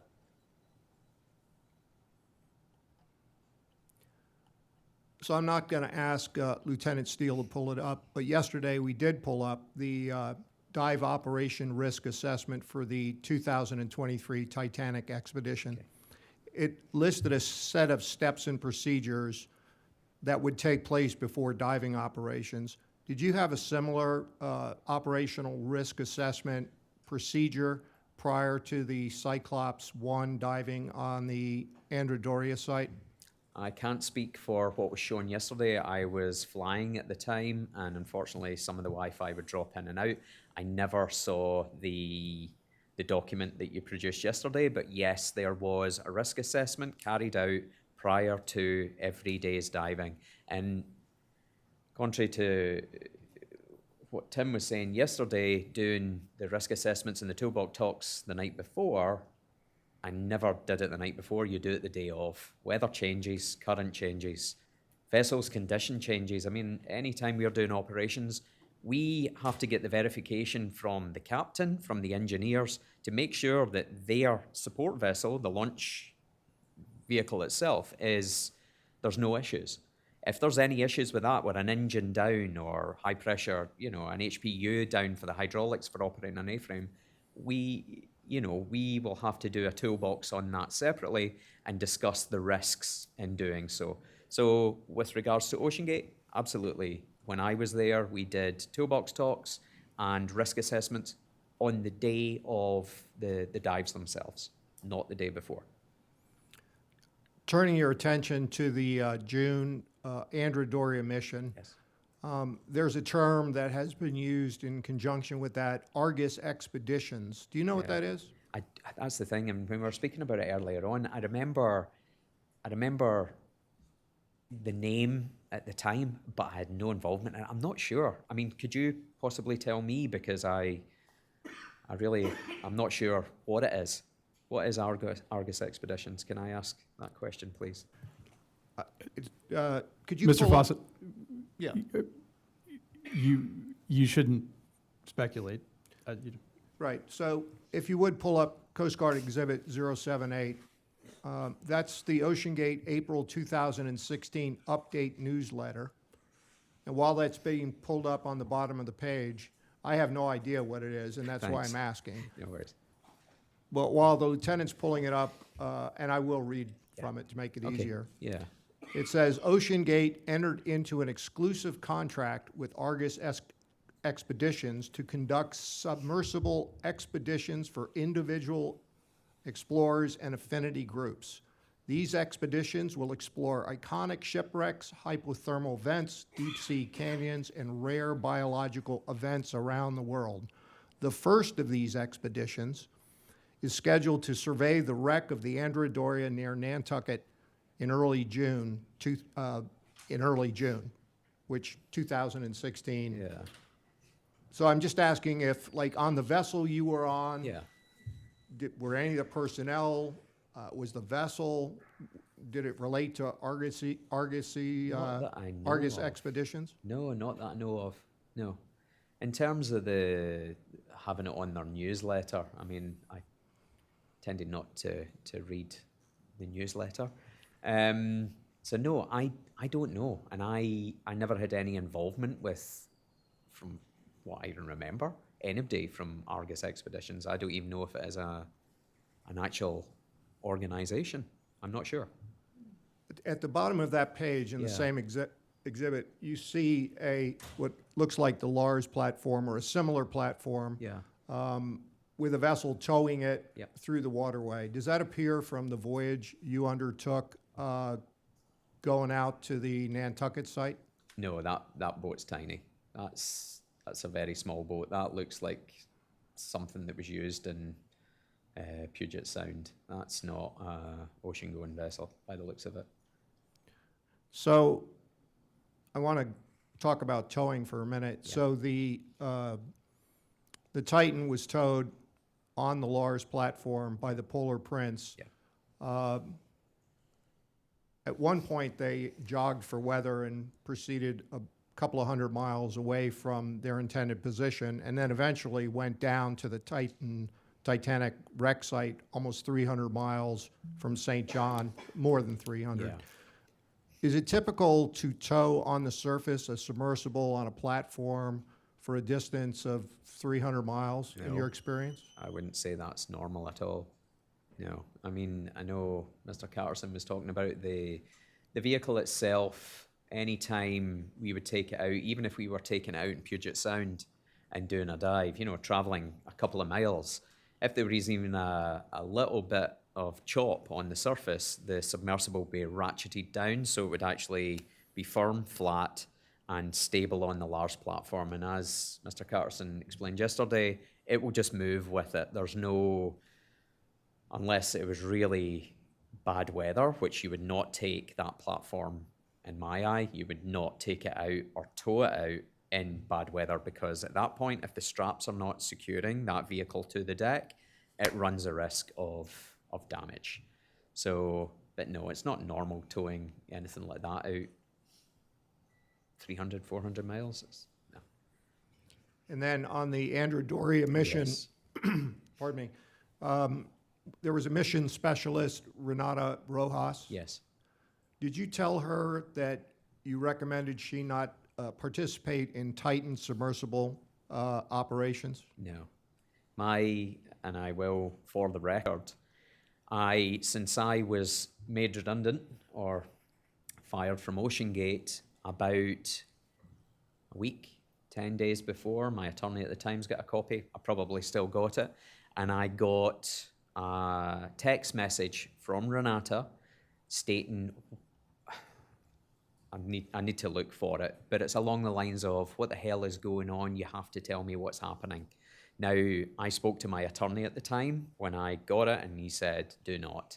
I also got somebody from the media got in touch. This is all within a matter of 2-3 weeks, say, of me being terminated from the company. And somebody from the media getting in touch saying, what's going on? We need information. Same again, my attorney told me, do not talk to them. So I didn't. So no, I've had no communication with Renata, and no, I did not tell her not to dive in the Titan submersible. And considering the Titan submersible nothing had even been fabricated, there was basically nothing. It was nothing. It was still in the design phase when we did the Andrea Doria mission. So no, I would not say that to her. So I don't have too many more questions, Sure. but I do want to ask you, you mentioned medical quals Yes. related to the various, you mentioned there was an offshore qual and so forth. Yeah. To obtain that qualification, because I want to make sure we're not talking about the ability to provide medical assistance like emergency medical technician. Yep. Does this mean that you got a physical from a medical doctor? Yes. Which produced results which gave you a particular qualification? That is correct, yes. So looking at, while you were working for OceanGate and training pilots, Yep. qualifying pilots Yep. through the training and qualification book, Yep. was Mr. Stockton Rush a qualified and certified manned submersible pilot? According to the company, yes, he was. And as I said, the individual that trained him, and I'm not 100% sure on the name, Scott Cassell. So you would need to speak to him about what sort of formal training he put Stockton through.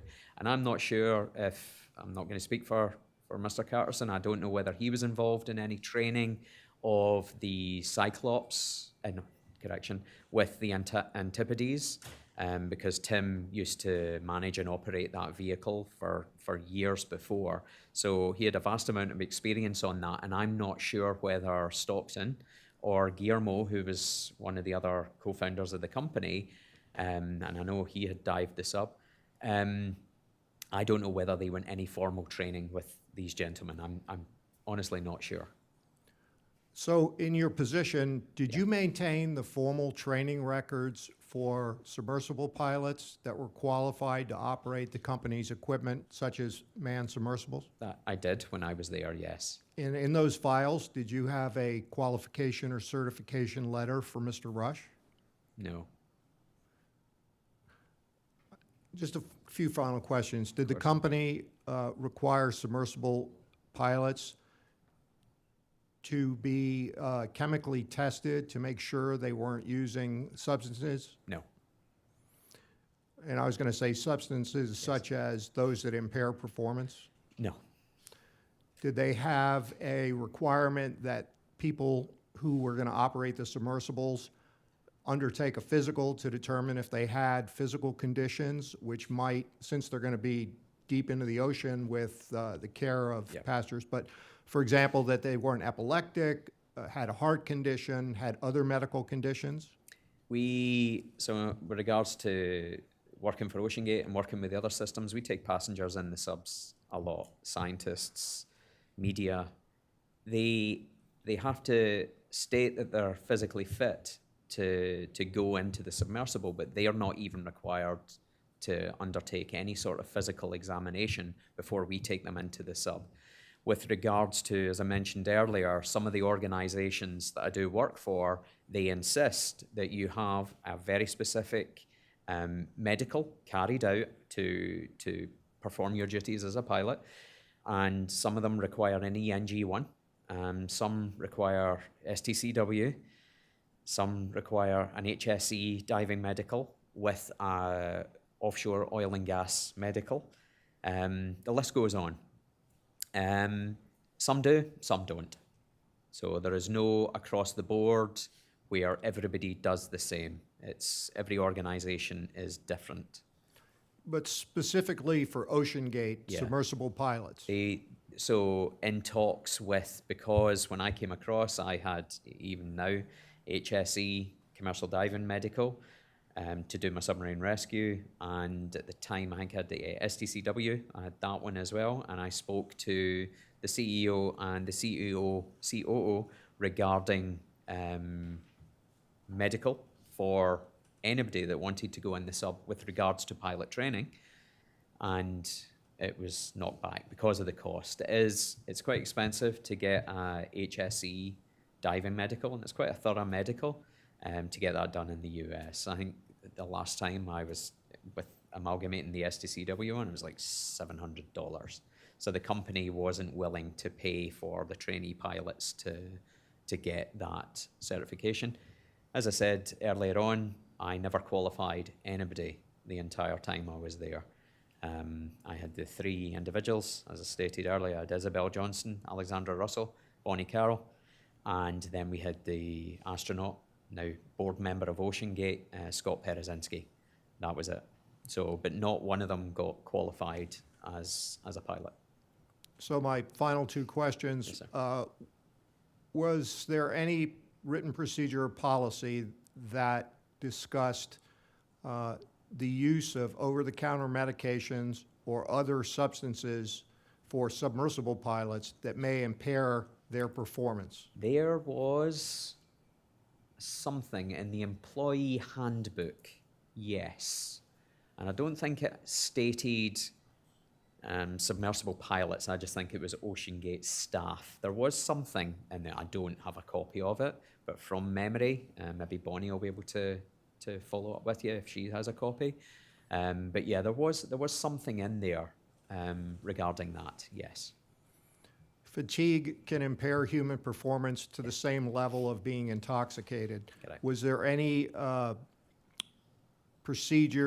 procedures about reducing the effects of fatigue for operational personnel? It may have been in the same manual, but I can't say for sure without actually reviewing it again. I don't know if we can get a hold of that document. There may have been, there may not. Thank you, sir. No Captain, problem. that's all I have. Thank you, Mr. Fawcett. Mr. Lockridge, Yes. just have a couple more questions in regard to that thread.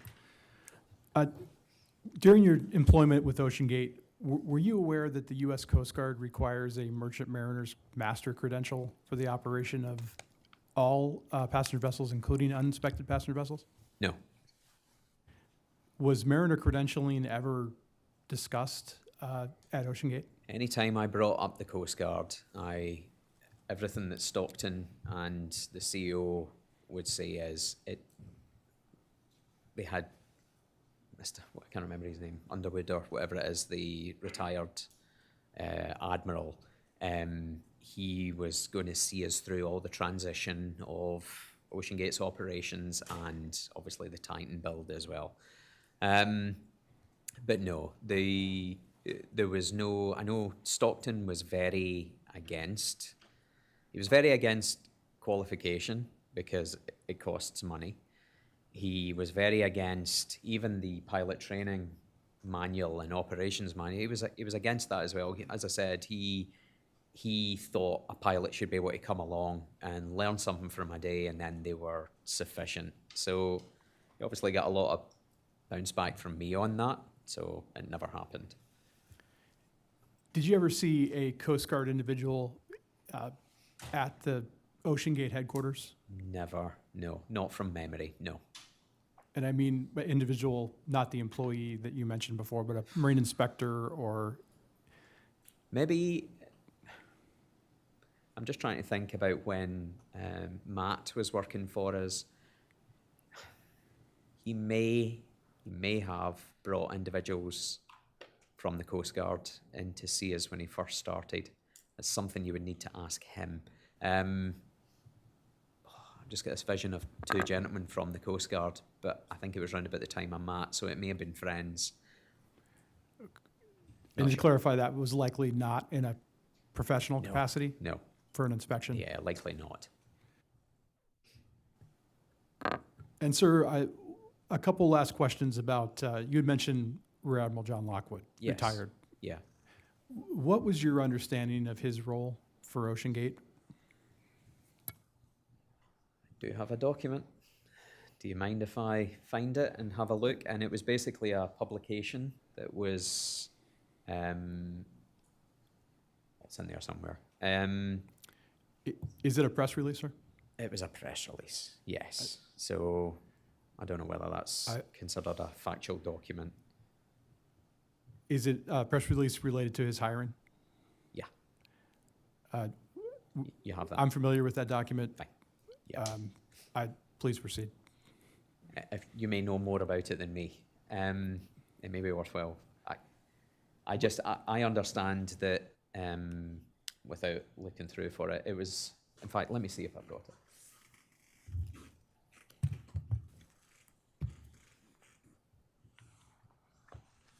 Yeah. Mr. Lockridge, I'd Yes. actually, rather than referencing the Yeah. release, I'd like to understand your perception of his duties, and including your interactions. Yeah, I mean, he may have been. So the company like to have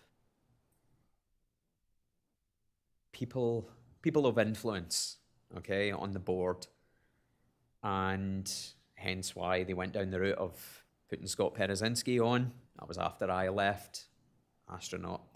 Admiral Lockwood. When Stockton explained to me about the Admiral being on, it was to help with the transition of, how would I say, smoothing over the relations with the Coast Guard regarding the company.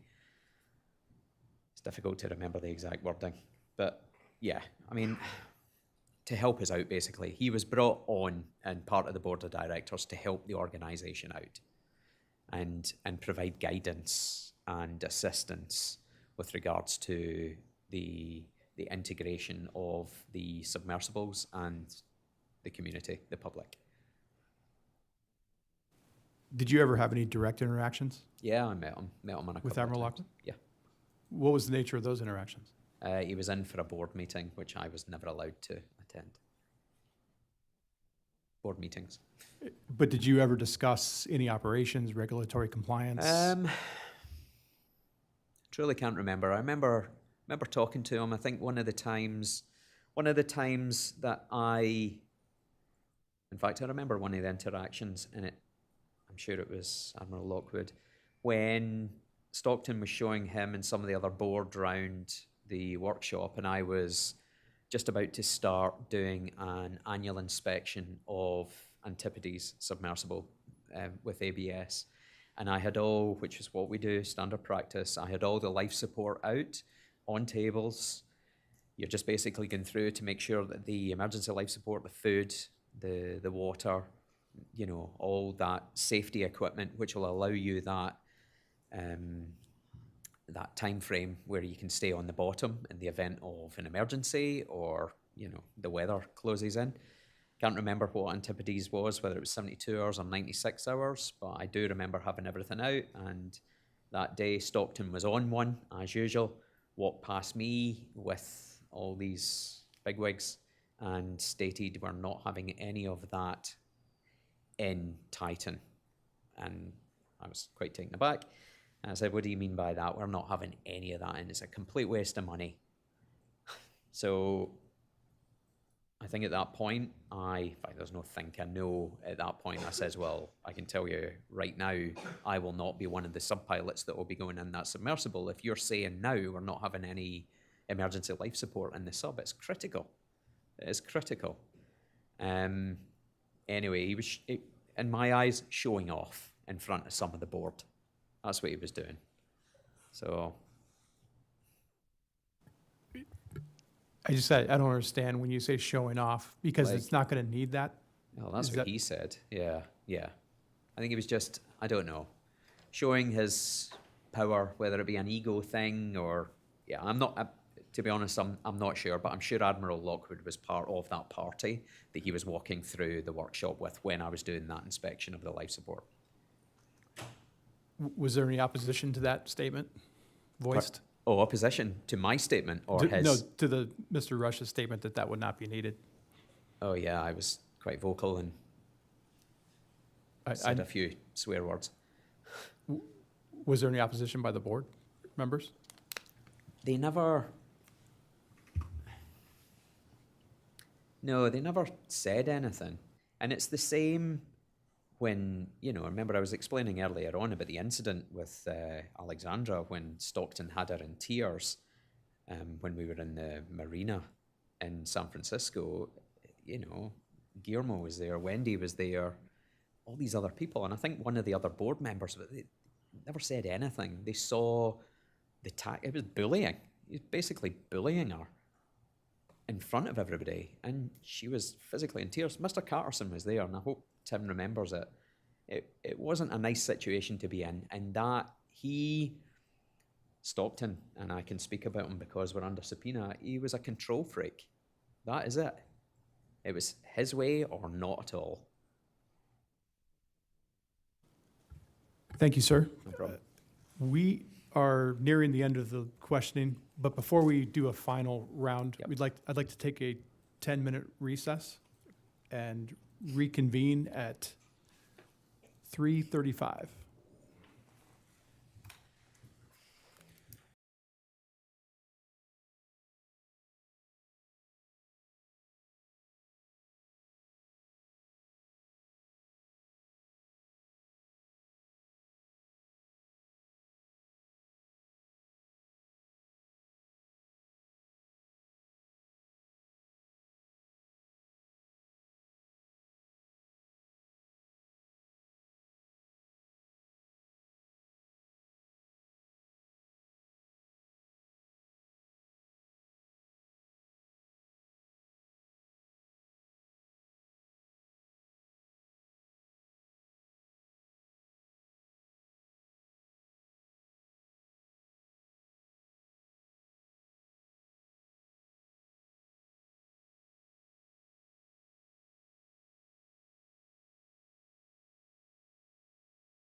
OceanGate, are you ready to proceed, or should we wait?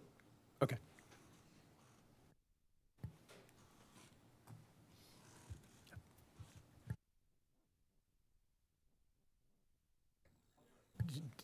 Did you want to meet? Okay, great.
This hearing is now back in session. Before we begin or recommence, I'd like to add Exhibit 100 to the record. And this is a transcribed or transcription of the meeting on January 19th, 2018, where Mr. Lockridge met with Mr. Rush and other OceanGate employees about termination of his employment. That entire meeting was recorded and has been transcribed for the record, and will be available in this investigation as Exhibit 100. At this time, I realize we have a couple final questions, Mr. Lockridge, from the board. Lieutenant Commander Williams? Mr. Lockridge, earlier you mentioned experience with GRP or graphite reinforced plastic. Was that on a submersible? Were you involved in any of the maintenance or inspections for that submersible? Can you please explain what some of those inspections were? A lot of it was when I started with the company, that hull was actually getting phased out. But we, after the changeover from the GRP to the steel hull, sections of that hull were thoroughly inspected, and it was shown no signs of any damage to it. But no, in terms of the hull itself, I'm not sure what the operational life was for the GRP hull. As I said, that was before my tenure with the company at Submarine Rescue. But yes, I was involved for changing it over, and we could actually split the hull. And when I say split the hull, it was in several sections, because you had the diver lockout area on the back, which is the section that we would land on top of the submarines with. But once you'd removed the command module and the segment interface, you could physically see the condition of the GRP there, and also the GRP, the condition of the ceiling face for where the viewport would go, and the upper hatch as well. And how thick was that submersible? It was thick. I can't remember offhand, but I can get you that information. Is it fair to say that there was a cycle life that was predetermined, and once that cycle life was hit, that's when it was replaced with metallic? That is correct, yes, yes. Thank you. You also mentioned earlier that when you were hired on, you were told that the thickness of the hull was supposed to be somewhere between 7 inches and 10 inches thick. That's correct. We all know that it was 5 inches thick. Do you know how the determination was made to go from the 7 inches to the 5 inches? I think there's comment in my dismissal interview, and I can't remember whether it was Tony Nissen that said it or Stockton Rush, and something to do with being overkill, being too thick, something to do with the safety factor. We didn't need that kind of safety factor, and I think the initial, that's the thing, I had no interaction with Boeing, but Stockton relates to this conversation he had with Boeing that said it has to be yay thick, 7 to 10 inches, and that was them basing it on a really good safety factor. Obviously, because of the unknown, it's carbon fiber, it's not really used for manned submersibles. So Boeing stated that, and Stockton would relate to that all the time, saying that they were over-exaggerating what their calculations were. I'm sure when the Boeing representative comes, he will be able to keep the board right on those calculations. Yeah. Thank you. No problem. I'm done with my questions. Thank you, Commander Williams. Mr. Lockridge, I just had one final question related to maintenance of the submersibles you were familiar Yes. with. While the submersibles were not being used, Yeah. what was your experience in regard to storage of those submersibles? The two submersibles that I operated with OceanGate, they were always kept inside the facility in Everett, which was climate controlled. What about other submersibles you've been involved with over your career? In terms of the other subs, obviously if we're out in a big long operation, especially with the rescue subs, they're big assets. They will sit out in all weather conditions. Those are steel-hulled vessels. In terms of a long-term storage, the only operation where I've been out to carry out piloting and operational maintenance is with the Singapore submarine rescue system, which is permanently based on a vessel. And that submersible sits in a hangar. It does have doors on it, and the submersible itself does get air conditioning fed inside it to control the climate for the sensitive electronics. But that hull itself is not exposed to the elements, but it's exposed to the heat and the humidity that exists in Singapore, just with the way the hangar is actually constructed. There's no permanent doors or roller shutters on it. Every other submersible, it's kept indoors. Thank you, sir. At this time, I'd like to ask if OceanGate has any questions for Mr. Lockridge. No questions, thank you very much. Thank you. Are there any final questions from the board for Mr. Lockridge at this time? Mr. Lockridge, thank you for your testimony. Is there anything you would like to say to the board before we convene for or adjourn for the day? I do. I would just like to close off with a statement from myself.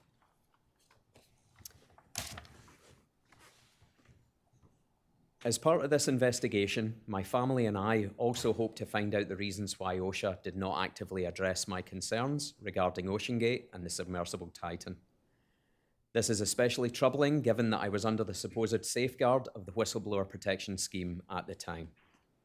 In my opinion, OSHA failed not only my family financially and emotionally, but stood by and did nothing to prevent further acts of retaliation from OceanGate whilst under the Seamen's Protection Act. I believe that if OSHA had attempted to investigate the seriousness of the concerns I raised on multiple occasions, this tragedy may have been prevented. As a seafarer, I feel deeply let down and disappointed by the system that is meant to protect not only seafarers, but the general public as well. Additionally, I believe that the participation of last year's OceanGate operational team in these proceedings would have been invaluable in addressing numerous unanswered questions. I sincerely hope that no other family will have to endure a similar tragedy in the future. Thank you. Thank you, sir. Mr. Lockridge, you are now released as a witness at this formal hearing. Thank you for your testimony and cooperation. If I later determine that this board needs additional information from you, I will contact you directly. If you have any questions about this investigation, you may contact the investigation recorder, Lieutenant Kelly Steele. Thank you. Thank you, sir. Thank you. This hearing is now adjourned. Tomorrow there are no proceedings scheduled, and we will reconvene on Thursday at 08:30 here at the courtroom. Thank you.